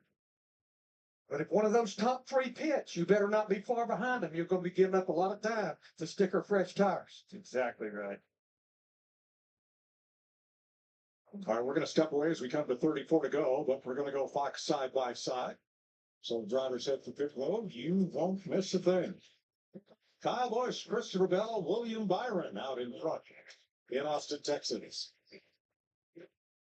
Still a long time to go in this race, but Kyle Busch leads, trying to end a 59 race winless drought. Again, I mentioned it earlier. Last win, Gateway 2023. And remember also, if he ends up winning, you get your free meal at Cheddar's tomorrow. So a lot of people might be pulling for Kyle Busch for that reason. We haven't had that in over a year and a half, so we'll see if he can get it done. He's got an 0.8 of a second lead still over Christopher Bell the last time by at the line with 33 laps to go. William Byron, 3.5 seconds back in 3rd. Chase Briscoe, 6.3 seconds back in 4th. AJ Allmendinger, 6.5 seconds off the lead. Shane Van Gisbergen is 7 seconds off the lead. Tyler Reddick, 9.1 seconds back in 7th. Ross Chastain, 10.2 seconds back in 8th. Justin Haley, 14 seconds off the lead. And 16.4 seconds back is Ryan Blaney in 10th. Just past Noah Gragson, a lap or 2 ago for that 10th place position. 10 spots gained since the restart for Blaney. I believe that is the most of any driver.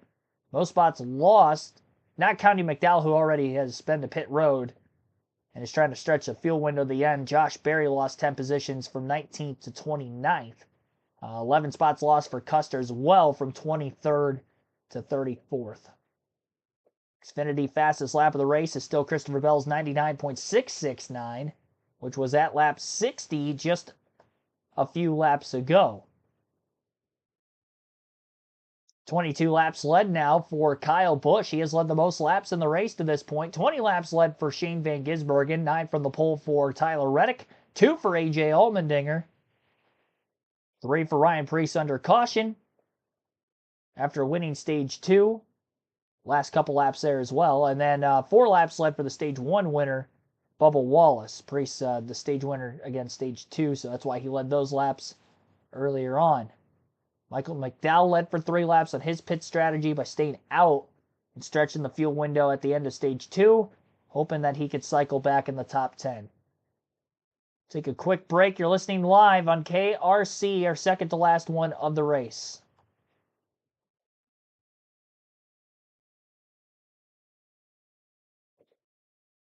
Carlos Alvarez, thanks for tuning in, by the way.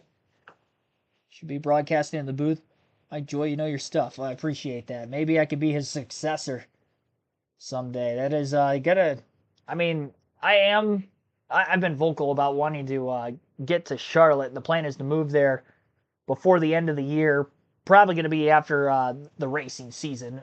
More than likely, it's going to be after the racing season, but it'll be before next season for NASCAR. And yeah, definitely looking at trying to get into that, even if it isn't on the TV side of things right away. Definitely, radio, whatever I can get hired into. That'd be the ideal situation. This is basically just my resume I'm building on the channel. Still try to stream as much as I can going forward after the fact. For the latest tune-in information. Van Gisbergen Briscoe for 5th place. Allmendinger just ahead. Yeah, these two guys have been going at it right here. He was blocking him, holding him up there, and he's going to cost himself 2 positions because of it. Yeah, and sometimes that's just the case of when to give and just say, okay, I need to concede this position. But say now wound up fighting there, and Briscoe cost himself 2 spots and one extra. Finally got enough to push him up out of the way and at 20, and then Reddick got around him too. Kyle Busch continues to lead Christopher Bell and William Byron. In fact, of the first 8 drivers, 2nd through 8th, every one of them has been to victory lane since Kyle Busch's last win. It's been interesting to see the gap kind of come and go as these guys have gone through the laps. A lot of times I can't tell if Kyle Busch is better or worse. Or, I'm sorry, Christopher Bell is better or worse, but I think his car is better if he can actually just make the pass and get some clean air. He makes a run at him, just like you said, gets right to his bumper, can't do anything with him, and it's like his brain and his mind's telling him, all right, back up, let's save our tires, and then he runs right back to him. But make no mistake, these two have done everything on this racetrack but win. They've been second, they've been third. These guys got a win coming. There's been 4 different winners at this race. Can they add their name to the list? One of these two. Now, the ebb and flow of these 2 leaders indicates to me that Christopher Bell is not showing everything he has. Well, I don't know. I don't know, Mike. I mean, that's why it's hard to tell. And That's why it's fun to watch. Some of that is this racetrack because it has such different sections of it. And then you dive down into 2, 3, 4, 5, and 6. It's got that flat flow of the S's. So really what you want in those sharp corners and the forward drive corners is a lot different than probably what you would want out of your car in the S's. Well, I think they're giving you all they got. Biggest thing is they've still got a stop here, and that's going to mistakes from within. And look how much they're cutting that corner off now. That's the stop is going to make the difference in the end of this race. I don't think there's a more motivated driver on this racetrack than Kyle Busch. I want my kids to see me as a winner. He has said he won a truck race this season.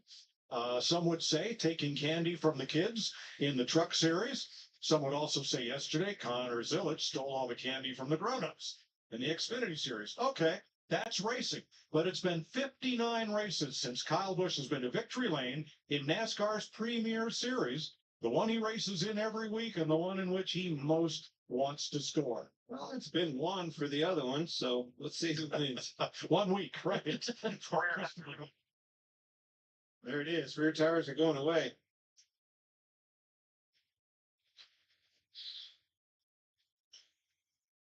How many laps more will they go?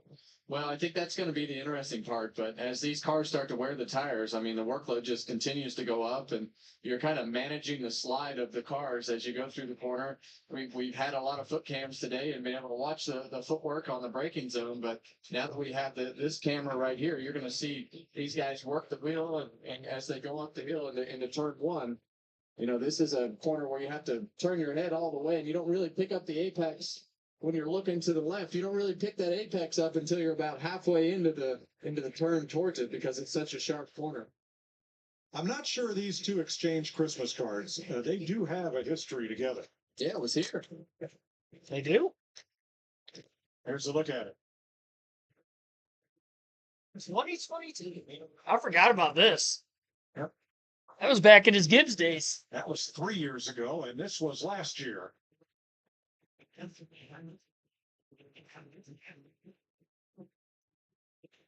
Yeah, I mean, this is just what happens when you're racing in the front. But Kyle Busch, he was not happy about the way that the last one went in 2024. So he voiced his displeasure with Christopher Bell after the race.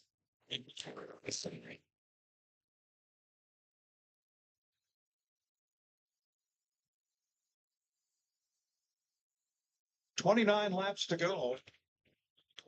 And these two, as Clint pointed out, both set their fastest laps of the race at lap 60, 6 laps ago. Christopher Bell has the fastest lap of the race, followed by Busch, Byron, and Reddick. You heard how rough it is right there as you come off of 19. You hear that car bounce over the bumps and actually touch the rev limiter. I want to give a shout out to Justin Haley right here, running in the top 10. Great effort out of his What kid. time they spotlighted? Free wheel out there. Justin Haley, top 10. Deserves Well, it. we've talked about Spire. We've talked a lot about Carson Hocevar, my crew chief. Rodney Childers is the crew chief on this particular car. So I have some good conversations with them and the things that they've been doing to try to make their race cars better. And we've seen some crashed race cars from Justin in the first 3 events that we've covered. But today has been a solid day and definitely has more speed in their cars than they had last year for sure. Well, he's the leader of the Young Guns category, drivers 25 years of age and younger. He had a runner-up on the road course at Chicago in 2023 to SVG. All right, Bubba Wallace getting that final pit stop here.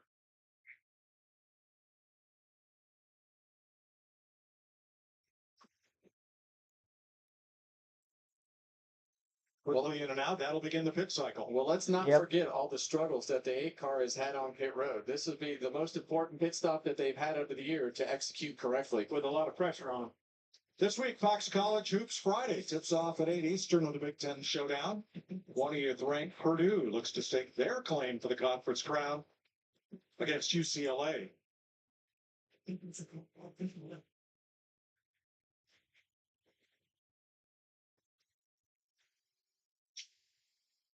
Look back at our pole sitter, Tyler Reddick. He's in 6th place, 9 seconds off the lead. A little further back in 8th, we hear Ross Chastain is headed for pit road this time. And here is William Byron in the pit lane. And Tyler Reddick. Business is picking up. And 19 and the ones coming. Yep. Frisco and Chastain. Josh?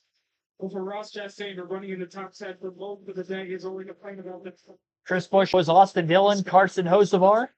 To get you to the finish. And I would think this will pull the rest of them the next lap, wouldn't you, Larry? I would think so, Clint. These drivers right here, they got about 16 laps on their tires. They're going to have to go 27. We've already heard about drivers complaining about the rear tires are gone. That's one reason I think they wanted to stretch this run a little longer, is to not have to run that many laps to the end. And the guys up front, they have a little bit of space to burn, Clint. You know, even if you're giving up a second or a second and a half a lap, you've got some time to burn. And that gap between the first several cars is pretty big from 4th on back. We're hearing a leader may come this time, and that would be with 26 to go. Money stop, Clint. Yes, it is. And here they come.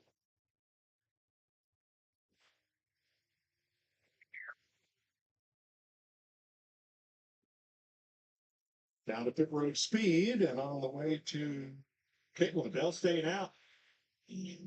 Well, we heard them mention that strategy that they want to run a little bit longer to get some fresher tires. Caitlin? Well, Kyle Busch is radio the race. It takes too long to fire and get going. That's what Kyle Busch has said. Quiet otherwise as we approach potentially ending that 59. See, guys. Oh, I like that stop. No, Clean no stop. apparent mistakes. A clean stop, just what they needed. Do not speed.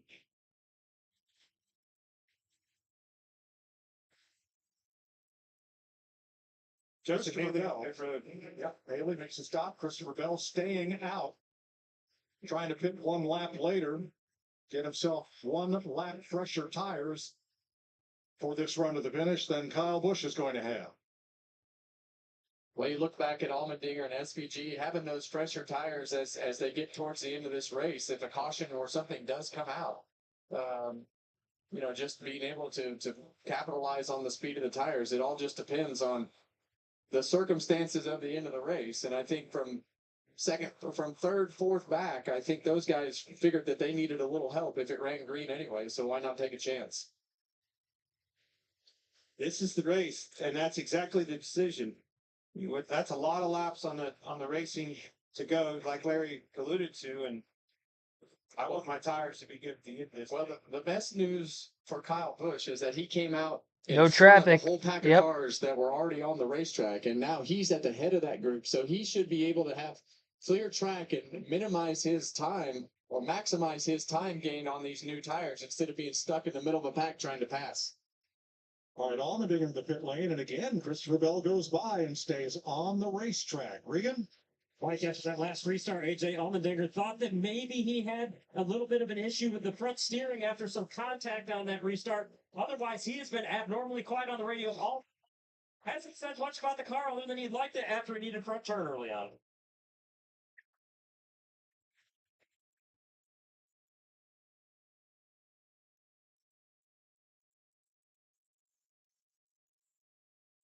The Allmendinger is way. Now, Kyle Busch is the first of those who stopped. Saw Blaney go through. Last year, Bell did the same thing. He ran long and almost ran down the leader, the eventual leader, William Byron. Well, and right now, that's why they're telling Kyle Busch that he needs to maximize everything that he can with these laps, that he's on new tires, clear racetrack to match everything that Christopher Bell can do on his tires. So it's, you know, it's just it's a game of time right now. And you saw in the pits, they're waiting on Christopher Bell this time. Clear racetrack ahead of Kyle Busch. Gosh, he got so lucky right there with the positioning of where he came out compared to that pack of cars. Here he comes. Pitting this time, Christopher Bell. First gear, 9 red. So Bell led 2 laps and now comes in for what should be his final stop of the day. Caitlin? Yeah, talking to Chief Adam Stevens, he was very Bell's road course prowess with those 2 road course wins that he's had, but he's been very quiet, except saying the rear tires are going away. Remember, he was a runner-up at this race a year ago, by 1 spot. Alex Whitman, course limits, turn 4 as his tough day continues. Denny Hamlin on pit road. So right there, Clint, you see SVG ran a 141.3 and Kyle Busch ran a 140.13. So, and I'm glad you said that because the last lap of the 20 car was in the 142-second bracket, way off the pace. So I figured they were coming that time, and it was. He was falling off too much. SVG, to your point, he still is running a good lap time. So before pit stops, Busch and Bell, when they were right together, They are now separated by 6.5 seconds. That's how much Kyle Busch has made up with fresh tires over these last couple of laps. Yeah, and Bell fell into that group that we were talking about. Kyle Busch not being so lucky to, or being so lucky to be in front of. So Bell is now behind the 2 car, the 5 car. So he's got a couple cars in between him. They're reminiscent of the last race here. That's a lot of racing left, 24 laps to go. Now, Austin Cindric has had a horrible weekend since practice. Did not qualify well, said it's the worst car he has ever had, and raced in the mid-30s the whole first half of this race. But through pit cycling, he's now up into the top 5, and he's last on pit road at lap 41, trying to make the best of what had been a bad day. Well, I'm glad you mentioned him because it'll be short-lived, Mike. Absolutely. But they, you would expect Austin to be really good on the road courses, and they have had. We thought they were okay in practice, best of the Fords probably, but they have really struggled since the qualifying session all the way into the race. Brian Blaney got us up to the second spot before making his stop.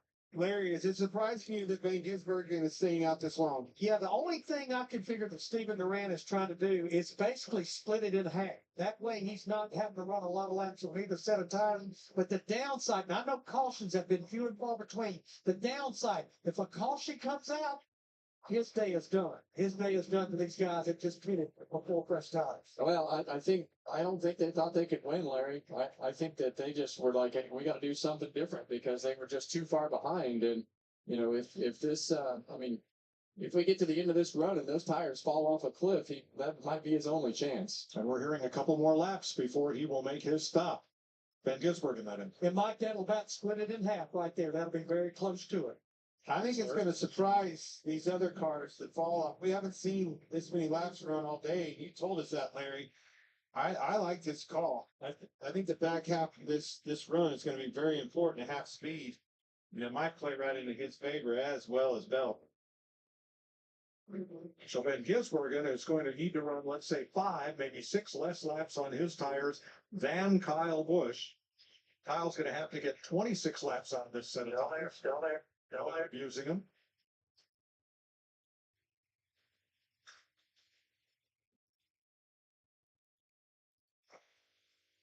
And we're told they're not going to wait. Van Gisbergen can come in this lap. Well, you see Shane going through turn 2 right here, so it's definitely. Back up. It feels pretty good up here leading all by myself. You sure? And guys, he's complained the entire race. Not good on fresh tires and low air pressure. Well, one thing that will help that is clean air, and I think it'll be interesting to see where he comes out on the racetrack because I have a feeling he's going to be right in the middle of that group that Christopher Bell was in because of the time that he's lost. So he's going to wind up somewhere in that traffic.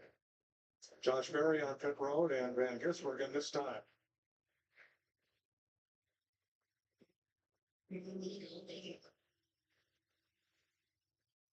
Green flag stop certainly won't help the case of being slow taking off because you never have seen some of the air pressure up under a caution stage in something like that. So the only cars in the top 10 that have not made this pit stop are Van Gisbergen, Austin Cindric, and Todd Gilliland. Well, it's certainly given up a lot of speed. It's not going to necessarily be a good scenario. That runs green all the way through, and he's able to make up the difference. Moderating pit road speed.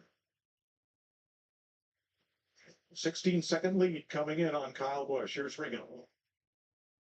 Mike Laramack is exactly right. He has in particular been complaining ever since this set of tires went on the car that there was no grip anywhere. He did finally report to crew chief Stephen Doran at the end of that run that it was starting to come to him, starting to feel pretty good overall for the lack of grip that he has had. They'll do 4 tires here.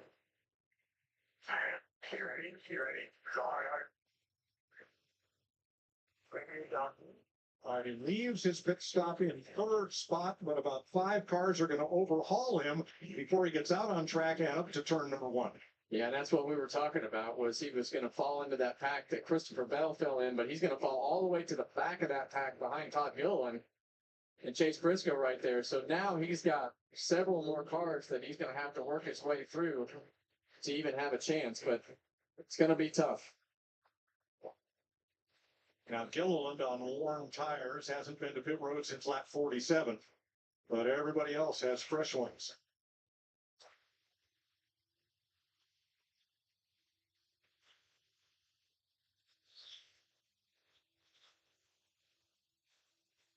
So Kyle Busch back to the lead, Byron 2.3 back, Christopher Bell 5 back, Allmendinger 10, and Reddick 11. Now, thanks to Toyota, we're going to stay right here for commercial-free racing from Austin. Let's go Toyota all out.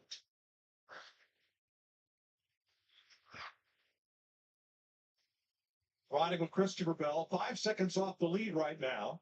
His pit stop at lap 71. The last among the lead group, absent Shane Van Gisbergen, who came in at 74. Tyler Reddick started from the pole as 2311 swept the front row, driving in tandem on their qualifying lap, and but Wallace almost getting into the back of Reddick a time or two in qualifying. And we didn't really know where Tyler Reddick's car was going to wind up on the long run, but he has definitely been off a little bit more on the long run than I'm sure they even thought they were going to be. But Chase Briscoe, he's had a great day. We've seen him battling hard, sometimes probably a little more than he needs to, but they've done a good job. Much needed turnaround for this team from the first 2 races. Now Briscoe still with that spoiler penalty from Daytona under appeal. Bubba Wallace did not much care for this track, but he was a lot happier about it yesterday after he won the outside of the front row for today's race, and he's worked his way solidly back up in the top 20, currently in 15th, 30 seconds back in the leader.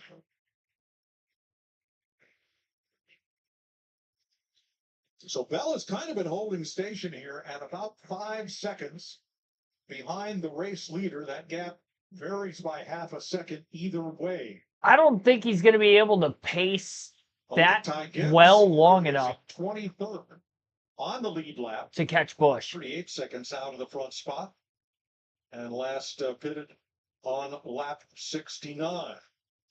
Toyota Gazoo Racing determined to push the limits on the racetrack, and this season you can get an up-close look at the GR Garage showcasing Toyota's history of high-performance success. Toyota is competing under the global Toyota Gazoo Racing banner starting this season. The Gazoo Racing brand has achieved success globally through Akio Toyota's pursuit of using motorsports to test and refine vehicles under extreme track conditions. At select races this year, fans can check out the GR Garage, which highlights Toyota's commitment to pushing the limits on the track to build ever better vehicles. Wherever Toyota races, Toyota Gazoo Racing competes as one, with every lap, every stint, and every race focused on building better vehicles. Number 99 IMSA GTP car was fielded by Dan Gurney's team. In his driving years, Gurney was NASCAR's ultimate road course ringer. He ran 9 races at Riverside, California in the 60s up through 1970. He won 5 of those 9, mostly for the Wood Brothers.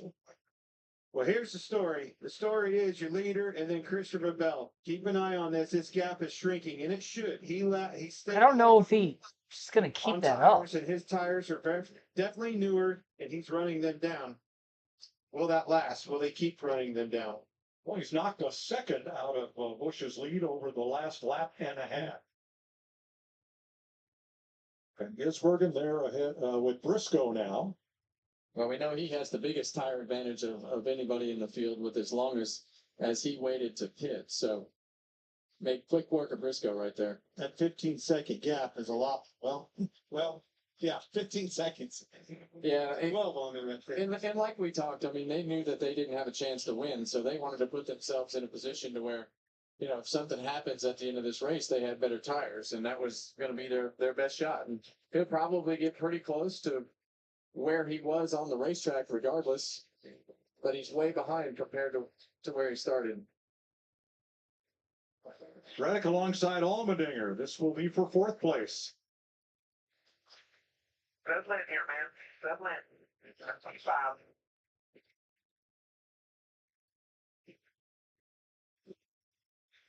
And Allmendinger with 2 lap fresher tires than Reddick, when they unable to take advantage there.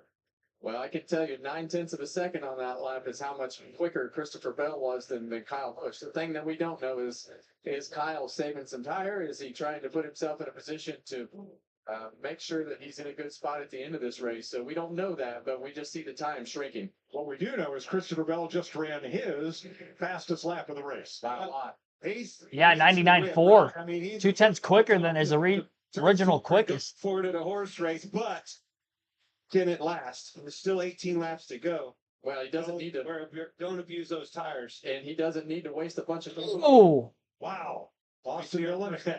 That car had a right front That car's in the gravel. The 3 stuck. In the gravel. Yeah, he's stuck. Caution. See a caution. In the 11. Oh, big time stuck. Racing for 20th place for Austin Dillon. And Benny Hamel.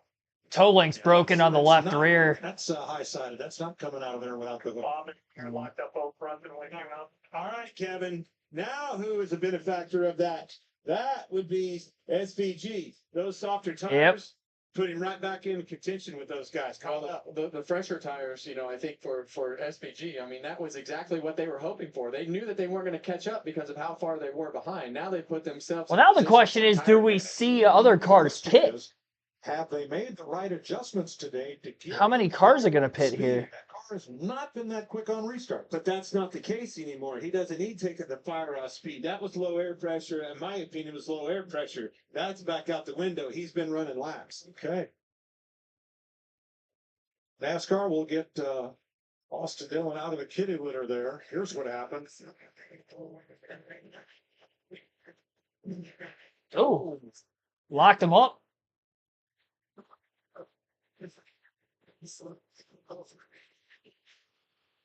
Yeah, Hamlin locked him up and then ended up overcorrecting, it looks like, down in, I think that was turn 19, same area of the track that Daniel Suarez had his spin earlier.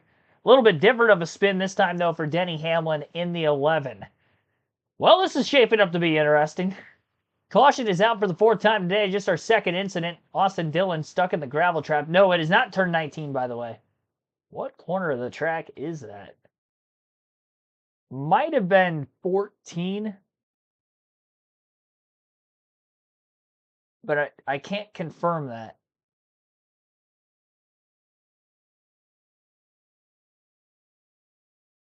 No, it wasn't 14 because the access road for the stop and go wasn't there. Probably turned 12, which was the same spot that Connor Zilic made contact with the 1 yesterday in the Xfinity Series race. Either way, caution's out. Toe link's broken on the left rear of Austin Dillon. There was no way he was going to get out of that gravel pit by himself after contact from the 11 of Denny Hamlin. Boy, this is going to get interesting. I think Shane Van Gisbergen's in the greatest spot to try to win this race now. Playoff spot obviously on the line for a winner.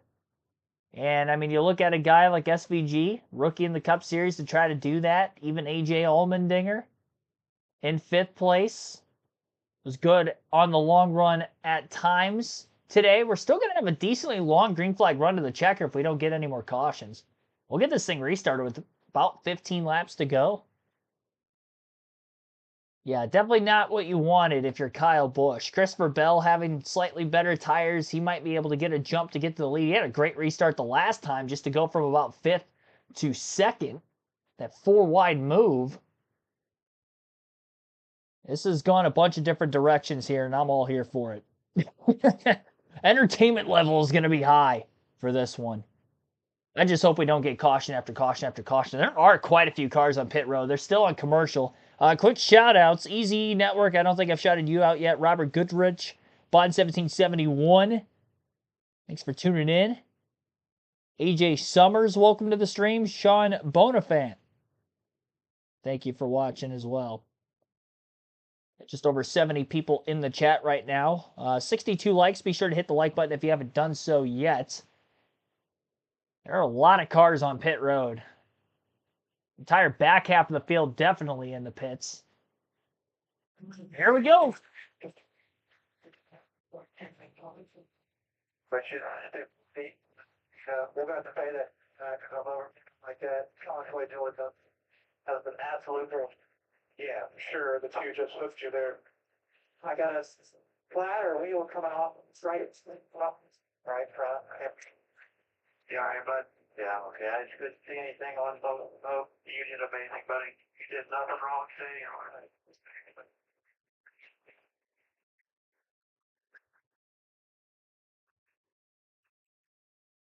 Denny Hamlin, and his brakes are already locked up by the time he gets to Austin Dillon, but I'm not sure. I think that was dirt, Mike. I think he was sliding through the dirt right there that had built up on the racetrack because they keep running it through the grass right through that section and throwing it backwards. now they pulled Austin Dillon out of the kitty litter, but watch what happens as he drives away. When he was spinning his tires back there trying to get going, all of those pebbles had to go somewhere, and here they come. I was going to say, if that's kitty litter, the cat's been in it, it's clogging up. Clogging up. Good point. Are you sure? I've actually cleaned a litter box before. I know you haven't. You already told us no maintenance at your house. Yes, that's right. All right, we have pit stops, but they are from 17th on back. Okay.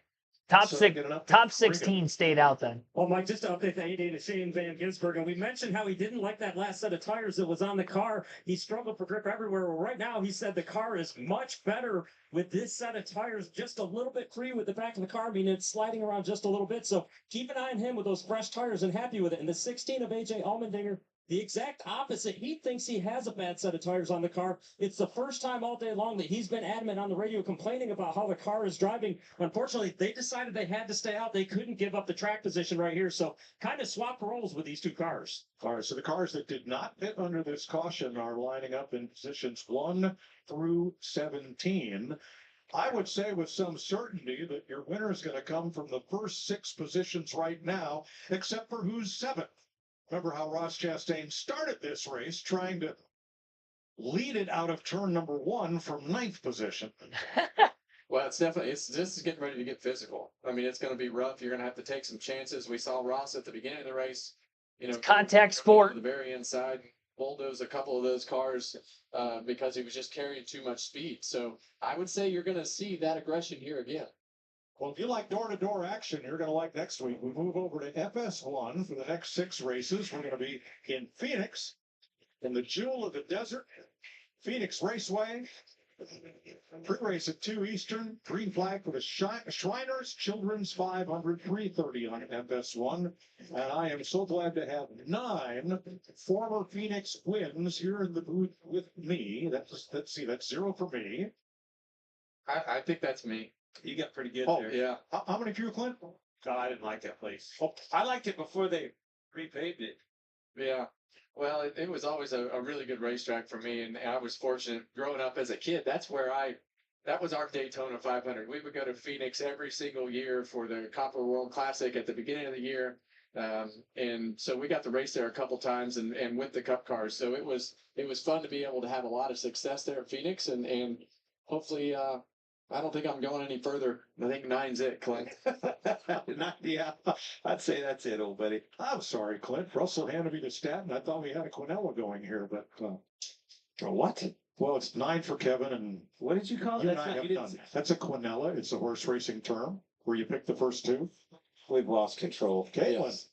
Well, Mike, I'm with Randall Burnett, crew chief for Kyle Busch, who's in pretty good position right now. How impressed have you been with your drivers' efforts today and the whole team as a whole? Yeah, Kyle's done a great job today. We've had a really fast Chevy Rebel Bourbon Camaro. It's been a great day for this 8 team. Great weekend. Honestly, we unloaded and we weren't very fast right off the truck. So we all put our heads together and worked really hard on this thing and got us a really good car. It's unfortunate to see that caution. I think the 20 was a little bit better than us. He's got a couple of lap fresher tires, and that 88's got the freshest tires. So we'll see what happens here. It's gonna be exciting. Whatever happens, Kyle's done a great job, and this team's done a great job. So hopefully we can pull it off and see you over there in victory lane. Thank you. Kyle Busch looking to end that 59 race winless streak, guys. Well, Randall knows what he's talking about. He's got one of the best in the business as far as aggression on restarts. Kyle Busch is a driver, but there's all sorts of talk. We need to pay attention to the choose here. Will William Byron take that front road? What do you think, Kevin? Do you want the outside? You know they're going to be coming on the inside when you get shoved off the racetrack. I don't want to be on the outside because this is getting ready to turn into a war. Yeah. It's ready to happen, full-blown battle. But I've been I taking think the that inside all gives day. you position to be able to shove the guy off the track instead of the one being shoved out in the gravel on the outside. All right, they're sweeping Bill's way from the Austin Dillon incident. So we'll take a quick break from Austin. Round and round. Oh boy, here we go. Yeah, we're gonna have maybe closer to a dozen laps left. I was kind of hoping they'd get the restart with about 14, 15 to go. They're definitely not going green this time by, which would be 14 laps left here at Circuit of the Americas. We'll go through the full field running order real quick while they're on a full screen commercial, and then we'll take our final break of the race. 17 lead changes, 4 cautions, 2 for incident, both in the stage 3. 14 laps under yellow so far. That'll be at least one more. 2 hours, 42 minutes since the drop of the green flag at the start of the race today. Stage winners, Bubba Wallace, stage 1. Ryan Prix won stage 2.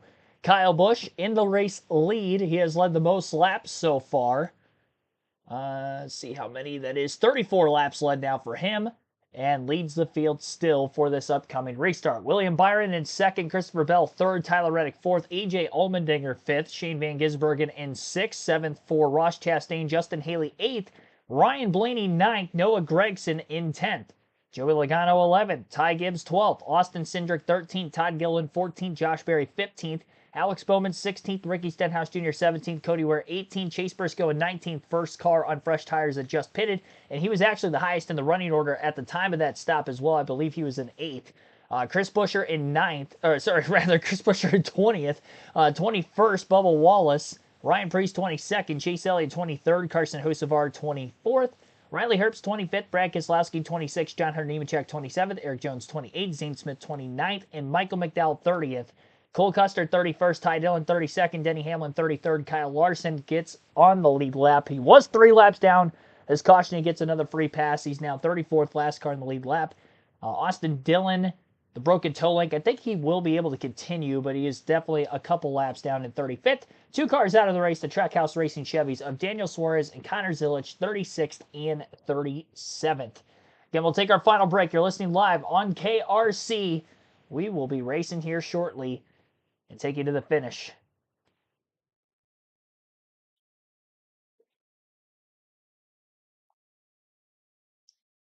This is going to get wild.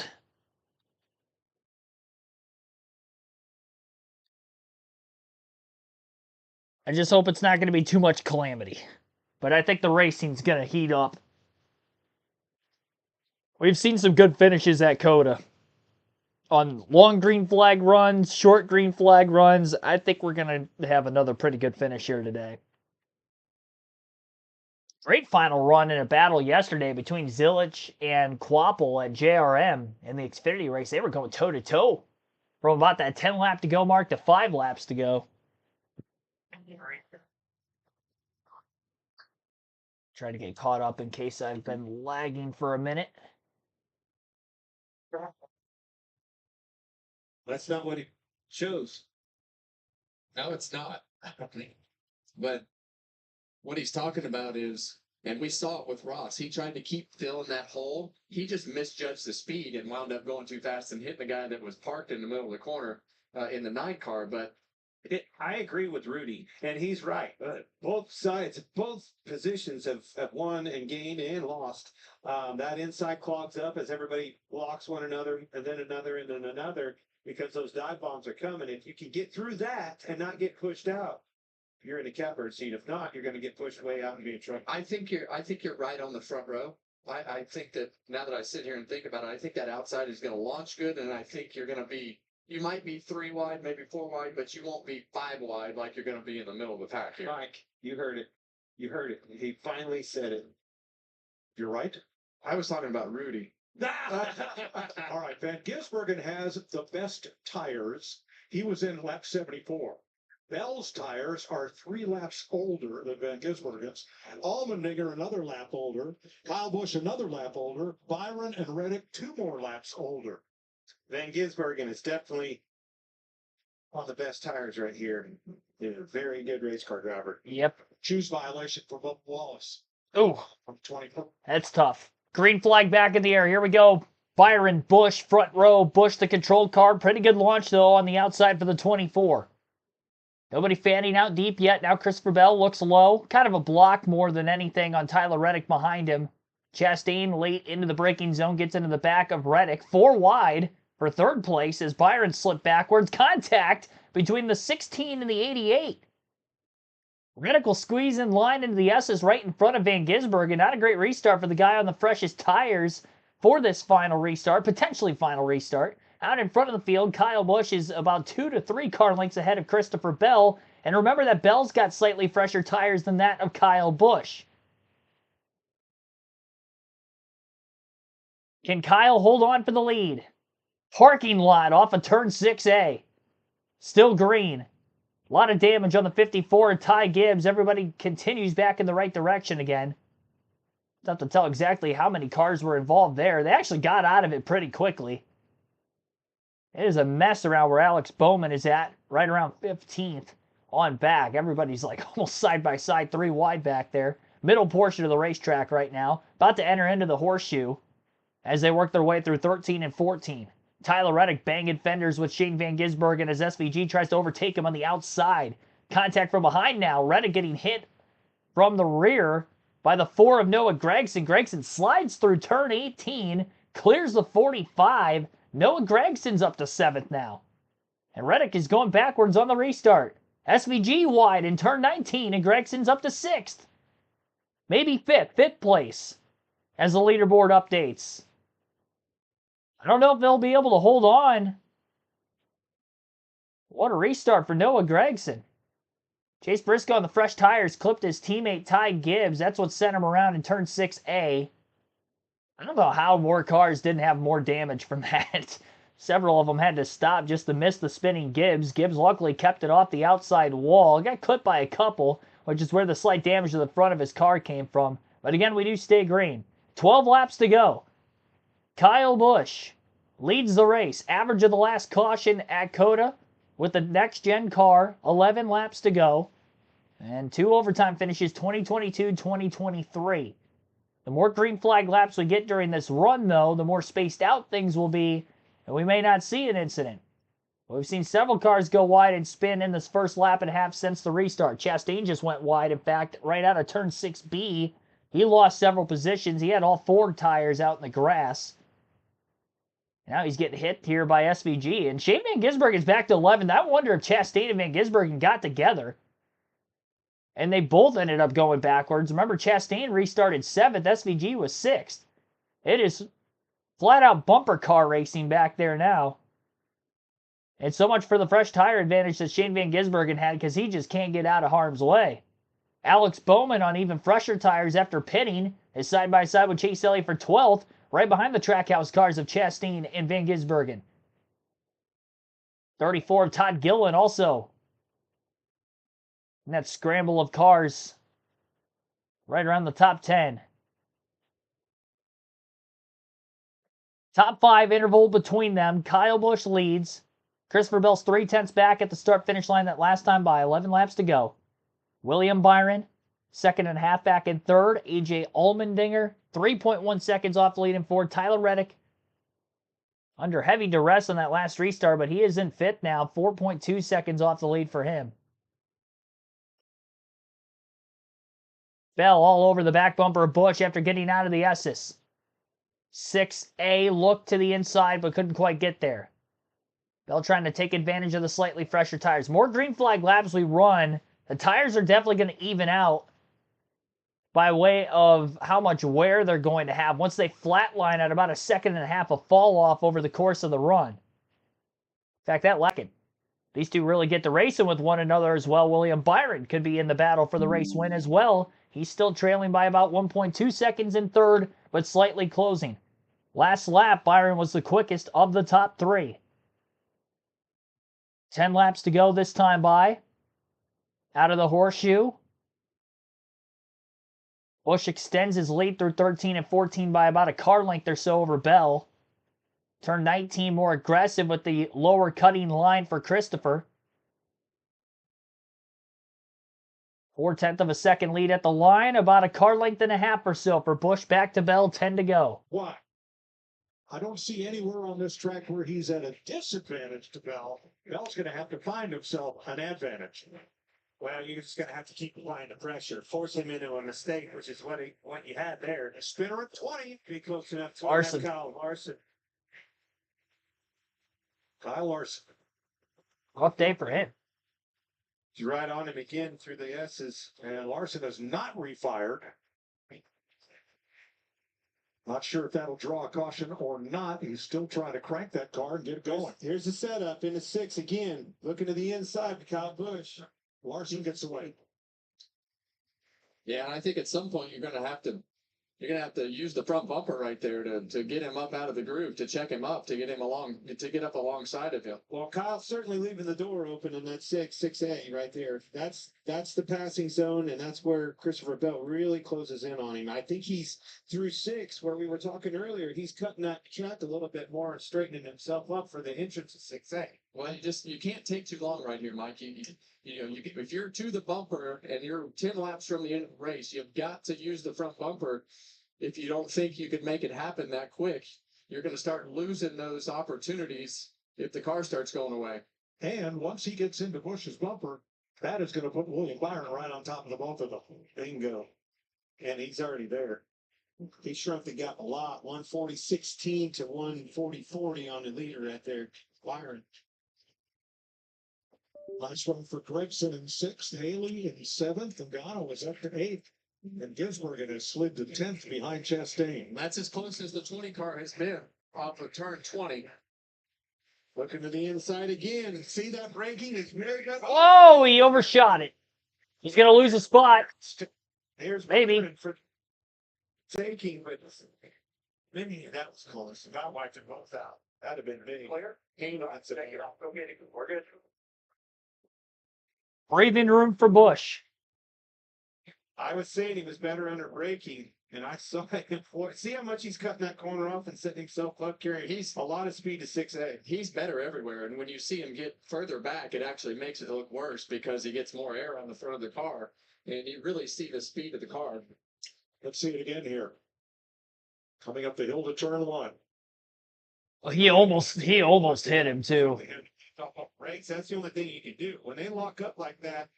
The only fix. It's exactly what Hamlin did down in turn 12, which took out Dillon. He's going to have to make something happen.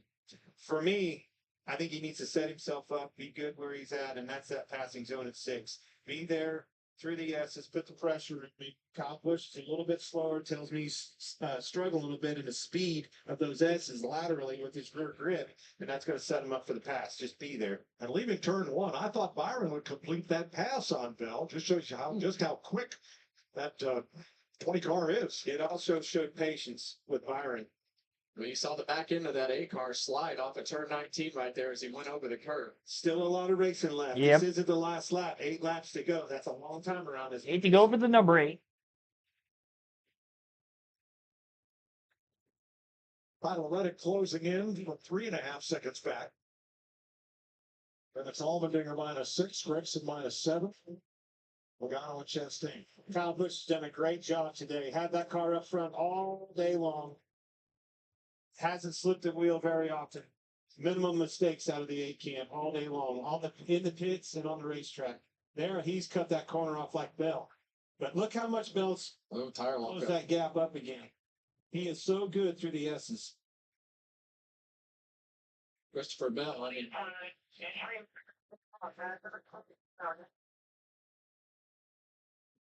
sounds so easy. It is. It's set him up. Now I'm looking for the next one. Where's that at, Kevin? Get close to him through 20. Set yourself up for the top of the hill in turn 1. Yeah, I think you want to surprise him right here in that 15. He short shifted to keep from spinning the rear tires. I think as we go into 15 right here, into 16, you want to surprise him into 20. That would be one of the options. I mean, I think he's got as much faster as his car is. I think he's going to have several options as we get closer to the end. Hey, catching Kyle Busch is one thing. Passing him's the other. That's a cagey veteran behind the wheel of that car. Yeah, we see Kyle move back down. That's as low as he's been through 19 to go over that curb. There it is. All right, he got the run on 20. Now he's close. Will he take another dive at him? 2 car lengths separate the leaders as they climb the hill. 7 to go. I don't mind. In line, straight down 1 on the left. I'm here, you have 1 after him by 5 quarters.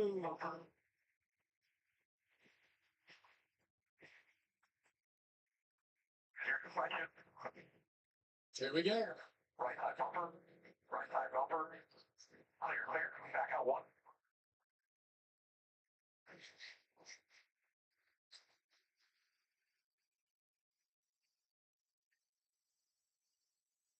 There's 6A again. That was a good corner for Bell. Fantastic race. It's on. And I mean, Kyle Busch is definitely on defense right now, and William Byron's hoping, hey man, I hope you guys. Byron's creeping in there. Right on by. Make this easy for me. It's happened here before. And that's where you really start to see things happen. When you see the wide line that Kyle Busch is having to take, and Christopher Bell can keep that thing tighter against the curbs. But don't be surprised to see him dive right in on 15 right here. Desperation's setting in. He's got to go because William Byron's on him. I would not be surprised to see him lay a bumper to him, but there has been history here between these two. I would have already done it, Clint. I think you better be careful biting that bull. That bull bites back. I've been there. You will get the horns. Just remember, you got 0 for 59 against winner last week. Yeah. There's a lot of motivation riding up front there. And I think Christopher Bell, like Clint is saying, he knows that. He knows that Kyle's going to do everything that he can do.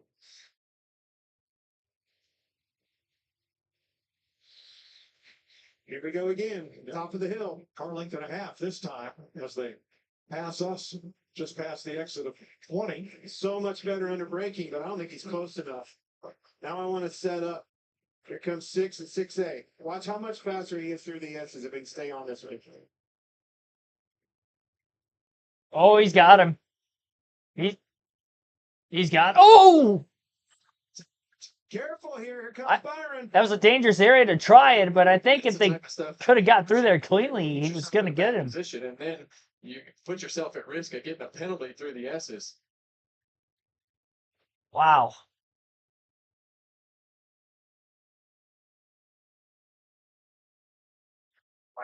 Reddick's closing too. Byron is now right there. This is a 3-horse race. Reddick is coming. Yeah, it might be 4 here soon. Bell doesn't pull this off quick. From which one, Mike? Yes, they're all under crazy pressure. Hate's holding on to this thing, holding them up and making his car wide. Oh, got a little wide there, and Bell. Contact again! Oh my gosh. They're leaning on each other. Busch is still in the lead. Oh, what a race. Got to cross this first. Yeah, Christopher Bell has been everywhere except in Kyle Busch's trunk, trying to get by him. Right here, Clint. He's been playing relatively nice. Push him wide. Off of turn 20. Kyle Busch hangs on the right rear corner panel of Christopher Bell. 5 laps to go at the line. They're going to drag race for turn 1. Byron waiting in the wings about 2 car lengths off the lead himself. Bell on the inside, Busch on the outside. The over-under move attempt here for Kyle Busch, but he can't get the drive off, and Christopher Bell leads. Into turn 2, Busch slides the tires, and Byron might get through for second. He does. He's clear. Now, does Byron have anything for Christopher Bell? Tyler Reddick is closed. He's close behind Busch in 4th. What a battle. Busch was holding on for dear life for so long. He's led the most laps of the race, but now Bell missed turn 6, and Byron's to his back bumper. This isn't over yet. Bell goes wide. Byron is now all over the back of the 20. Busch slides the tires again, pushing extremely hard from 3rd in turn 12, and Tyler Reddick almost got around him. Now it's William Byron to the inside, taking a look at Bell. 4 cars under a blanket battling for the lead. With 4.5 laps to go, there's contact between the 20 and the 24. Byron puts the bumper to the 20 again. Still can't move him out of the way. Holds himself up, and Busch is back into second, or at least a peek at it, on the outside of William Byron. The push to the back of the 20 might have actually helped Bell get a launch off the corner, stacked everything up behind him. Busch has failed to pass attempt to try to get by Byron for second, costing him third, and now Reddick's in P3. And it's only these four because Gregson in fifth is about 5 seconds behind the battle for fourth, or where the fourth place car of Kyle Busch currently lands. Christopher Bell leading for the first time today. Outside of the pit cycling, of course, that we had during green flag stops in stage 3, but outright leading for the first time. 4 to go. Everybody's slipping and sliding all over the place. Nobody got traction off of turn 1 out of those top 4 cars. Busch is losing ground to the top 3. And without a caution, it seems like his shot to break the 59 race winless streak may be over. Through the S's, low grip. These guys have had these tires on their cars since about 26 or more laps to go for most of them. Bell was the last to pit of these 4 drivers up at the front of the field. Byron a little wider off of turn 6B that time, lost ground to the leader, and Reddick is right there. Bell and Byron, the only 2 winners this season through the first 2 races, run 1-2, trying to hold off Tyler Reddick, another former COTA winner. Bell was runner-up last year to William Byron, who runs just in front of him. And Kyle Busch, a runner-up the year before that, to the guy running in front of him, Tyler Reddick. And they've all found their way to the front of the field again late at COTA, this time in 2025. They'll be coming up on 3 laps to go this time by. Although the race had simmered down that last lap by way of battle for the top 3 positions, it is by no means over.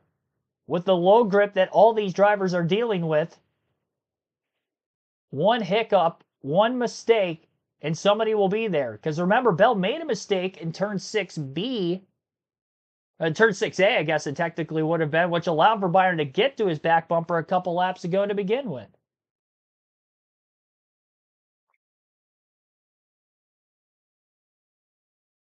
Bell really extended that lead through turn 19 and 20 at the end of that last lap.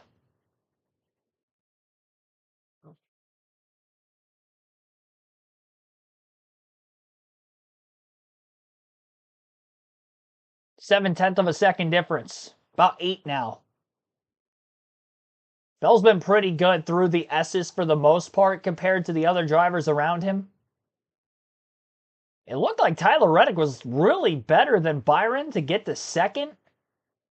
Byron picked up the pace for about the last lap or so for where we're at right now. Kyle Busch continues to lose ground. Unfortunately for him. Back and forth, but again, he's got 6 seconds back to Gregson. Bell might have made another mistake again because out of nowhere, Byron's closed the 0.8 of a second gap down. Reddick going extra wide through turn 13 that time to try to close the gap on Byron. The best thing that can happen for Bell is that the 45 and the 24 really get to battling each other. This thing is getting tight, and we're coming up on 2 laps to go this time by at Circuit of the Americas. 3 horses going for the win. And it might be checkers of records at this point. We've seen a lot of beating and banging. Nobody wanting to give an inch. Will that open the door for somebody else to win? Maybe all 3 of them take each other out and Busch ends up winning anyway. Who knows at this point? Flat entry into turn 1 for Christopher Bell. A lot wider for the 24 and the 45 that time, but Bell still gets a pretty decent drive off. Into turn 2. Byron a lot lower than Bell. Looked better there. Bell's been better in the S's. We'll see if that'll be the case again this time. Clean air advantage might be the best thing for him going through that area of the racetrack. Byron drives it in way deep into turn 6A. Got it to stick. Didn't get a great drive off. Bell's going to extend his lead by about a car length, maybe a car length and a half. Bell made a mistake around turn 12, 13 area of the racetrack the last lap. This time he got through there more smoothly. Byron is sailing it into the corners. I'm sure if he gets to the bumper again, he's going to use it. He tried it once when he was close. He didn't rough him up too much. But when it comes down to the last lap, it might be anything goes. I'd say all 3 of these guys are relatively clean racers up here at the front of the field, but they know what a win means in this series. and especially in trying to position yourself for when the playoffs begin for the championship. And for Bell and Byron, obviously, they already have a win. 5 more playoff points is huge. A little bit of a wheel hop from the curb off of turn 19 for Byron. Lost another car length or so to Christopher Bell. He had a lockup of the rear tires in turn 20 right after that. So Christopher Bell leads the race. And we are down to the final lap. He's got 0.3 of a second on Byron. 45-24, a lot deeper in the braking zone than the 20 into turn 1. Drive off, not bad for them, all things considered, but Bell pretty much opened the lead right back up to where he had it going into the corner. Byron, good through turn 2, extends his gap over Reddick from behind in third. Didn't close much, if any at all, though, in the 20 car in front of him. Bell lower through turn 6, clipped the grass, but didn't hurt him. Holds on through 6A, 6B, pretty good. Now he's going into turn 12, where he messed up a couple laps ago. And as he works his way through turn 12, Bell, smooth as butter yet again. Byron trying to close. He swings wide out of the corner. Closing again into the braking zone. Byron pushing hard. Almost got to the bumper of Bell that time. Out of 13. Out of 14. Bell's letting Byron get a lot closer. Byron slides the tires, but still holds a steady wheel. Byron is giving it all he's got at Christopher Bell, and he has closed some. Few corners to go. Byron's got 2 more left. 2 left-handers. Both 90-degree corners, 19 and 20. Off the curbing. Both cars drive off. Byron's quite a ways back. He's going to try to close into 20. Wide entry. Can't get the drive off. Christopher Bell's going to hold on, and he's going to win at COTA. Back-to-back for Bell. Races 2 and 3 to start the 2025 campaign. What a race there down the home stretch. That final 12-lap sequence was some of the best road course racing that we have seen with this next-gen car. Man.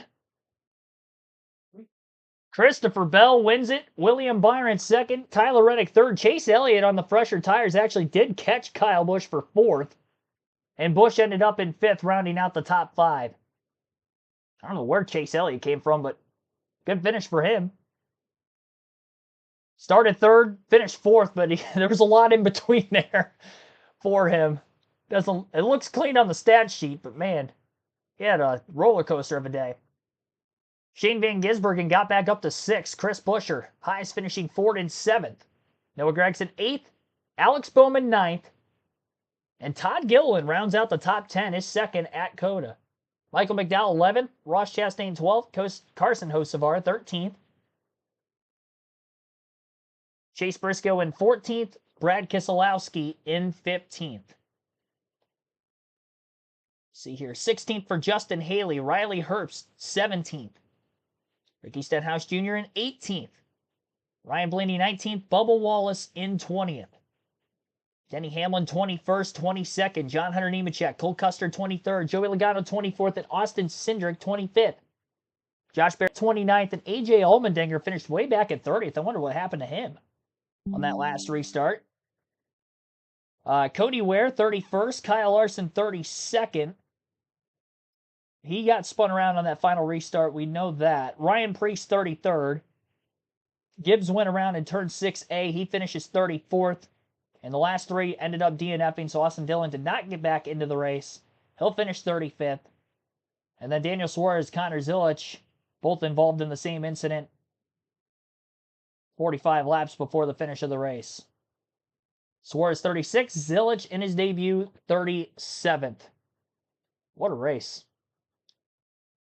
I'll tell you what, for what it took to get there, those final 12, gosh, I can't talk now. Well, at least it's better after the race than during the race, but yeah, those last 12 laps, that was solid.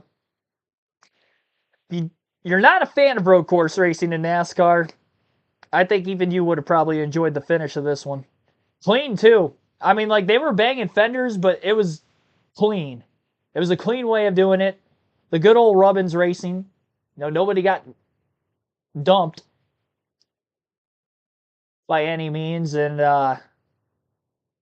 best man won, Christopher Bell. Back to back.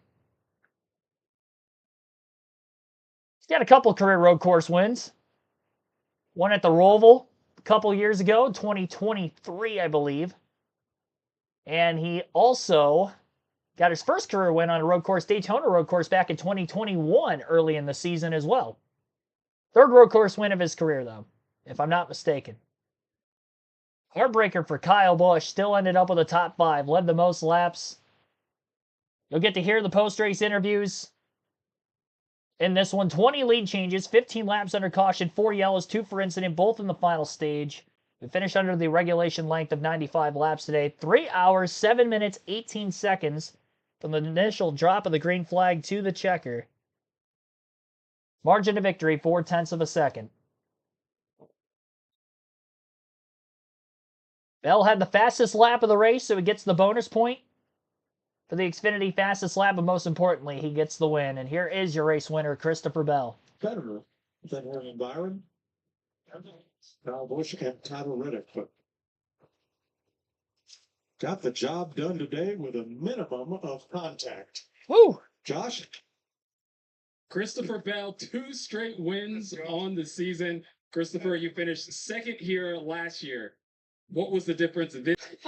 That was almost a deja vu of last year. I had the track position that time, and man, these road course races are just so much fun. And whenever Kyle was leading, I was just trying to be so cautious. Obviously, we know what happened last year. I didn't want that to happen. I wanted to pass him clean, and he was just doing such a good job at running his race, and he could get off the corners just good enough that I couldn't get inside of him. But there I started, kicking a nose, and he bobbled and allowed me to get out front. And whenever I did, I'm like, okay, just don't beat yourself. And those are about the 5 or 6 sloppiest laps I've ever run. But just so happy for these guys right here. They've been on me hard about winning with them. And Tony, we got another one. So just super proud for everyone on this DeWalt number 20 team. Well, we didn't count last week. Last week was a speedway. We didn't have that one circled, but we definitely have this one circled, and I'm ready to keep adding to it. C. Bell, your winner at Circuit of the Americas. Well, what a battle there at the end of the race, William Byron. Yeah. Unfortunately, coming up just a little bit short. I saw you get out of the car. You look exhausted. You were giving it your all. How close was that? What else did you need to do at the end there? Yeah, it was really close. Just, I felt like the battle between he and Kyle, I was just kind of sitting there waiting for one of them to bobble or slide their tires, and Bell got by him, and I felt like once he got clear, his car was super loose, and it kind of gave me a couple shots at him. I just couldn't ever get beside him, and we've always raced really well together, so I didn't want to move him blatantly, and all that kind of stuff. So just just sliding around a ton there at the end. We came a long way this weekend. Really proud of that. We were pretty far off the start and got ourselves obviously raceable and in a position to win. So just it sucks to be so damn close, right? Like you can be on the bumper of the guy come to the line. That sucks, but a lot of races ahead, and hopefully we just keep bringing this speed, and it's a good start to our road course program. Still a little bit of work to do, but thanks to Raptor, Chevrolet, Exalta, Liberty, all of our partners. Been a good start to the year so far. A lot of fun to watch. Thanks, William. Those last 10 laps of 4 cars battling for the lead, some of the best road racing seen in NASCAR. Christopher Bell prevails by a couple of car lengths at COTA.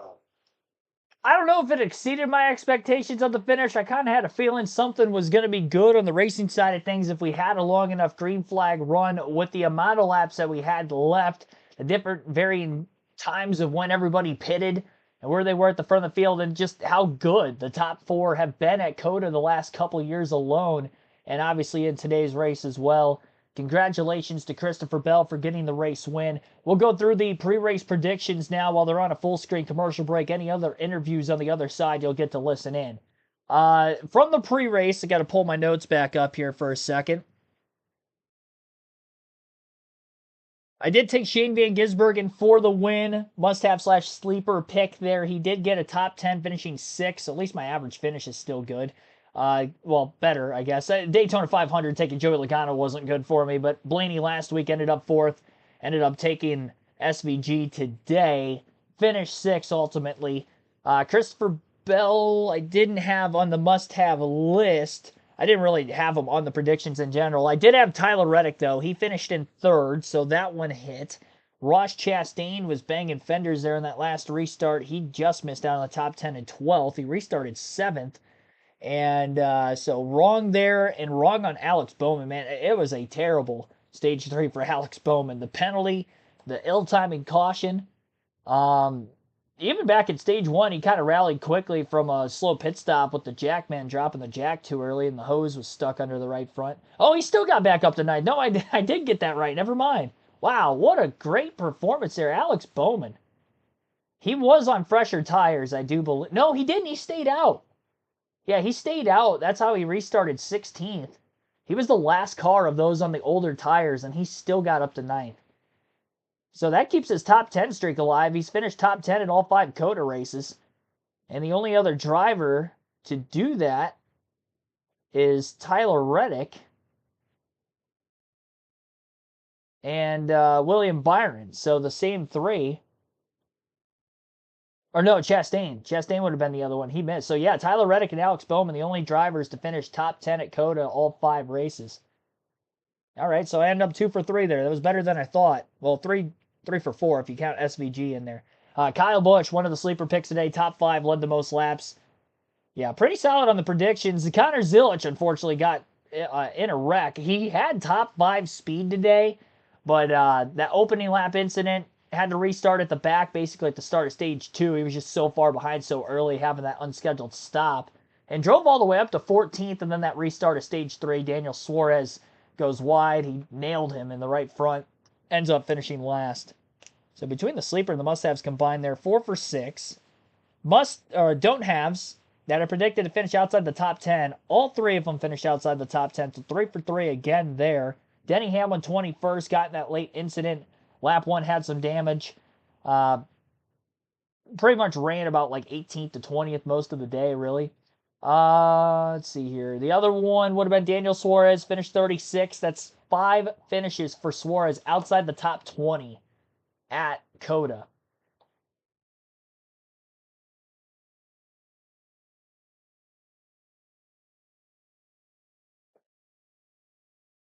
Let's see where Keselowski finished. He was close, 15th. Second best finish at COTA for Keselowski, finishing 15th, but outside the top 10. I don't think he had any stage points either, so mediocre, better than what he had at Atlanta and Daytona, so it's a step in the right direction. Honestly, 15th isn't bad for Keselowski on a road course, as sad as that sounds. So, all in all, yeah, pretty solid. 7 for 9 on my predictions this week. I will take that. That's by far better than Daytona and Atlanta. It was a lot more straightforward, cleaner race, so that definitely helped. On the prediction side of things, we get those like races where we pile on caution after caution late, and that's usually where my predictions go out the window at that point. But yeah, everything stayed true for the most part here today. So I'll tally that up after the stream. And those all obviously led into the pre-race predictions and the Fantasy League. So now, finally, we will highlight that. On our NASCAR Fantasy League, you can join on the NASCAR.com website or the NASCAR mobile app for your chance to win 2 tickets to any NASCAR race of your choosing the following season, excluding the Daytona 500, if you win our regular season and or playoff championship. Points reset at the end of the regular season, so we will have 2 separate champions. Up to 2 separate champions. Same person could win twice. If they end up doing that, then they can pick 2 races and go 4-1, however they choose to do that. But again, excluding the Daytona 500 for next season. All you got to do is be a subscriber of the channel, and it is free to sign up. All you need is your email, again, on NASCAR.com, and I will actually go to NASCAR.com on a different page real quick. And I will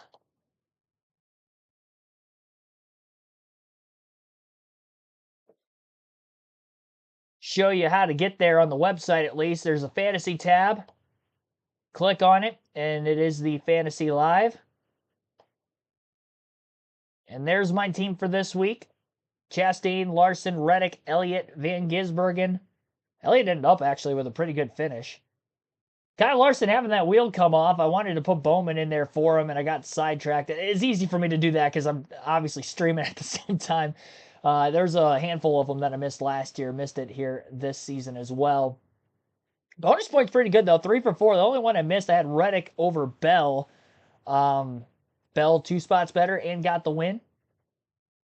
Chastain 12th, no stage points. Not great. Reddick, Elliott, Van Gisbergen, all top 6. A lot of stage points, too, for SVG. 14 of them. I think that ties for the most of any driver. Actually, no, it was the most of any driver because Bubba ended up with 13. But obviously, way better finish for the driver of the 88. All right, enough about my team. Let's go to see who wins the league this week. Put that towards the upper right-hand corner of the screen.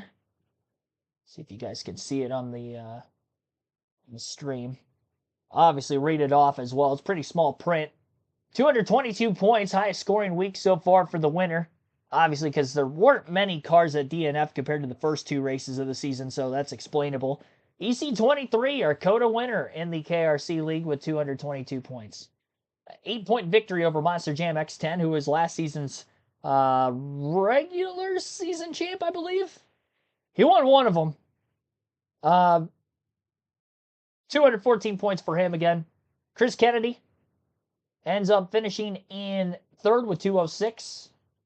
Nathan Daniel Powers in 4th, 200. And Hercules Harrigan rounds out the top 5, 194 points. Pretty solid there as well. At 186, finished in 10th. Pretty tight at the top of the leaderboard, to say the least. We get through Talladega, we'll know who's going to be the big contenders for this regular season championship, and we still got several races to get there, so points are going to be tight all the way around. See who EC23... Oh, yeah, I forgot you can't click to see who they had on their teams anymore. Used to be able to click on any of the team names team names, fantasy team names, anyone on this list, see who they took, and I don't think you could do that anymore. That always used to be fun to see what the difference was for them. They do calculate the Xfinity fastest lap on fantasy. I actually didn't know that until just now. I'm surprised they haven't had any other interviews. All they did was interview top 2 there. Surprised they didn't get an interview from Kyle Busch. Tyler Reddick was up there competing for the win. I don't think I missed it. I just don't think they showed it. Mountain Billy, by the way, thanks for tuning in. Zombified 2017. Welcome to the stream. Mike G, Bones does. You guys were all watching during the finish. I don't think I shouted any of you out yet.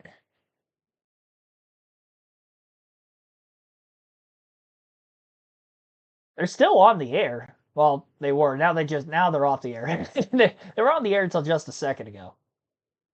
So yeah, we only get 2 post-race interviews, unfortunately, for today. I do think they went past the scheduled airtime, which was 7 o'clock, if I'm not mistaken, which is kind of dumb when you think about it, considering that there was only 2 cautions for incident. So it's not like the race went long, 3 hours and 7 minutes. It's not like it was up over that 3.5 hour mark because of a bunch of cautions. So that's on Fox. That's 100% on Fox. That's not on NASCAR.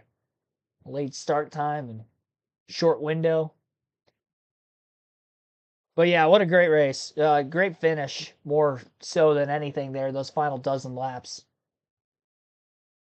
Last thing to talk about here before we finish out is the streaming schedule for next weekend's live commentary content.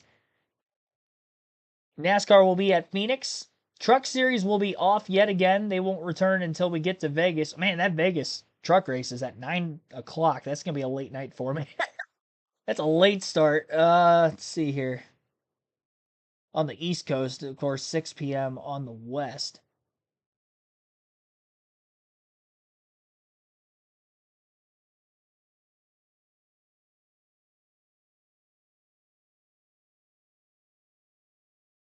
In the middle of finding out when practice and qualifying end up taking place for the Cup Series. They've changed the NASCAR app so much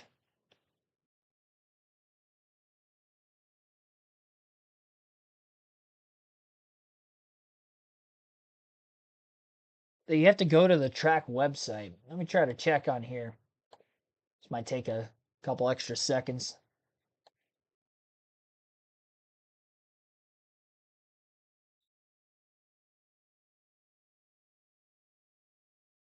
I got the start times for the race, but practice and qualifying and all that isn't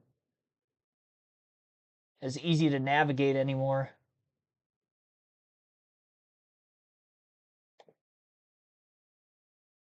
Again, scheduled for this week. Obviously, the community tab post will be up later in the week again as well for scheduling.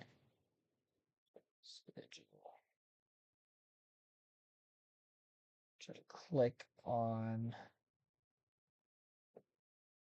Phoenix this time. Yeah, it just takes you straight to the track website now. Used to be able you click on it, it just shows you the weekend schedule. That's not the case anymore. If you're new to the channel, we go live for practice and qualifying for the NASCAR Cup Series. So whenever practice and qualifying takes place next week at Phoenix, it's going to be Saturday sometime. Probably in the afternoon, considering they're out west, and the Xfinity Series race starts a little later in the evening.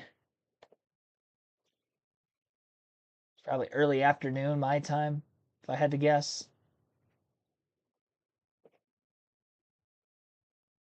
All right, we get the leaderboard back up there for you. I'm not going to be able to find that. So we'll be live at some point Saturday for practice and qualifying for the NASCAR Cup Series later in the week when I end up finding out the schedule for that, because it's tough to navigate nowadays. For some reason, Xfinity Series racing will be at 5 p.m. Eastern on Saturday, so that's what I thought for that. And then don't forget to change the clocks back for most of the U.S. for Sunday. Or move them forward, actually. Don't put them back another hour. Move them forward. So we'll be 1 hour closer to the start of the race when you wake up Sunday morning for that Phoenix Cup date. First race at Phoenix this season. Race number 4 for the Cup Series. We'll go live at 3 p.m. Eastern for that. Similar start time for the race is what we had today. So once again, 5 p.m. Eastern for the Xfinity race on Saturday next week and 3 p.m. Eastern for our Cup race and our pre-race there. You don't want to miss the pre-race. We got some fun stuff. Obviously, I talk about the predictions every week, but doing trivia every week now as well. So that is that. Good race. Fun race.